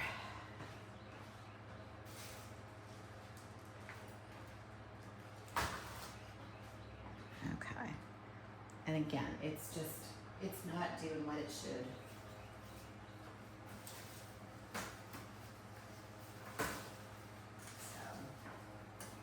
Oh boy, these are very snappy. Look at that. I literally just took it out and snap, snap. Wow, okay.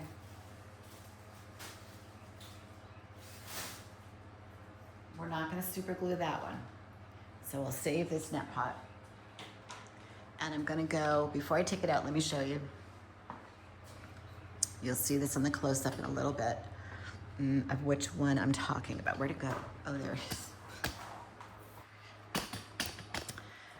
They're all kind of wound. So it's this guy right here that's coming down and it's got some really healthy foliage to it. And it has one summer squash that we pollinated, and I do think that it's viable. So let me put you back and do the surgery. Bear with me.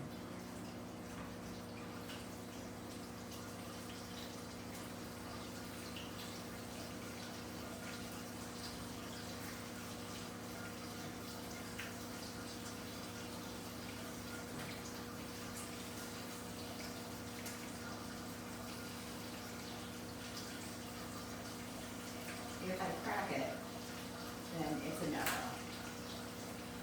But I have to get my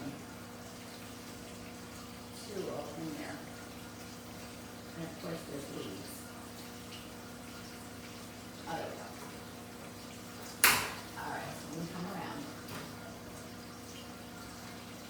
There's no workaround, so I'm going to slide it out this way, because it's long. And of course the cord needs to be moved. And when you pull these out, you know you want to do it very gently, holding on to the roots, try to grab as much as you can, very gently, so that the shock of transplanting, there we go, into the new tower. I'm going to come underneath the trellis, and there we go. Ooh, like spaghetti. gonna kind of, whoa. All right, that was a close one. All right, so that's what I'm gonna be putting in here. The roots actually look okay. No browning. Maybe I will snip off a little bit.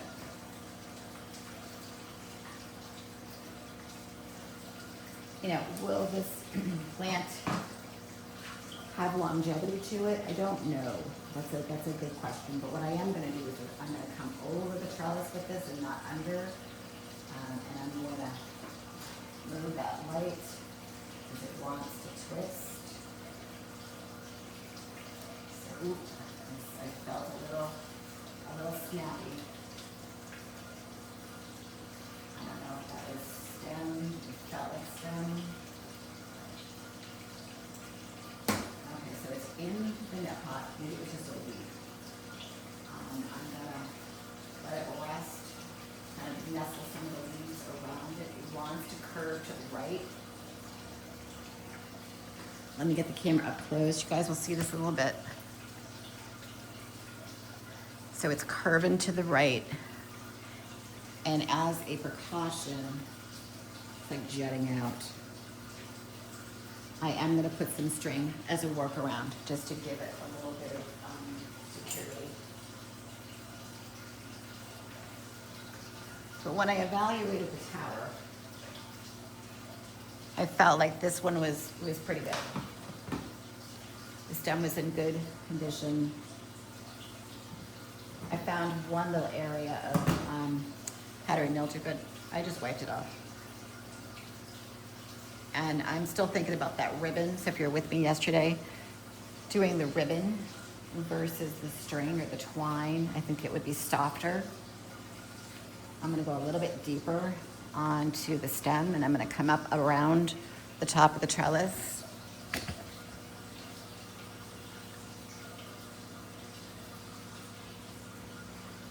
I'm not gonna lift it, but I'm just gonna give it, I might even go just a little bit down. I'm gonna go a little further. I'm gonna go underneath the leaf.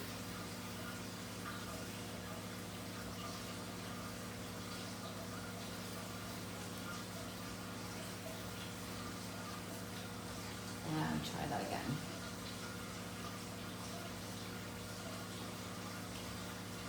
Doesn't need to be airborne. It just needs the tension off of that main stem to be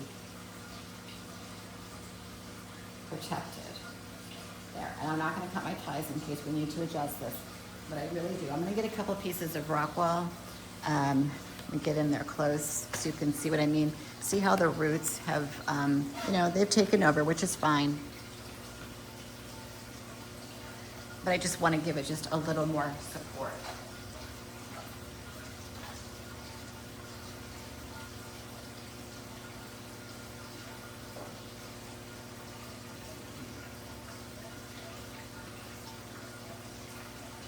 So that we don't have any casualties. There we go.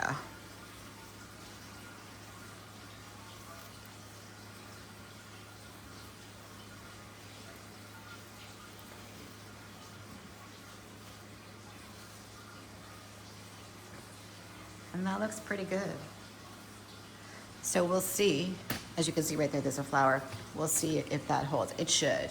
I can't imagine that, you know, that's not going to continue to grow. But what I do like about this,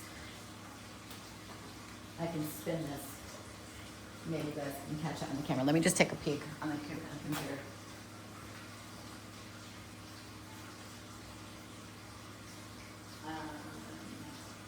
Needs to go the other way just a little bit more. We can do that.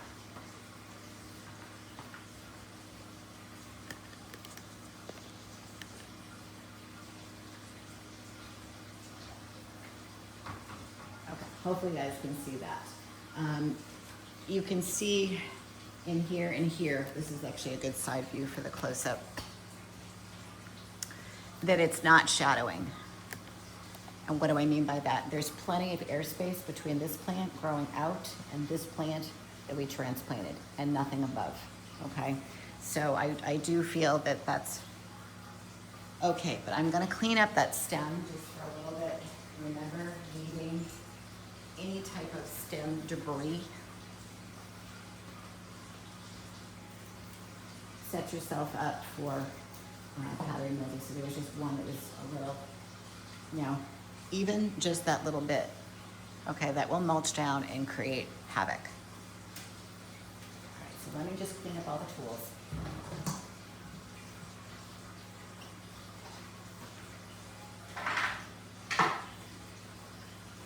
I'm going to push her back and adjust some lights so that we can get the other tower in place to clean. So this one now is going to have to go up and out just a smidge to support that new and all those cords.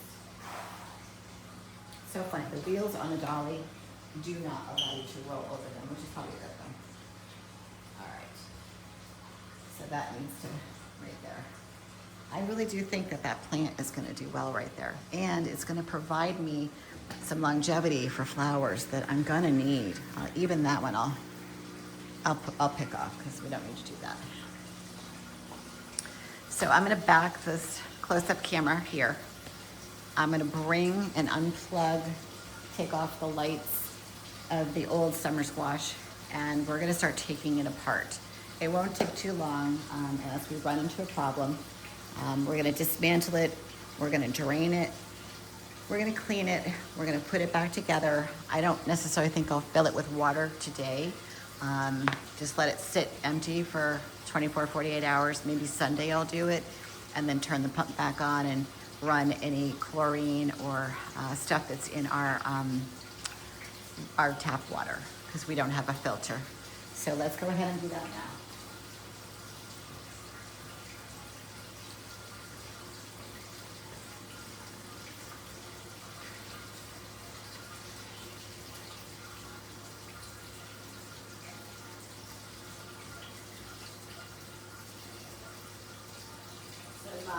We close up. I load that and I'm done.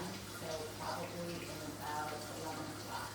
So you can see the different cameras that are switching around. And so for instance, there's a little lag. So just hold up. So if I go right, you'll see the right camera. I'm going to go back to the left. That's where I'm going to take this apart. So you're going to be able to see that. See the phone in the middle. That's the close-up. And so when I'm ready, if anybody else is wanting the same thing, this was yesterday's.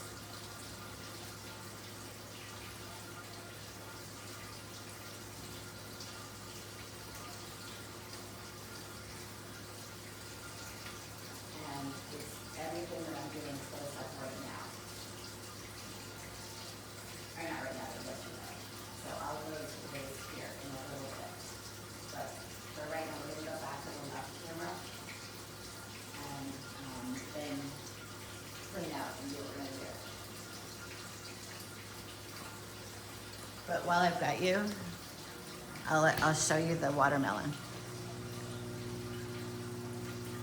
See that big guy right there? Every day he sinks a little bit further, so I'm going to have to prop him up soon with a hammock. But you know, in 1 week, it's got some good growth.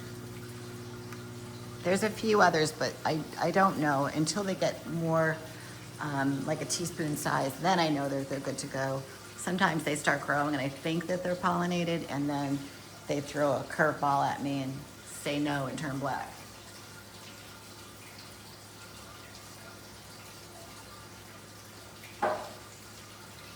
Okay.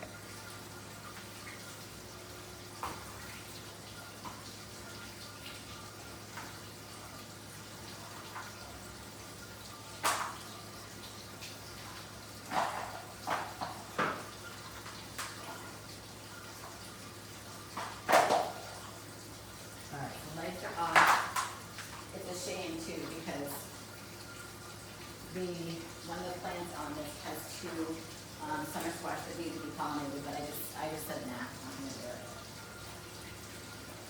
It's time. So if you guys ever need to move a tower or change it over, the best thing to do is keep it as close as possible and nice and vertical.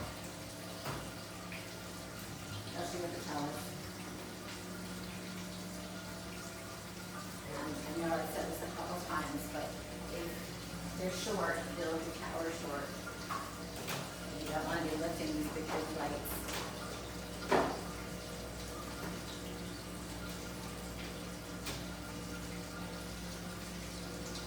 And I have to put you guys over here for right now so I can move the lights.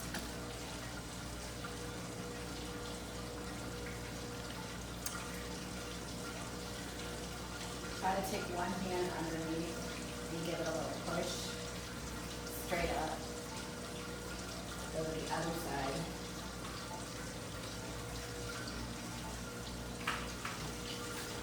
And give it a push.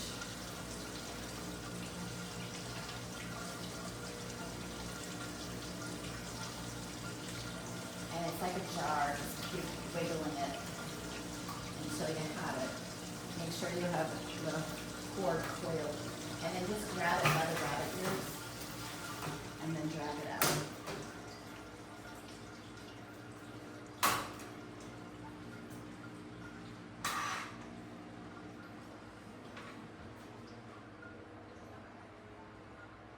Alright, so the next step is to undo the shower cap, which is the next component.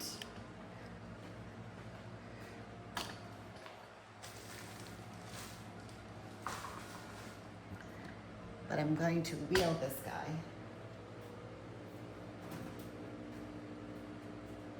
Pump sounds funny.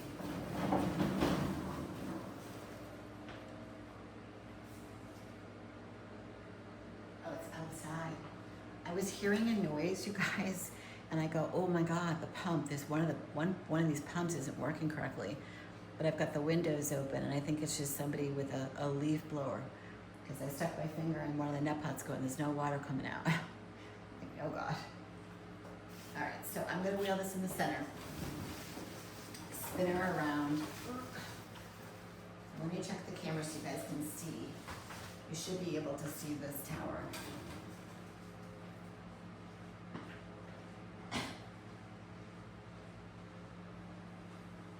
Okay, yeah, you can.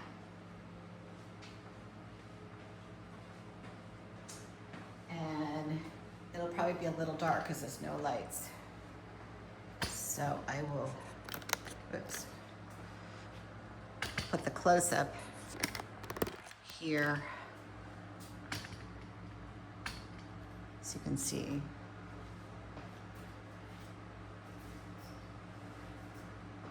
scissors. You know, you guys are probably saying like this looks really healthy, and it does. It does. It's just like, for instance, right here, this whole thing, this whole vine goes right up to this top pot, and there's 2 flowers right there that we could pollinate. But I think we're going to be up and running with that one very soon, so I'm okay with that. And I'm going to have my outside gardens up too. So I really do think I want to try some type of strawberry. I just have to figure out which ones. And before I take off any hardware, I'm just going to get rid of any workarounds.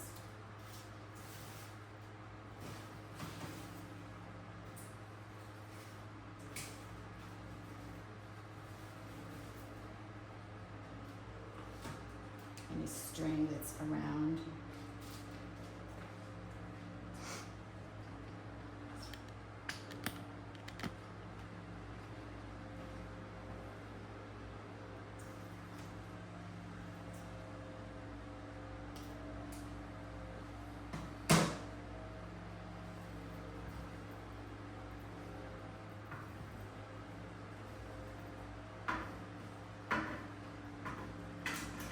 Undoing the screw in the shower cap. It's going to make it a little bit easier to take out some of these big boys.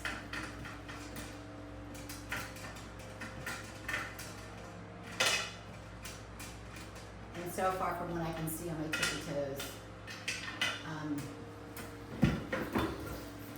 the shower cap looks pretty good. There's no mold. I do need to get it back.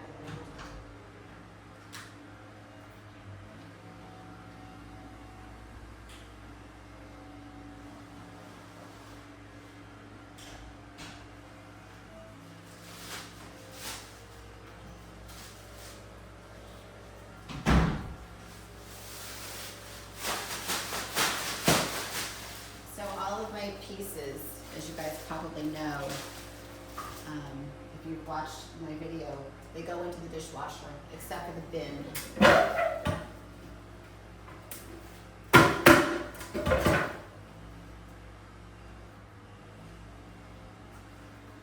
Sometimes these pieces are easier to get off than others.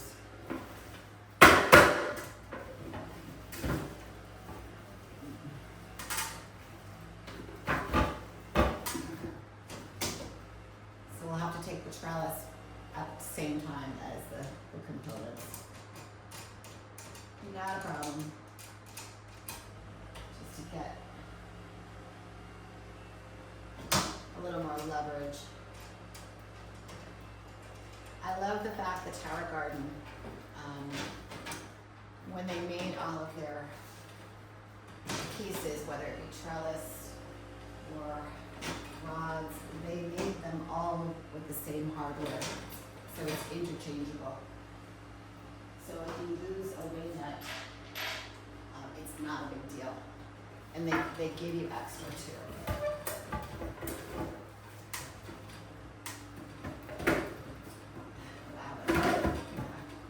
There we go. All right.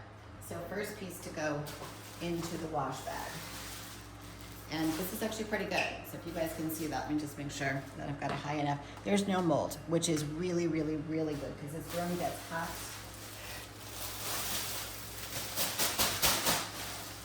And I do worry about that. So that's another reason why you want to turn your towers over. So here we go. So here's the first one. That's actually not too bad.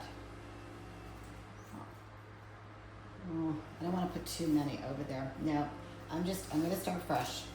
I'm going to hold true to what I think is the right thing to do.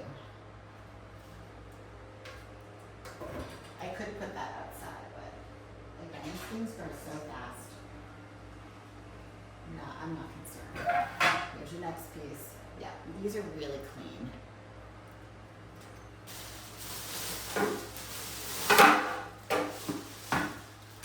Next section of the trellis. And see how easy this is? Even the trellis looks really clean.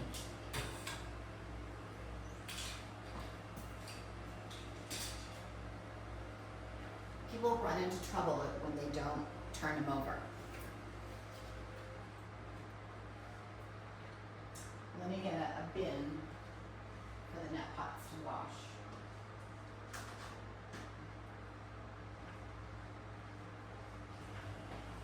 I like to put them in one of these little to-go containers and then just stick them in the sink and then just rinse them. I don't even use soap. Alright, so here's one of the big boys. And it's in there. But look at it. I feel like this is like if someone went fishing. Look at how long that is. And it's still really healthy and heavy. My goodness. That is heavy and very, very thorny.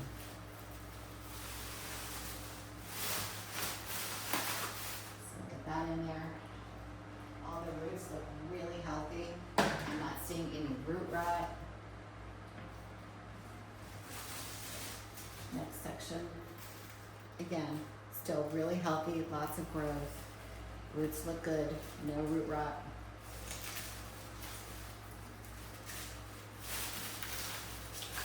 But I got a lot of food off of this. A lot of summer squash. So the next component looks really clean. My hands are getting wet, slippy. Let me get a face cloth.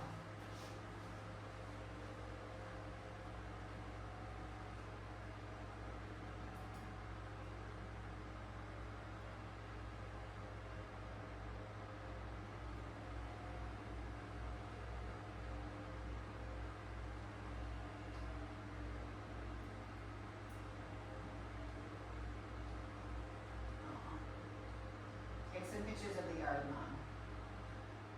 Okay. Have fun sewing.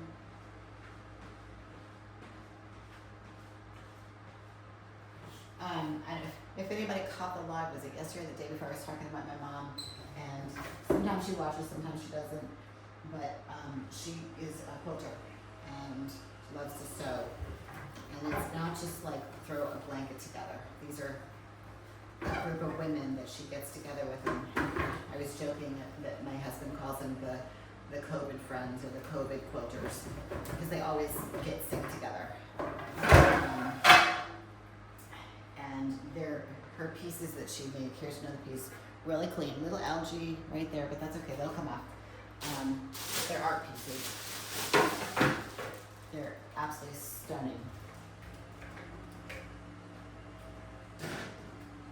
I did not get that gene, by the way. Okay, so here's another big boy. And that's a lot of root, guys. A lot of root. Look how long that is. So you can see a little of that fungus right there. So we caught this just in time. Get rid of the roots from in there.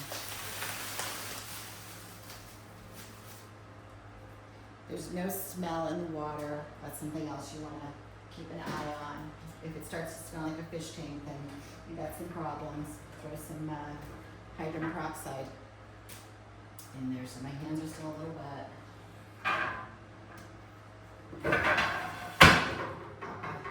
Still very clean. I'm very, very hopeful to get to the base of this and not have it be gross. I always get concerned. Okay, let's take off the next layer. Wow, it's hot in here.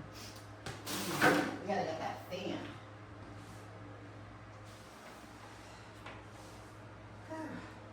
Alright. Start blowing some air.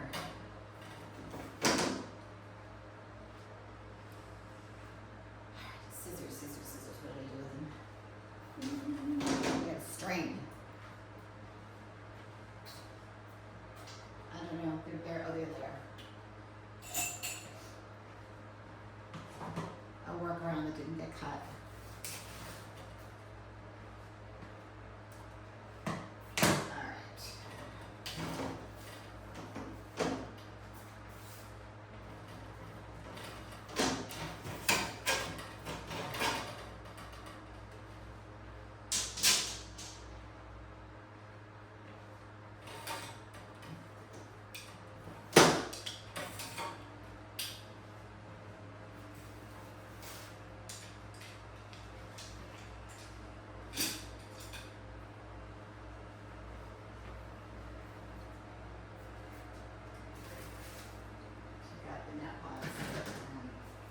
Aren't being used. Okay, this is a, oh my gosh, okay, this is a double. So this is, I'm actually going to show you this.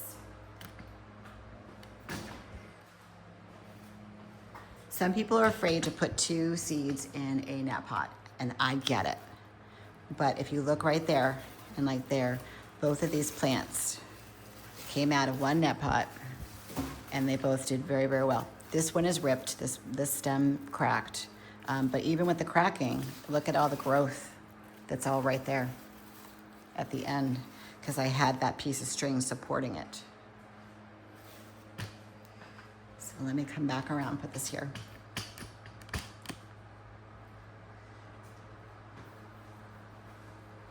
I just like to put multiple seeds. One may not make it. And then you may have success that you make it, like this. But that's, you know, that produced a lot of food, and it still could if I wanted it to.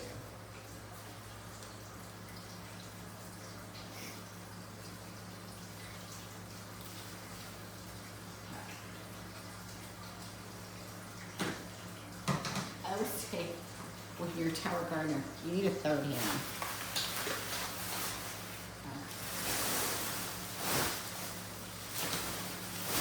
Well, I'm really excited that we're doing this today. I'm really excited. I want to back up so my head's not chopped off. There we go. I was just thinking about this when I said we're going to do it later in the week. But I was like, well, what's the plan, Jerry? Like, what's your plan? What are you going to put in there? And I wasn't sure. I just really was kind of stumped at what I wanted to do with this tower. And then, like I said, it was in the middle of the night going, cucumbers below. When I was over there on cucumbers the other day, and like 2 days in a row, I was like, there's no cucumbers to pollinate. Or maybe there was one. That's usually the sign that you're reaching, I won't say the limit. If you were outside, you could probably go for a long time. But we're indoors. And each of these plants have only so much longevity. Crystal clean. But I'm still gonna run it. I'll stick them in the dishwasher with some citric acid. Clean the net pots. Now this bottom part has a little bit of mold. A little bit, not much. And I think, ooh, look at it. Ooh, God. Look at it. That's all roots. Take off these last pieces.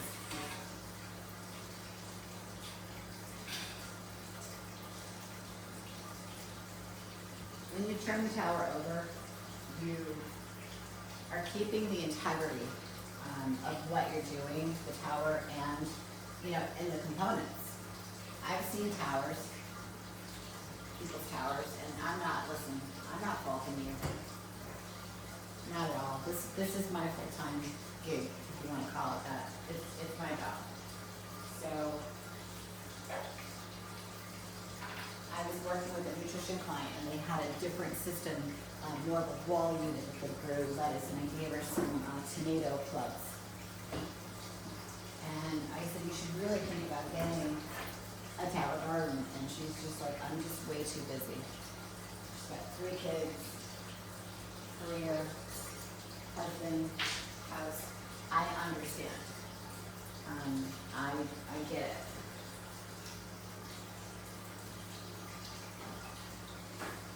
All right. Let me just.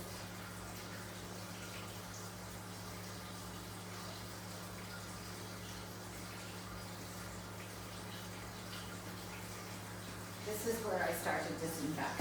Now that everything is out, I like to clean a little bit with alcohol and squirty.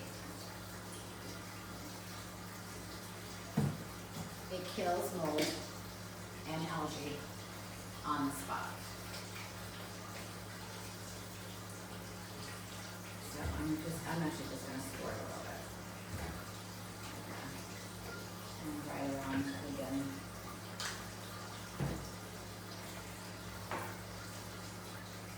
I'm going to clean the top first.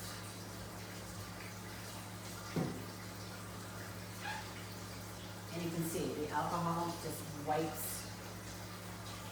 the algae away.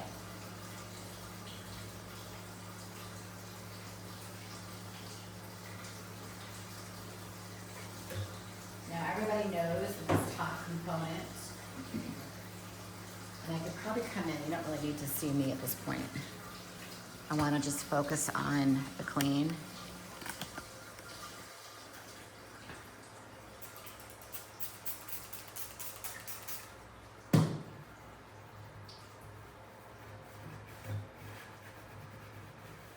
It just wipes, because you're just killing all of the micro biomes. So what I was saying is that you know that the top part is fixed. And I really do my best to leave those rods. I'll tighten them a little bit. Just one less thing I don't have to do. I was thinking as I was laying there, I want to try something. So I never use the top port of the toothbrush. It's kind of gross. But I thought if I spray enough, because the algae does kind of get in those little grooves right there. If I took the toothbrush, yeah, there we go. That's what I'm talking about.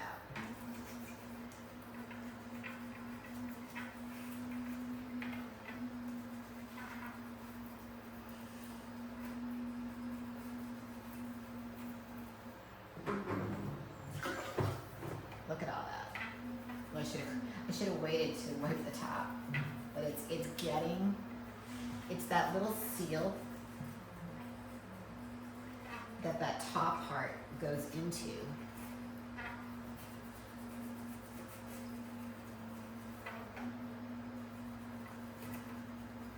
It gets kind of gross with the algae.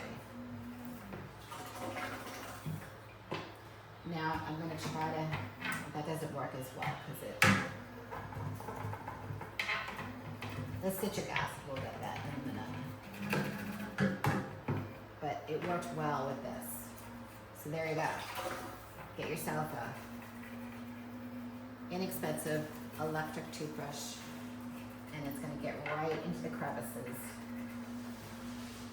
to get just that light layer of algae out. Oops, gross. Nothing like getting sprayed with cold water. Okay, so then what I do,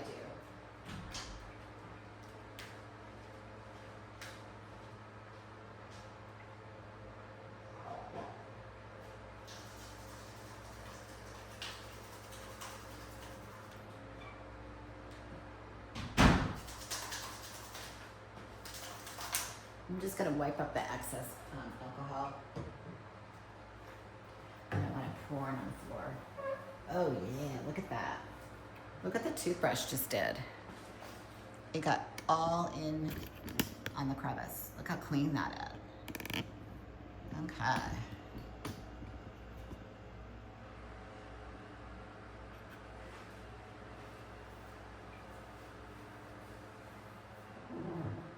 So there's tons of citric acids out there that you can use. This is the one that I have found. It's on my website. You get it on Amazon. And I'm going to take the cover. I'm going to leave the rods on. We'll go this way first. I'm going to leave the pump in there.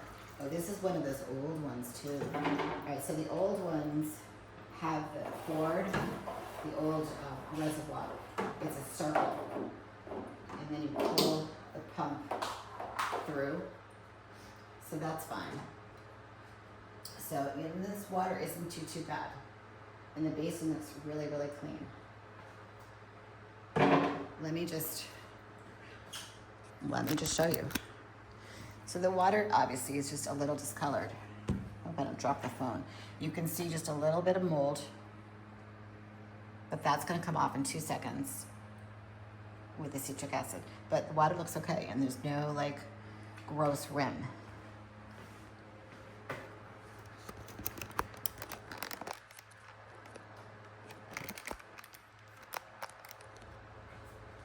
Okay. So the dirtiest part really is so I'll switch this around since that front really doesn't need. So I just got a scrubby sponge and this is already pretty wet. So I take a little bit of the citric acid. There's not much in here. It's kind of a rock. So I'm gonna add a little water, stir it around to get it dissolved. And then I'm gonna pour it onto the sponge.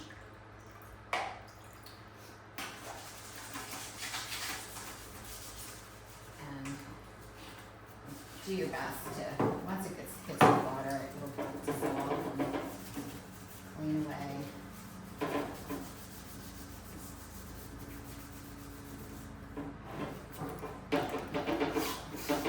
Make sure you get the blue hose. Yeah, this water's got a little funk to it. I'm gonna hit this with a little bit of alcohol in the water too. combination of citric acid and alcohol will just kill on contact. As long as the water that you're using isn't like really bad, you don't really need to dump it until the end.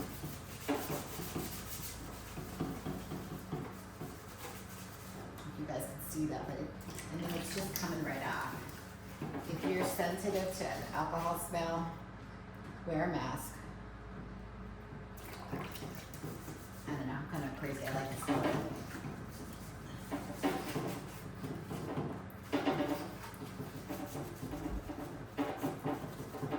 It's probably not good for me, but I don't know, good. All right. I'm just cleaning up this little door passage here.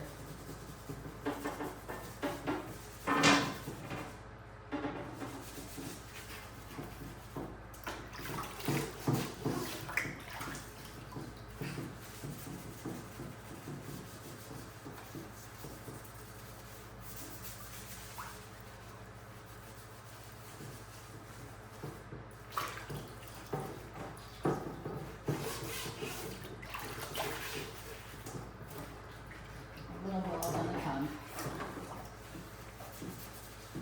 but not bad, right? A little bit there.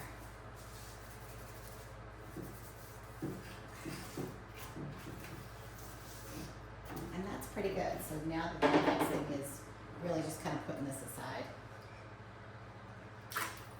And that's the rest of the citric acid. You don't need a whole lot. So what I'll do now is take this guy.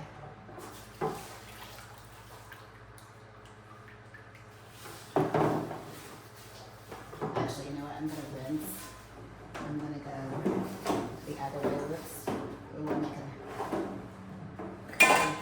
got a little hang going on with these pulls. Again, I really just try not to take too much apart. Some people take the whole thing. Not really necessary.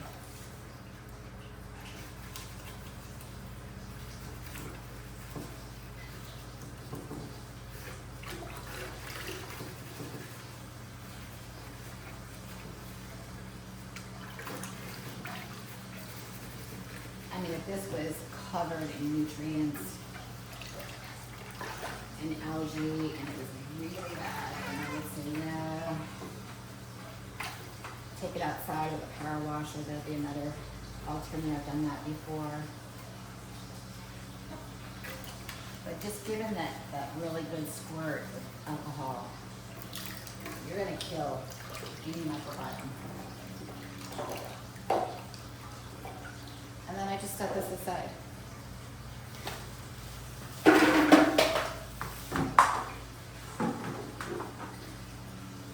The next step would be just to swirl this around. And it is really in good shape. So it's just about draining the water now.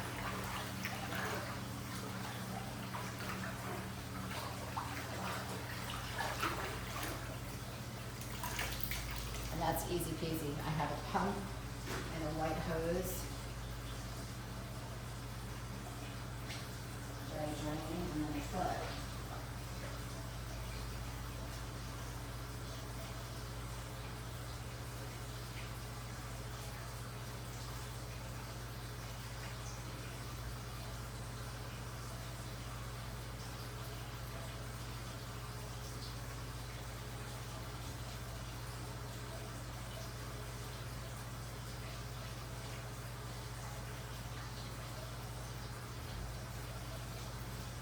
Keep going.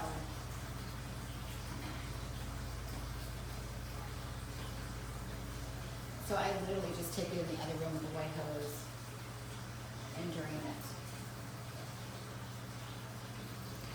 So I'll give you something pretty to stare at while I do that. You guys can take a peek at the cucumber while I go drain this. You don't want to come to the bathroom with me. I can talk to you, but the close-up is just leave on the cucumber. and then we'll leave that there. We're going to come back and then go. So we're all going to go to the bathroom together.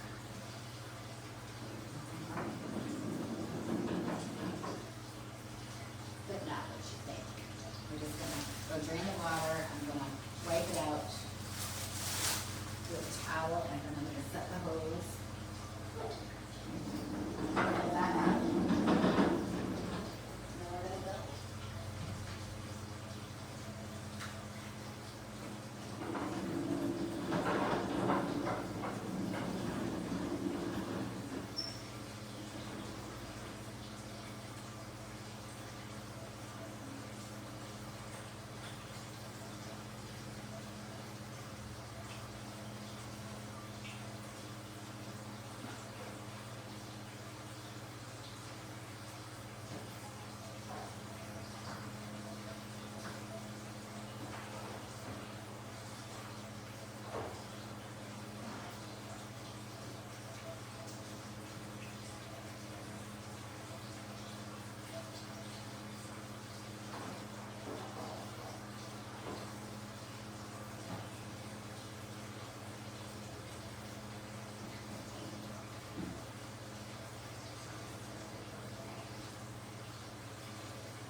so I was going to put water in this. Just see where you are, see if you can see me. Yes, on the close-up you can see me. But I think what I'm going to do is just give it a little squirt of alcohol in this. A little squirty squirt. And then I'm going to wipe it out. It's all nice and clean. And by the time I go to fill it in a couple days, the alcohol will be, whoops, me back, absorbed and gone.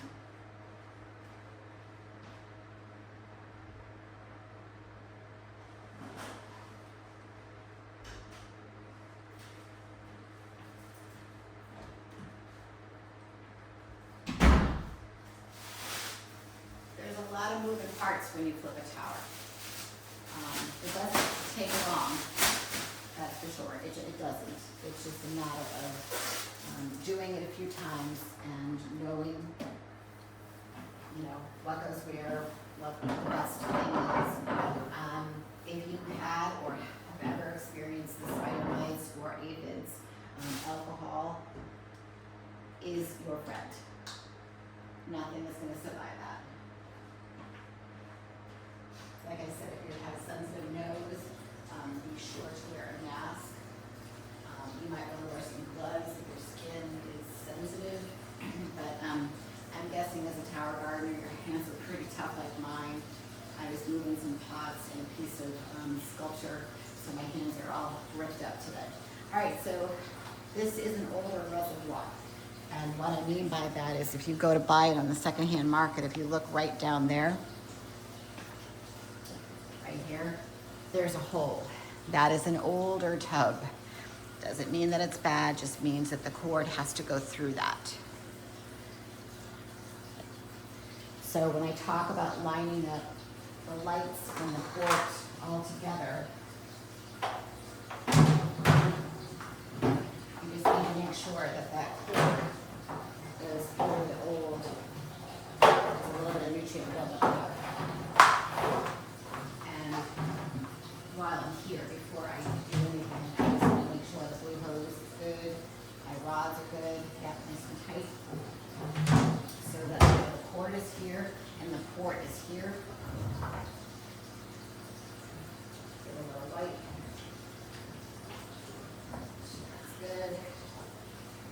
There are holes in the side, as you guys probably know, and that's how you build your trellis. That's what we're going to do now. I need to go get 5 pieces. I have extra pieces.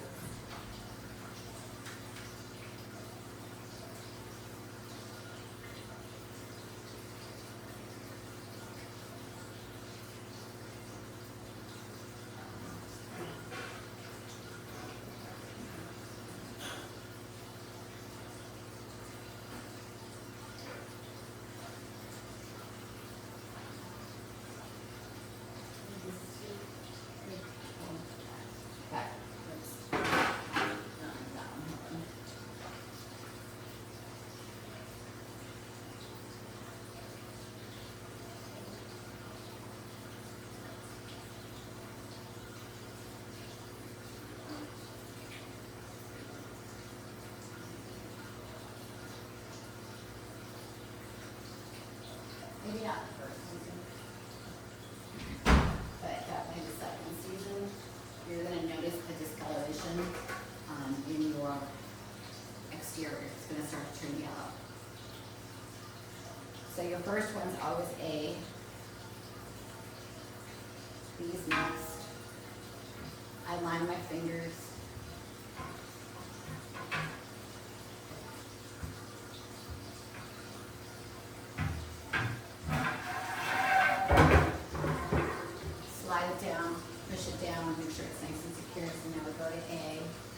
These are all cleaned pieces from that I stacked in the other room. So A and A.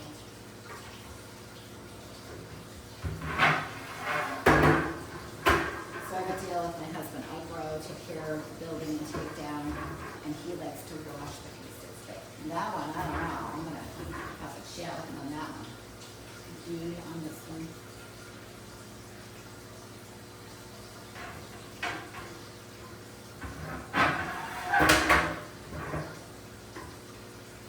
A on this one.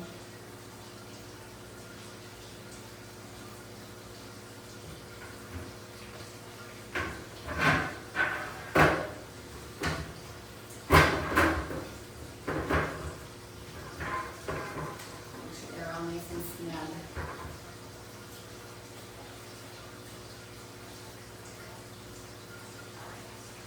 And his shower cap, keeping it indoors.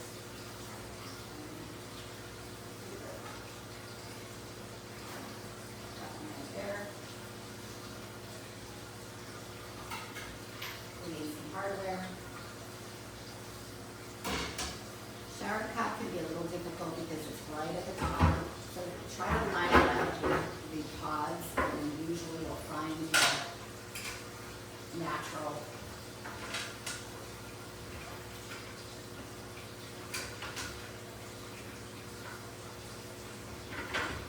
And like I was saying earlier, that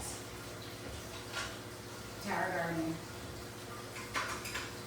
was great enough to make sure that all of the wing nuts for the rods for the shower cap are all the same, interchangeable parts. The water falls off.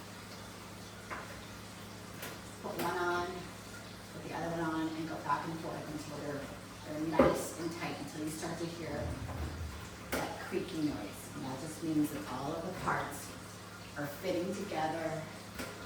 There's no water. There we go. You don't want to strip it, but you want it tight. No wiggle. Okay, and then I got a clean port here. Actually, I'm going to leave that off just to kind of air that out a little bit. So now I want to build the trellis.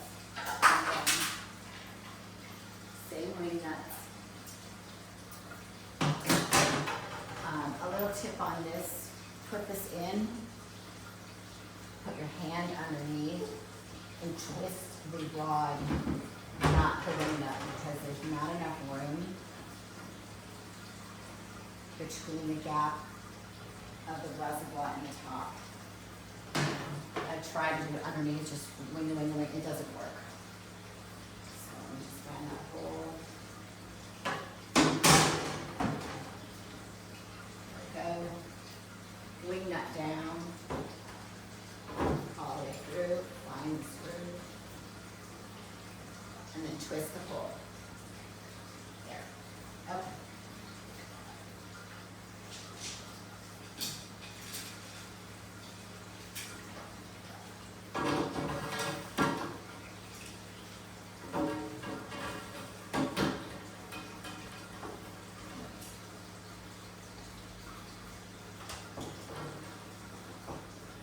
I used to get sad taking these apart, but I just know that something beautiful is going to grow.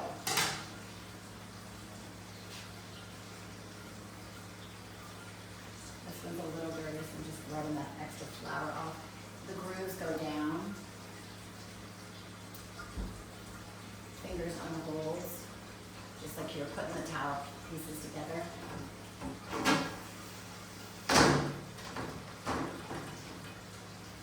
Put them on. Perfect. Then more holes.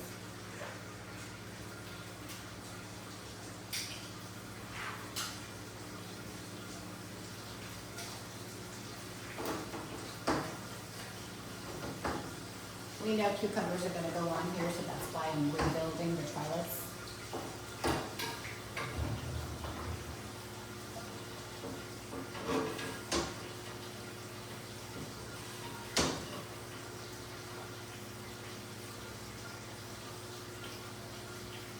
Sometimes I'm pretty OCD about wiping this down with alcohol. Maybe I'll do it later, because this won't have anything in it for a little bit, maybe a couple of days. So I'll come back and just wipe it. I see a little mold right there. With some paper towels and alcohol. Last layer. Flattering this in full. Oh, sorry.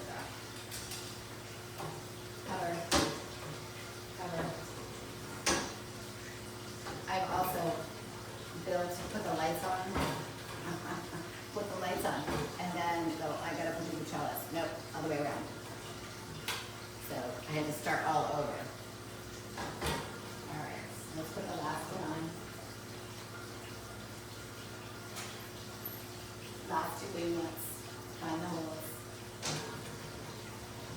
It's pretty easy. And then connect it. The weight of the plants will push it down if you don't have it all the way down. And on the top, when you put the wing nut on, don't put it on too tight. Push down. And then find it, let a natural groove where it's going across inside of the trellis. Don't go on top. Just let it naturally cascade inside. There we go. And it will pop back up. So now I'm going to push right here.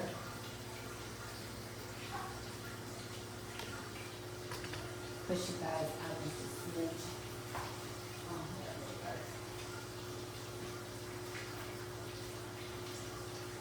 I'm going to grab my legs.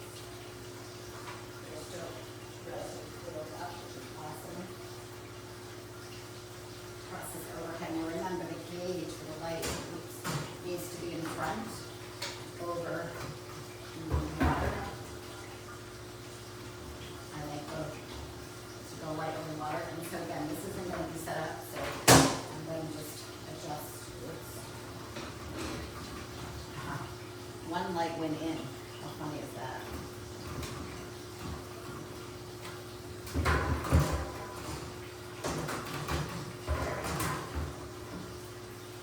It went inside the first layer of trellis. There we go. Cover over there.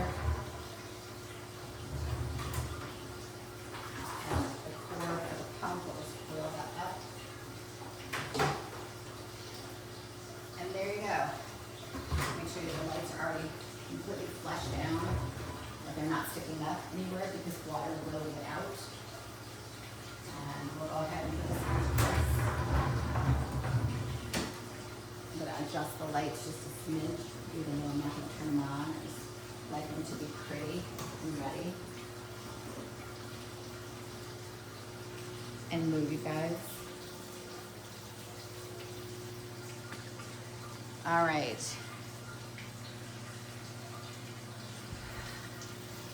There we go. So she's right in place. I might slide her over just a little bit to give the sun splash a little room to grow. Well, that was a big day. It was a big day. So I'm going to go ahead and stop that clip right there, and I'm going to go load it. It's going to take a minute because it's over an hour.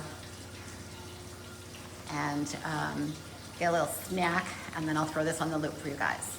Okay. Probably because I didn't turn it on. Let them grow. Let them grow for a little bit until they get to the point where they're maybe like this high, you know, from the cover, and take it off. And then just use your spider lights and adjust your spider lights according so that you don't burn the leaves, especially pepper leaves, because they're very fragile. And then when you have the root ball that looks like a little spaghetti on the bottom, you put it in your tower. I don't deviate. Every time I've tried something different, epic failure. Okay, so I see these people struggle, and I go, why don't they come to YouTube and do a little more research? I'm not picking on them, please. I'm not being mean. But I want to do strawberries. I'm scared to death of the bare roots. I just am. I want to do it, but sometimes I just don't trust seed companies, especially that. I don't want to introduce anything soil down here because it could lead to other issues, meaning aphids. Most times it's probably just fine, but I'm not going to chance it. So yesterday I'm at Whole Foods, and I go, okay, I can do this. I watched this woman take the side of a strawberry with the seeds, and it's got some pulp. And I think what I'm going to do is I'm going to put it into a clean, like if you watched yesterday, I'm going to lay it flat. And I know that the strawberry will get moldy, and I could probably pick that off, but what I'm looking for is the seeds to germinate. So I've never tried this before, but it's the only way that I can think would be the cleanest way that's not soil-based. I'm going to wash the strawberry first, obviously. That's not going to introduce any pest into my room, because I introduce one pest and I am in big trouble, even though I've got ladybugs and they will do their job, but who knows? Maybe they go on strong. I don't know. But anyway, let's get going to the green beans. Enough about the strawberries. Stay posted. But again, I never, ever deviate. And that's how you germinate the seed from a grocery store, whether it be cucumber. You gotta put them in this. Peppers. I don't know what else you could do. I mean, I could try it with the strawberries, but the seeds are so small that I think I'd rather let them have the sugar from the actual skin and then just worry about the mold later. Stay tuned on that. All right, green beans up. Here we go.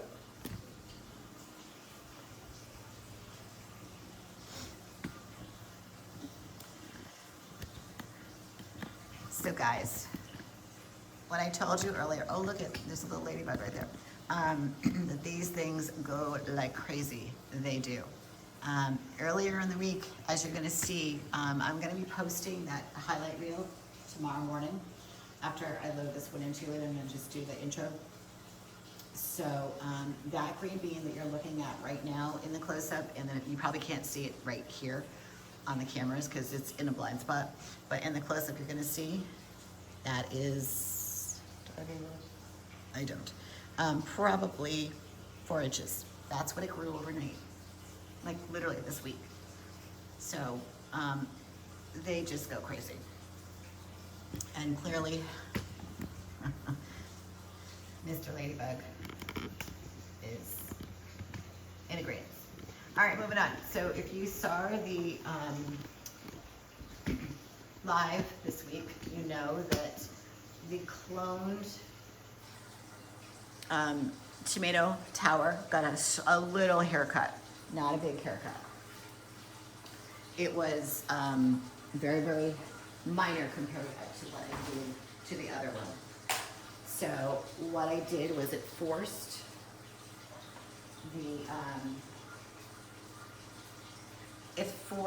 the flowers that are on there to come on, hurry up, let's go. Let's go ahead and take that energy from, instead of growing foliage, to putting it into the energy of growing the fruit. And so as a result, I feel like now that we're at the end of the week, not only can you still see a lot of the tomato flowers, but they are closed up, which means hopefully, I would say, 80 to 90% are pollinated. But just for fun, let's see if I can get some pollen out of that flower.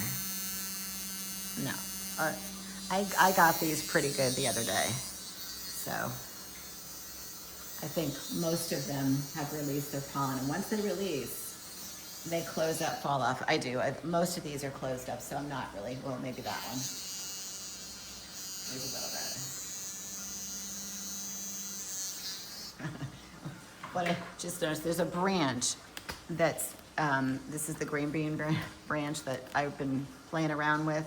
It now wants to be part of the tomato tower, and it has green beans on it right there.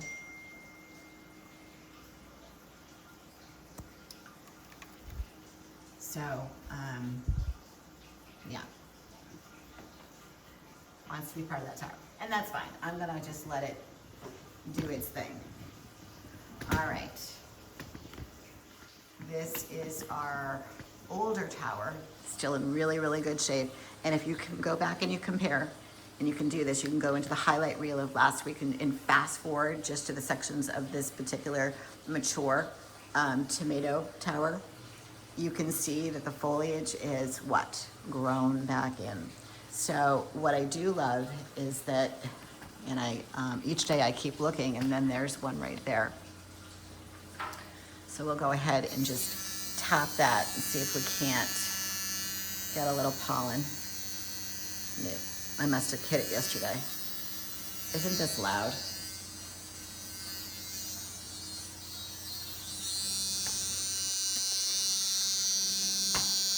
It brings the new meaning of be your own bee to a whole new level. Let's see if I can get some pollen out of this guy. A little bit.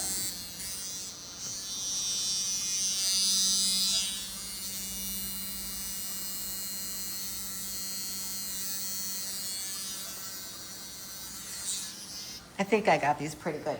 But what I am seeing right here is some new suckers. Okay, this is all new growth. All new. And I'm sure there's some in the back as well. Even down there. That's all new.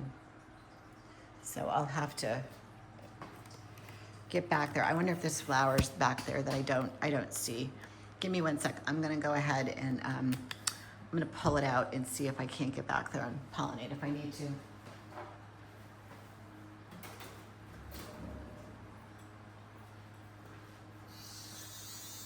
Oh my God, this is so lush.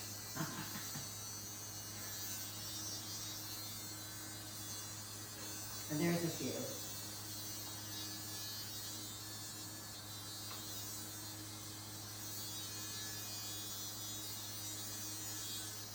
If I find a flower, I should get up close to the mic here. If I find a flower that's on the inside, like way in the inside of that tower, I generally won't pollinate it.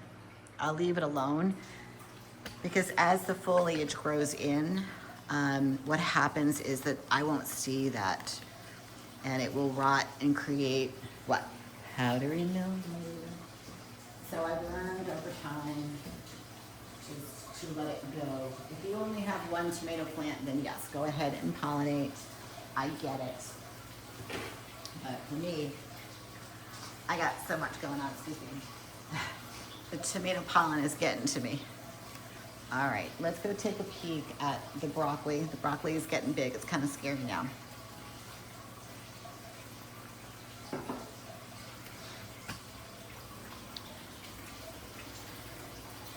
I know that this gets really big, and you know I planted a fair amount. So as you can see, what's my rule right here? I try not to have things over the lights. So what I'm gonna do is I'm gonna angle some of these leaves away.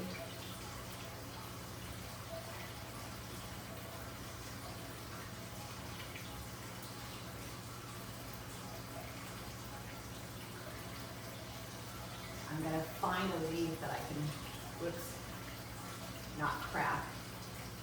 That would be 3 for 3 this week.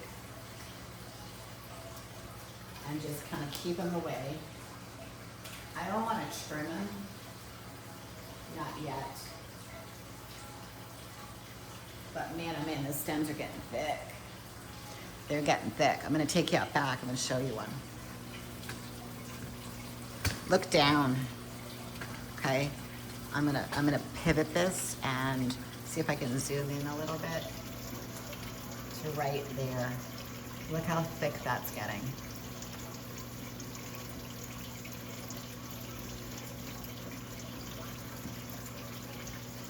So it's really pretty.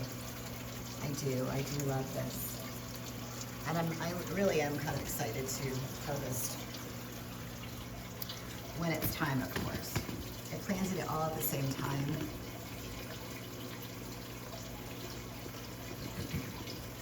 All right, let's move on to the big boys. So yesterday, if you tuned in, I pollinated, just gonna tighten this up a little bit, 2 flowers, 2 zucchini. And we reviewed what happens when, let me just move this out of the way for you. When one of the flowers is facing down, the one that we pollinated to the right, you can see right there, it's got that bloom, that kind of that balloon effect. So I have a feeling that that's pollinated.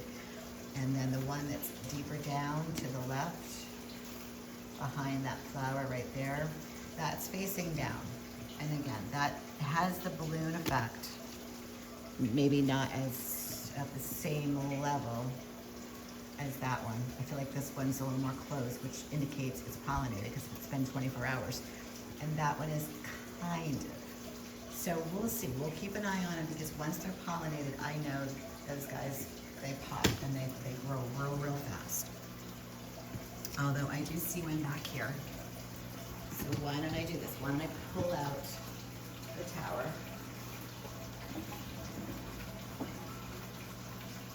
This is actually really good news. I'm gonna clean my brush.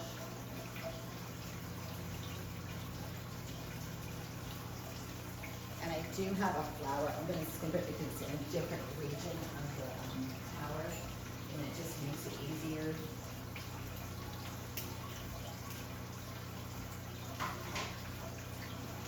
Instead of walking back and forth. So let's find where it is. It's pretty much on the floor. So we're gonna go down, down, down.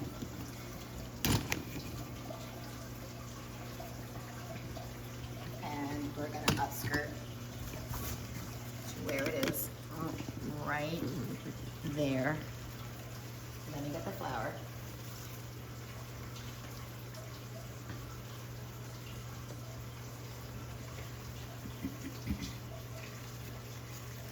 And it's on the back side, so let's go ahead and pollinate. I've got a nice flower that's kind of open, but the pollen is nice and fluffy like I like. And this has a really pretty interior. Usually there's only 4, but I feel like this has got like,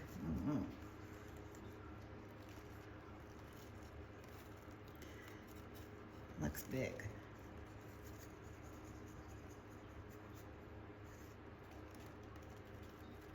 And there is a flower above it, so I'm gonna attack that in 1 minute.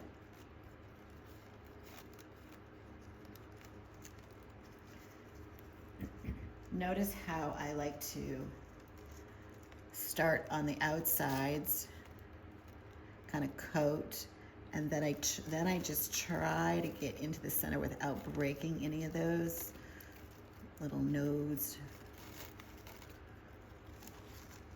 That's pretty much it for that flower. So let me reach above it. You guys see right there. So I'm gonna keep you guys there and just, I'm gonna try to bend it down. Ooh, yeah. This has got really nice pollen that's open. Look at that. That is powder. That is gold.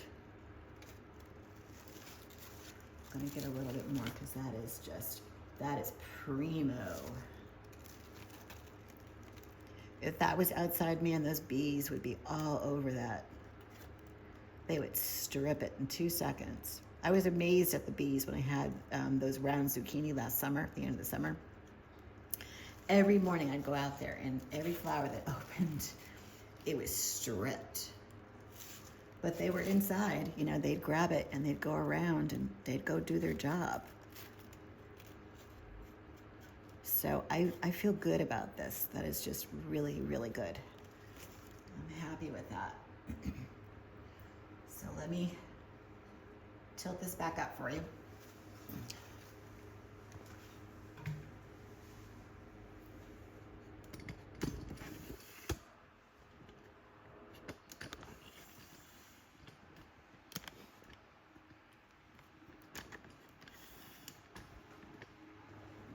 And since we're here and we're in the back, let's take a peek.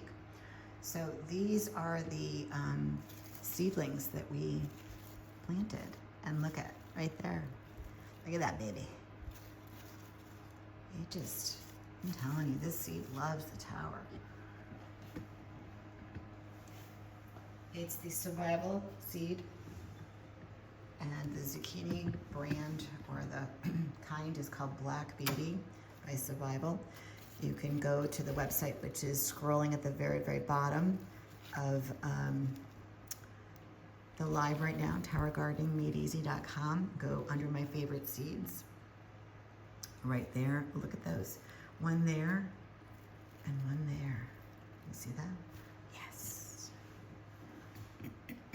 So these were the little babies that we tossed in there, that they were extra from last week. And I know that, sorry, excuse me, the nutrients on this guy are pretty high. I'm gonna adjust this light back here so we can, there we go. And one of my concerns was that it was too high for those guys. So they seem to be doing okay. I'm just gonna leave them there until they're a little floppy, and maybe we, at that point, can move them. You know, maybe there's something back there that gets tossed because it's just getting too old. I can actually see that one in the very back. You see that stem right there to the left? You know, it's kind of right here. Eventually that's gonna go. It's gonna have to, because it's just below the tower. And this is the one that we removed the other day.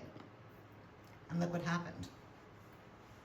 So that plant was right here. But this leaf and this leaf right here has filled in over the net pot. So, although I want to check that EC. So hang on for 1 second, because I just feel like it's just a little high. Although, even though I did do a check.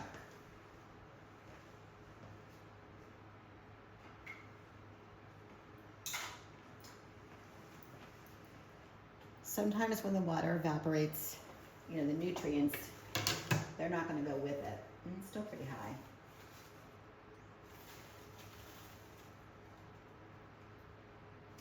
It's reading 2.42. So it's kind of on the money. But I see a little edging on the new leaves of brown. So that tells me that maybe the pH is up just a little bit, but I can check that later and adjust it. There's plenty of water in there, so I'm not really worried about that, but let's move on. Let's go to the new zucchini tower. Let me shift the camera. I get going, I get talking, and I just totally forget that we can shift this. So let's go left.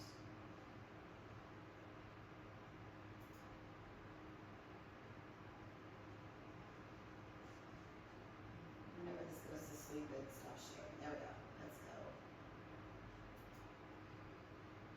Let's go left.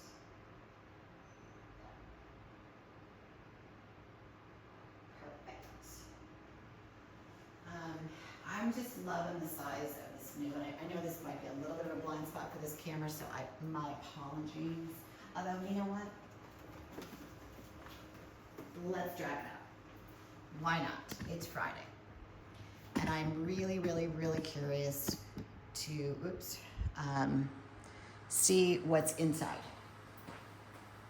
So I'm gonna bring this out. This tower is gonna be center stage. So let me just back this up for a quick second. So I can get the tower with the cords kind of in that money shot. Let me just look and see. I think it's in the money shot. Yes, kind of.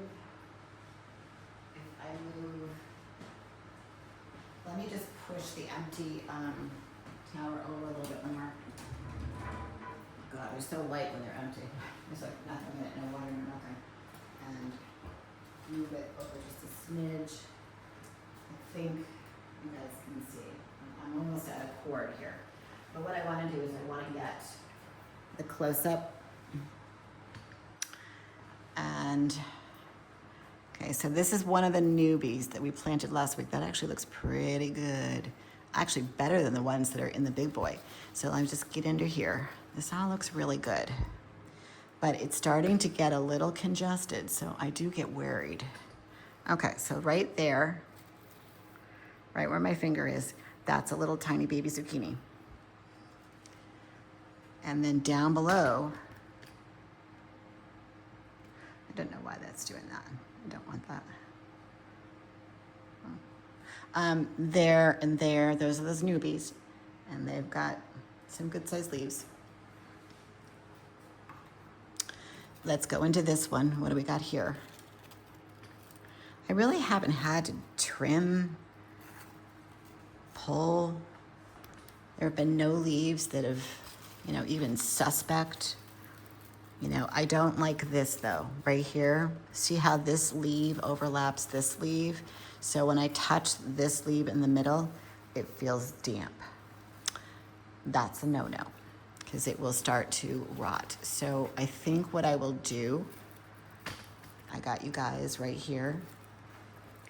I don't think I can redirect. I can certainly try, and I can do a little folding method where you put them against each other and let it dry out. I really just don't want to have to clip anything because it's right there in the center, kind of like the crown of it. So I'm going to curl it down and do one of these guys. So it will curl to dry it out, and I'll check it later versus having to get rid of it. Okay, so let's get in here. I'm gonna move that light just a little bit. Here's another one. I'm gonna have more zucchini that I know what to do with. So if you look right in there, there and there, you got a couple little ones, little baby ones. What's going on down here? So this one right here is, see where the wands are? So let me just back out for a quick second. So the wands are, let's just say if this was a clock, 12 o'clock kind of in the middle, 6 o'clock at the very bottom, we're kind of like 10 and 2.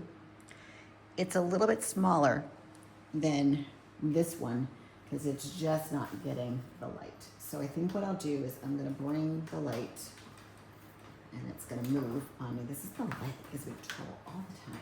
Okay. And I'm gonna do the same thing here. I'm gonna bring it in just a little bit. I don't wanna deprive the others of light. I don't wanna disturb the growth, but I gotta move it so that it can kind of catch up. Once it catches up and it grows out, maybe if I bring this leaf a little bit, kind of fold up this. Once it comes out, then it will fight for the light that it needs, but it's shadowed. See it? See how dark it is in there compared to here?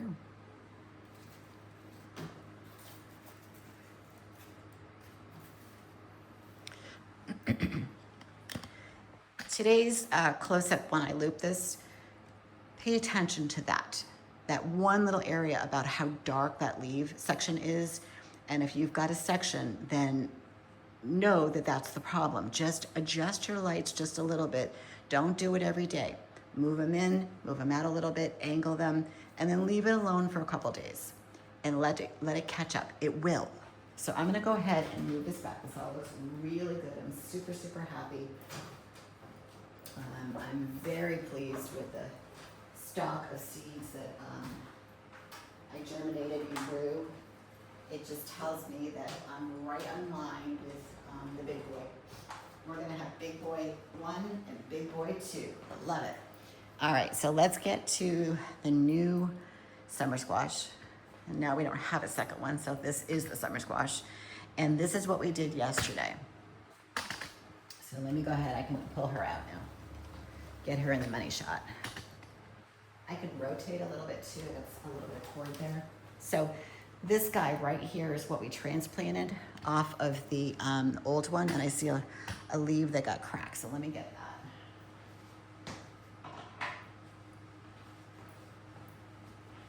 Probably in the moving, I must have missed it.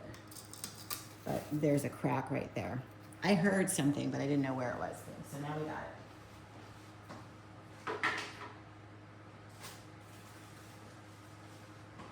Sun's coming out, so excited. So, you know, to get back to this, does this have a lot of longevity? Maybe. Probably not as long as one of the new ones, but I saved it because there is a viable fruit right there that we pollinated and it's growing.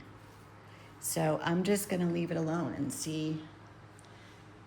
I'm okay with that little section. It all looks really, really healthy, and that little end is good. So, and then this is the one that we pollinated, I wanna say Monday maybe. This looks good. This is closed up, and we've got another one ready to pop down there.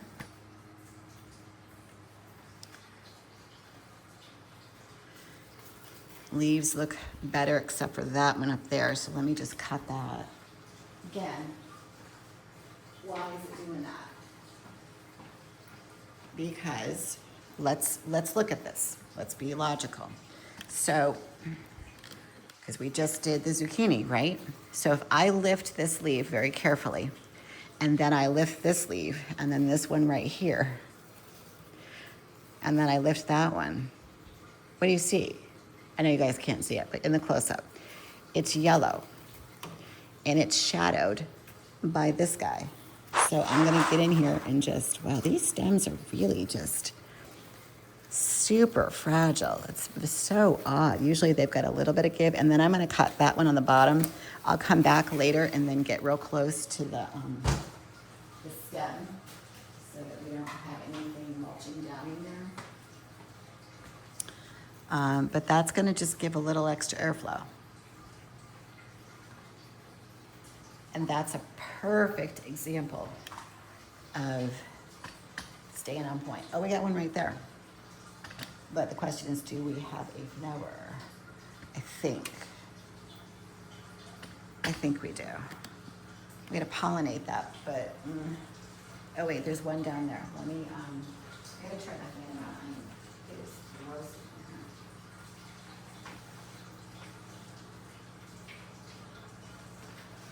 Okay. What do you got?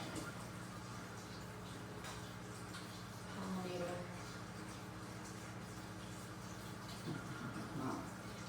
Okay, oh, there's one on the inside too. Oh, I didn't see that one. That's not gonna make it. I've got this little flower on the end. This is another reason why I saved this, because I need, oh, there's two. Oh, okay. Well, okay, dilemma. So here we go. We've got one dried up flower, which I'm gonna go ahead and pull. And I've got, I move this light. This feels wet too, so oof, I don't, oh no, it does. Okay, it's kind of powdery, so we're gonna get in there. I'm gonna have to share this between the two. So I'm gonna tip it up. I'm gonna do my best. I don't have a lot of pollen.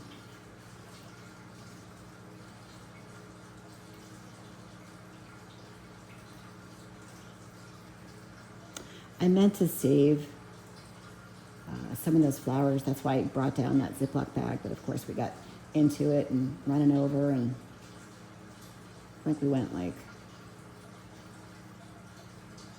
I think the close-up was like an hour and 20 minutes. It was long. All right, so I'm gonna do the other half down here.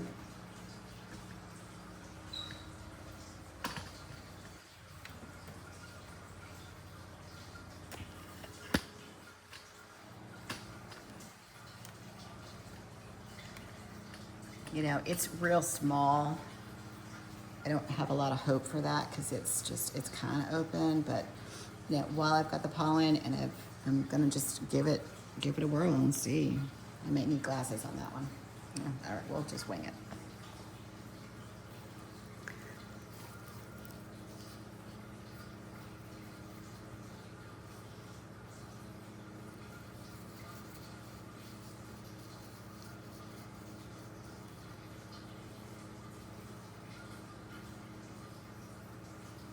Just gonna mash it a little bit.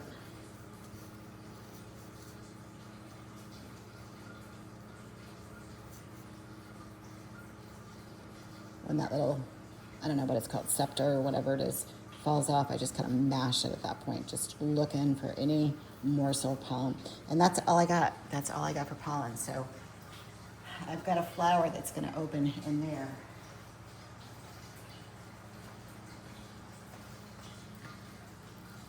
Right here, that will open in a day or two. So if something else needs to be pollinated, hopefully, I'll have enough. There's one that's way in here. Let me just see if I can't tip up the tripod just enough. See that way down over there? It's not worth saving, so I'll let it go.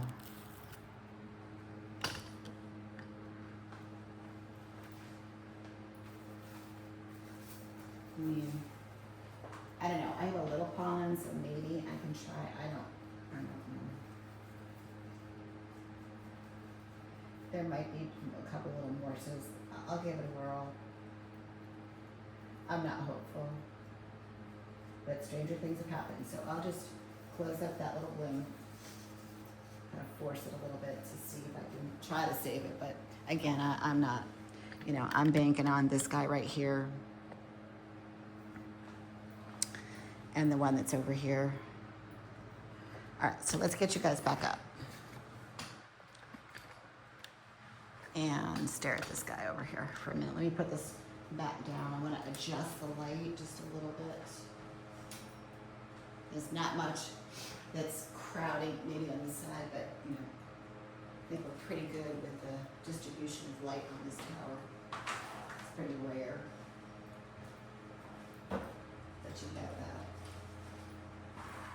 You get the cords out of the way. Again, the dollies don't like to draw over the cords. All right, not much going on with the lettuce other than it's just getting bigger. There, celery. That was one of the last ones I put in. But now that those big heads have had a little more room and they're not crowded, I've actually harvested quite a bit off of this one, and I feel like it's filled in a little bit more. This guy too. I'm gonna leave it alone. I think this weekend I'll probably harvest and pull, either toss or go feed the horses. Celery's looking good. It's a little spotty down on the bottom. I think that's from the transplant. So if you saw that last week in the highlight or even in the daily, finger has recovered, in case anybody was wondering. I killed it. Oh my gosh, killed it. All right, so let me go switch the camera over to right so that we can take a peek at what's going on with the watermelon. If you guys have any questions, please throw them in there. I do look very lively, but as you can see, I am away from the computer. I'm here. I'm here. I'm just waiting for the screen to be done.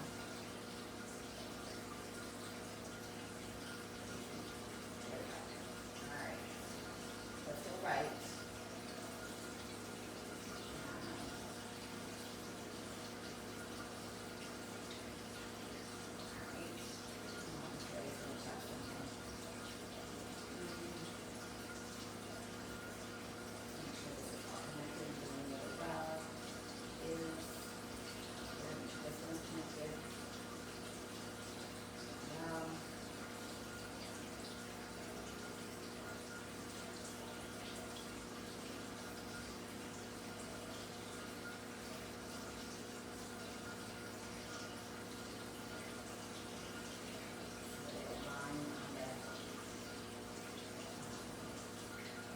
Vertical, I can fix that later. Hard to do it one day just because of the ladder. Everything seems pretty healthy. All the streams are doing real well. All right, let's get back to work. All right. Before we go there, it's always sad. I never like an empty tower in my room. It makes me sad. But it was time to clean it out, and I do know that the seeds, the cucumber seeds, are going to be living over there. And the plan is, if you didn't watch yesterday, is to go ahead and start them, cucumbers there, and then once they are to the point where they start to reach here, we're going to break down the old cucumber, because it really is harvesting, a lot. But I'm not finding a lot of male, which is the cucumber, itself that you gotta pollinate. So you gotta flip it, but we'll get there in just a second. All right, so let's get in here. Something I noticed overnight, because that's when the magic happens, when we're not in the room, which is, hate that, It's right there, kind of sunk behind. So that means that we've got a little more growth to it, a little more weight, and it's sunk down on the vine. So I really do think I have time this afternoon to go to Michael's, and I need to get the ribbon that we talked about. Remember, instead of using twine, I'm gonna find some silk or, faux silk ribbon, like on a big spool. I'll do like, probably white, just because so I can see it better. And I feel like the scrunching will be softer on any vine that I do that workaround versus the twine over time will cut into it.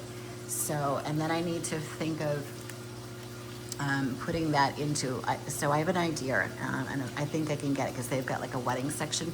So those see-through bags that you get maybe as a favor, I'll see if they have them, and they're usually on like a little ribbon at the very top. You can close them.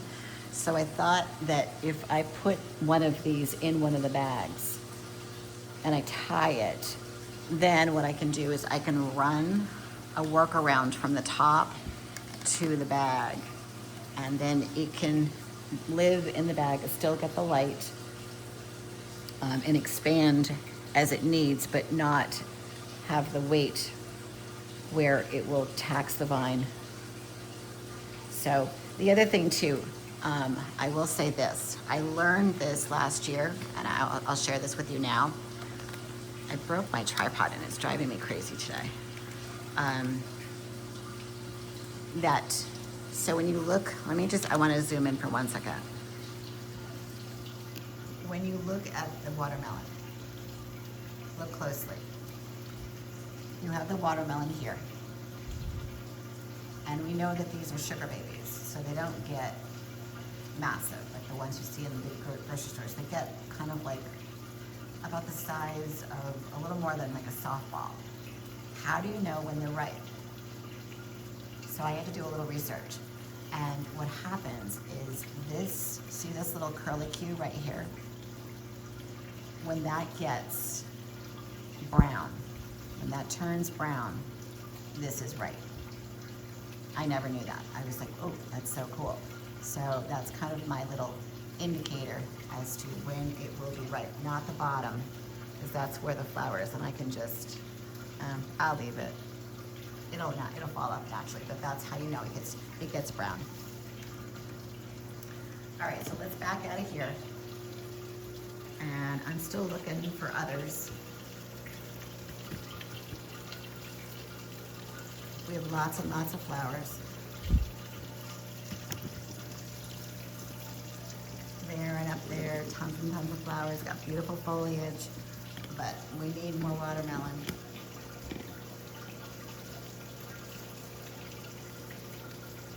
And I know they're coming, and I need to be patient, but that's not one of my strengths in life, I guess. I like instant gratification. I want this thing to be covered in watermelon. And they're latching onto each other. Yeah. That would make me so happy. I'm just gonna wind this behind. Hopefully not break. I feel like everything this week I touch, I've been breaking. I do see one that's over here. See that guy right there? He's got good stripe, good color, and he's right there. I'm gonna try not to move him. And he's in direct line of that light. So he seems to be relatively happy. So I'm gonna leave that alone. I'm not gonna disturb the light. I've stopped moving things around other than when I go and I add that wand, that big tall wand that came in. I just need to do the video. I'm gonna do that this weekend because I have to, there's a certain format that I have to follow because it's a sponsor. That's kind of exciting. I have my first sponsor. I don't know how I feel about that, but I'm willing to do it because it's, it's a good light, and I'm not going to sponsor a product that I won't use. I know there's a few. There's one creator out there that's doing this niche, if you want to call it that, and over on a different format or platform, I should say, she's I don't know, like I feel like she's turned into QVC. I just want to stick with stuff that I use, whether it be seeds. Um, you know, I use the Tower Garden, you know, nutrients A and B, that won't change. You know, if it's a tool or something that I feel is important that could help the community, then I'll sponsor it or I'll just buy it. And then test it to make sure that it is worthy. And then you guys can go for it. And I don't like that to do that. I know I mentioned something about going to Amazon. I just gotta make sure that everything is, all the dots are connected. They're pretty tough over there. And again, the products that I would be sponsoring would be seeds. I'm just pruning, guys. I should be getting some scissors to do this, to be honest with you. Would be seeds, lights, you know, pretty much everything that's in the nursery. There's just a little brown patch back here, so I'm just gonna open it up. You know, you're not gonna ever see me sponsor, you know, sandals, or I'm just not gonna do that. If it has something that's completely 100% related to tower gardening, gardening in general, to grow your food, I mean, Dan, you can wear any sandal you want. To me, that's just, I mean, I get it, she's trying to make a living, but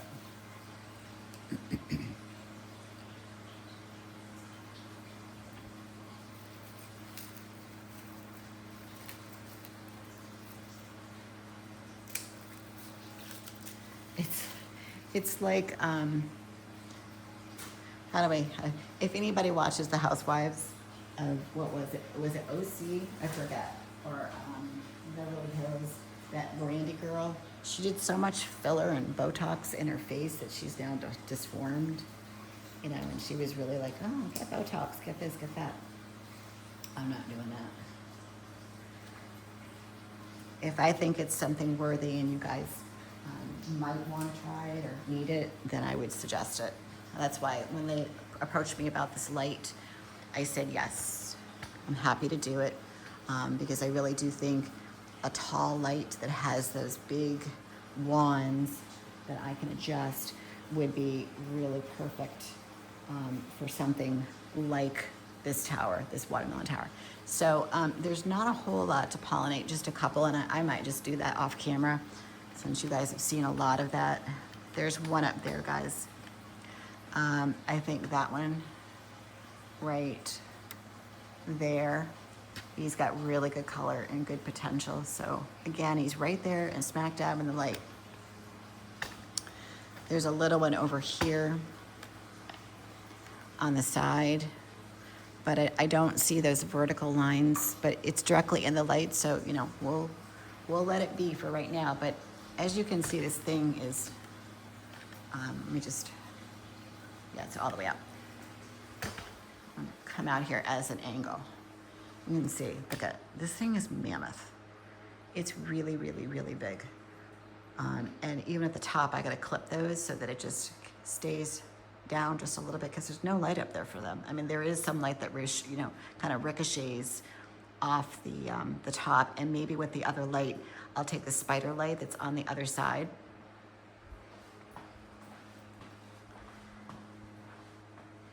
And let me switch the 180 since I'm over here. What I can do,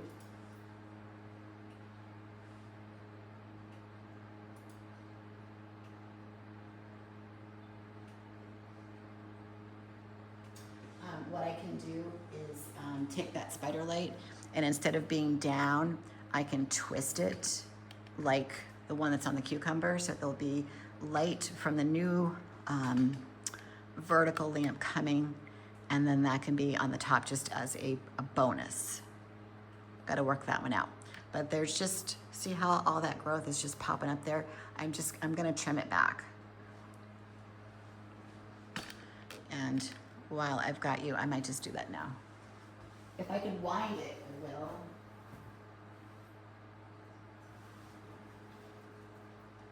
But, and that's fine.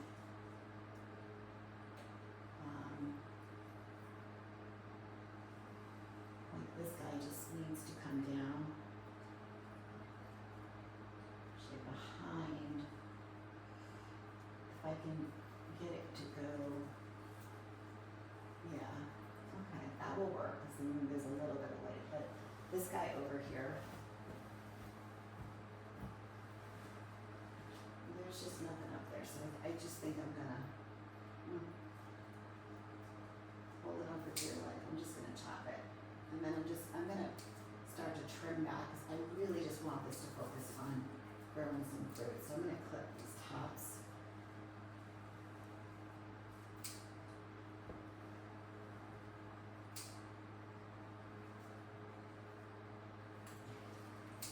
Give me some fruit. There's one. This one over here I can wind towards the light over there. But here's another one.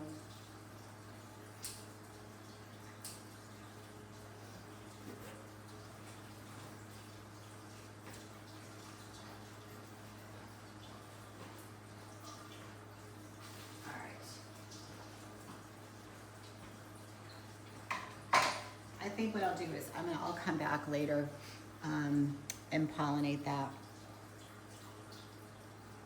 There's just a couple. We didn't get to the cucumber yesterday. We kind of just cruised over it. But I will say that it's got some big fruit now. So let me go. What would be the best camera for this guy? I want to say the right. Let's compare it. If I move the seed cam out of the way. Yes. By seed cam. There we go. Okay. Yeah. We'll put this over here. Well, we could do the tour. Let's do the tour.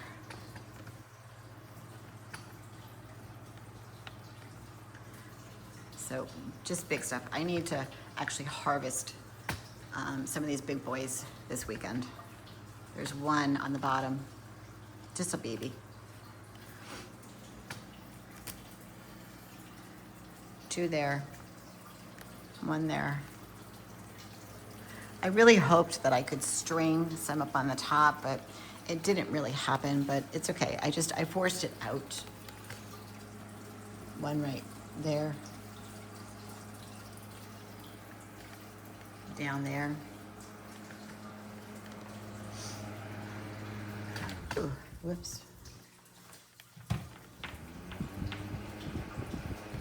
The fan feels good. I just kicked it.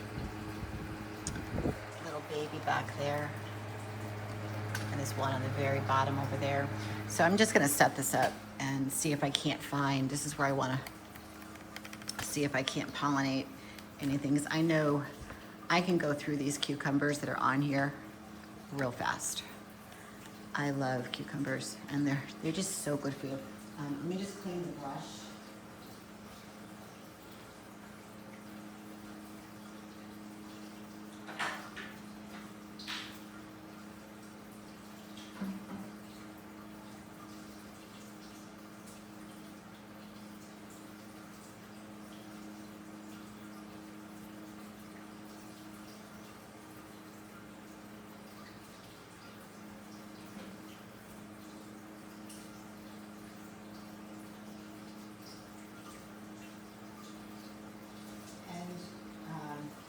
Clean your brush, either run it over water or clean it like it's a makeup brush.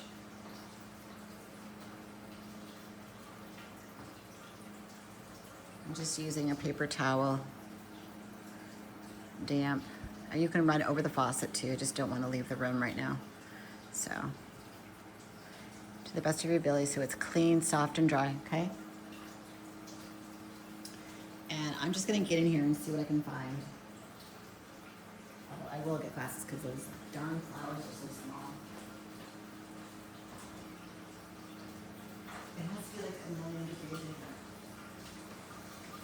I've got the fan going. It's been really warm here for the past couple of days.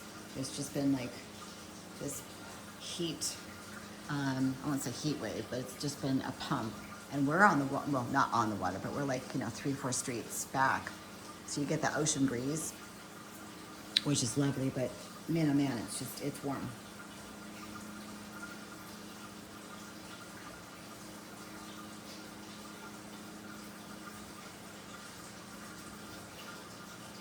So I'm just looking, taking a peek, see if I can find any male. It's just mostly beautiful little female flowers that are just saying hi, how are you? Being a house plant.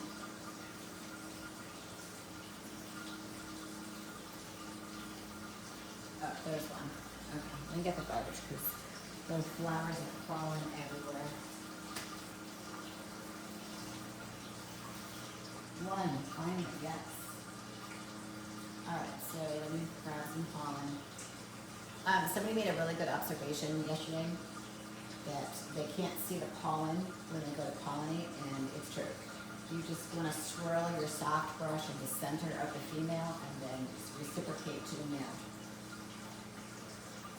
Maybe find if you've got two female flowers, juggle between the two. Like I said, that's that whole combination of B and B. If you've got more than one, why not? Oh, and I get to stand in front of the fan for a minute. Oh.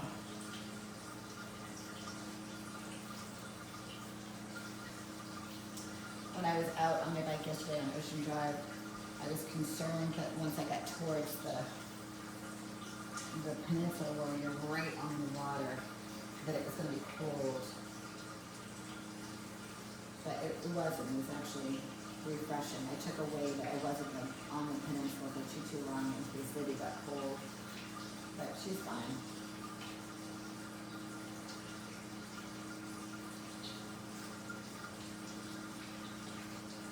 She's so cute. Man, oh man, she has been on a hunt for bunnies. On the hunt. She likes to chase them out of the yard, which, I feel bad, but they're fast. I don't think she'll hurt them. I think she just is doing her job.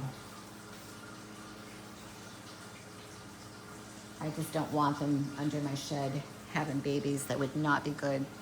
I would, obviously protect the babies at all costs, but I don't want that. I gotta order that. It's plastic wire that we're gonna put on certain areas where the bunnies come in. You gotta do it. You've gotta do it.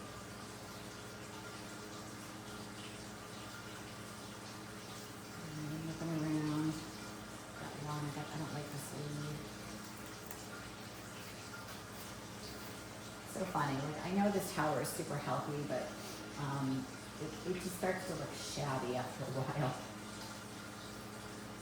with all the deadheading. And maybe that was my thinking of trying to turn this over in a little bit. Because it will take a moment, when I know the seeds will come up fast and we'll start it.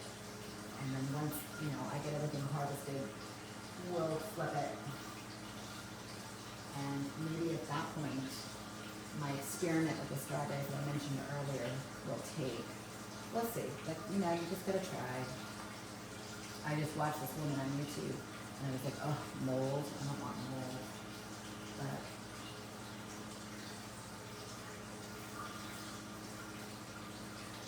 I don't see a whole lot.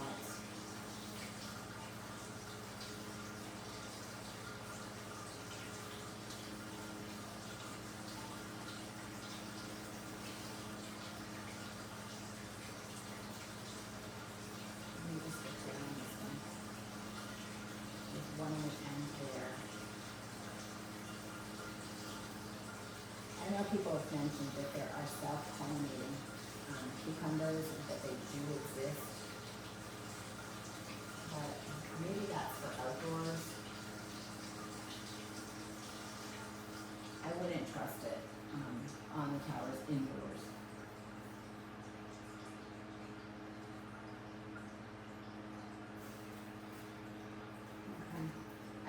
don't see a whole lot that needs to be pollinated. It's just a lot of pretty yellow flowers and lots of them. All right. So I'm gonna load this on the loop for you guys, and then I'm gonna work on the highlight reel. God, I'm sweating. For tomorrow, this afternoon, do a little more pollinating down here.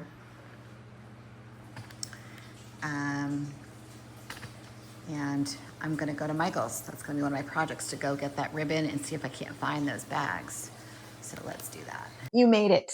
5 hours and 57 minutes to the end. That was a long one. But here's the thing, those close-ups are very teachable moments. And if you get stuck in your grow room on a specific tower with a specific plant, you can always refer back to this. That's why I did this playlist. This highlight reel of 6 hours is a lot of tools in your toolbox. I'm Sherry. This is Tower Gardening Made Easy. I can't wait to have you join me on Monday at 10 o'clock for the next live.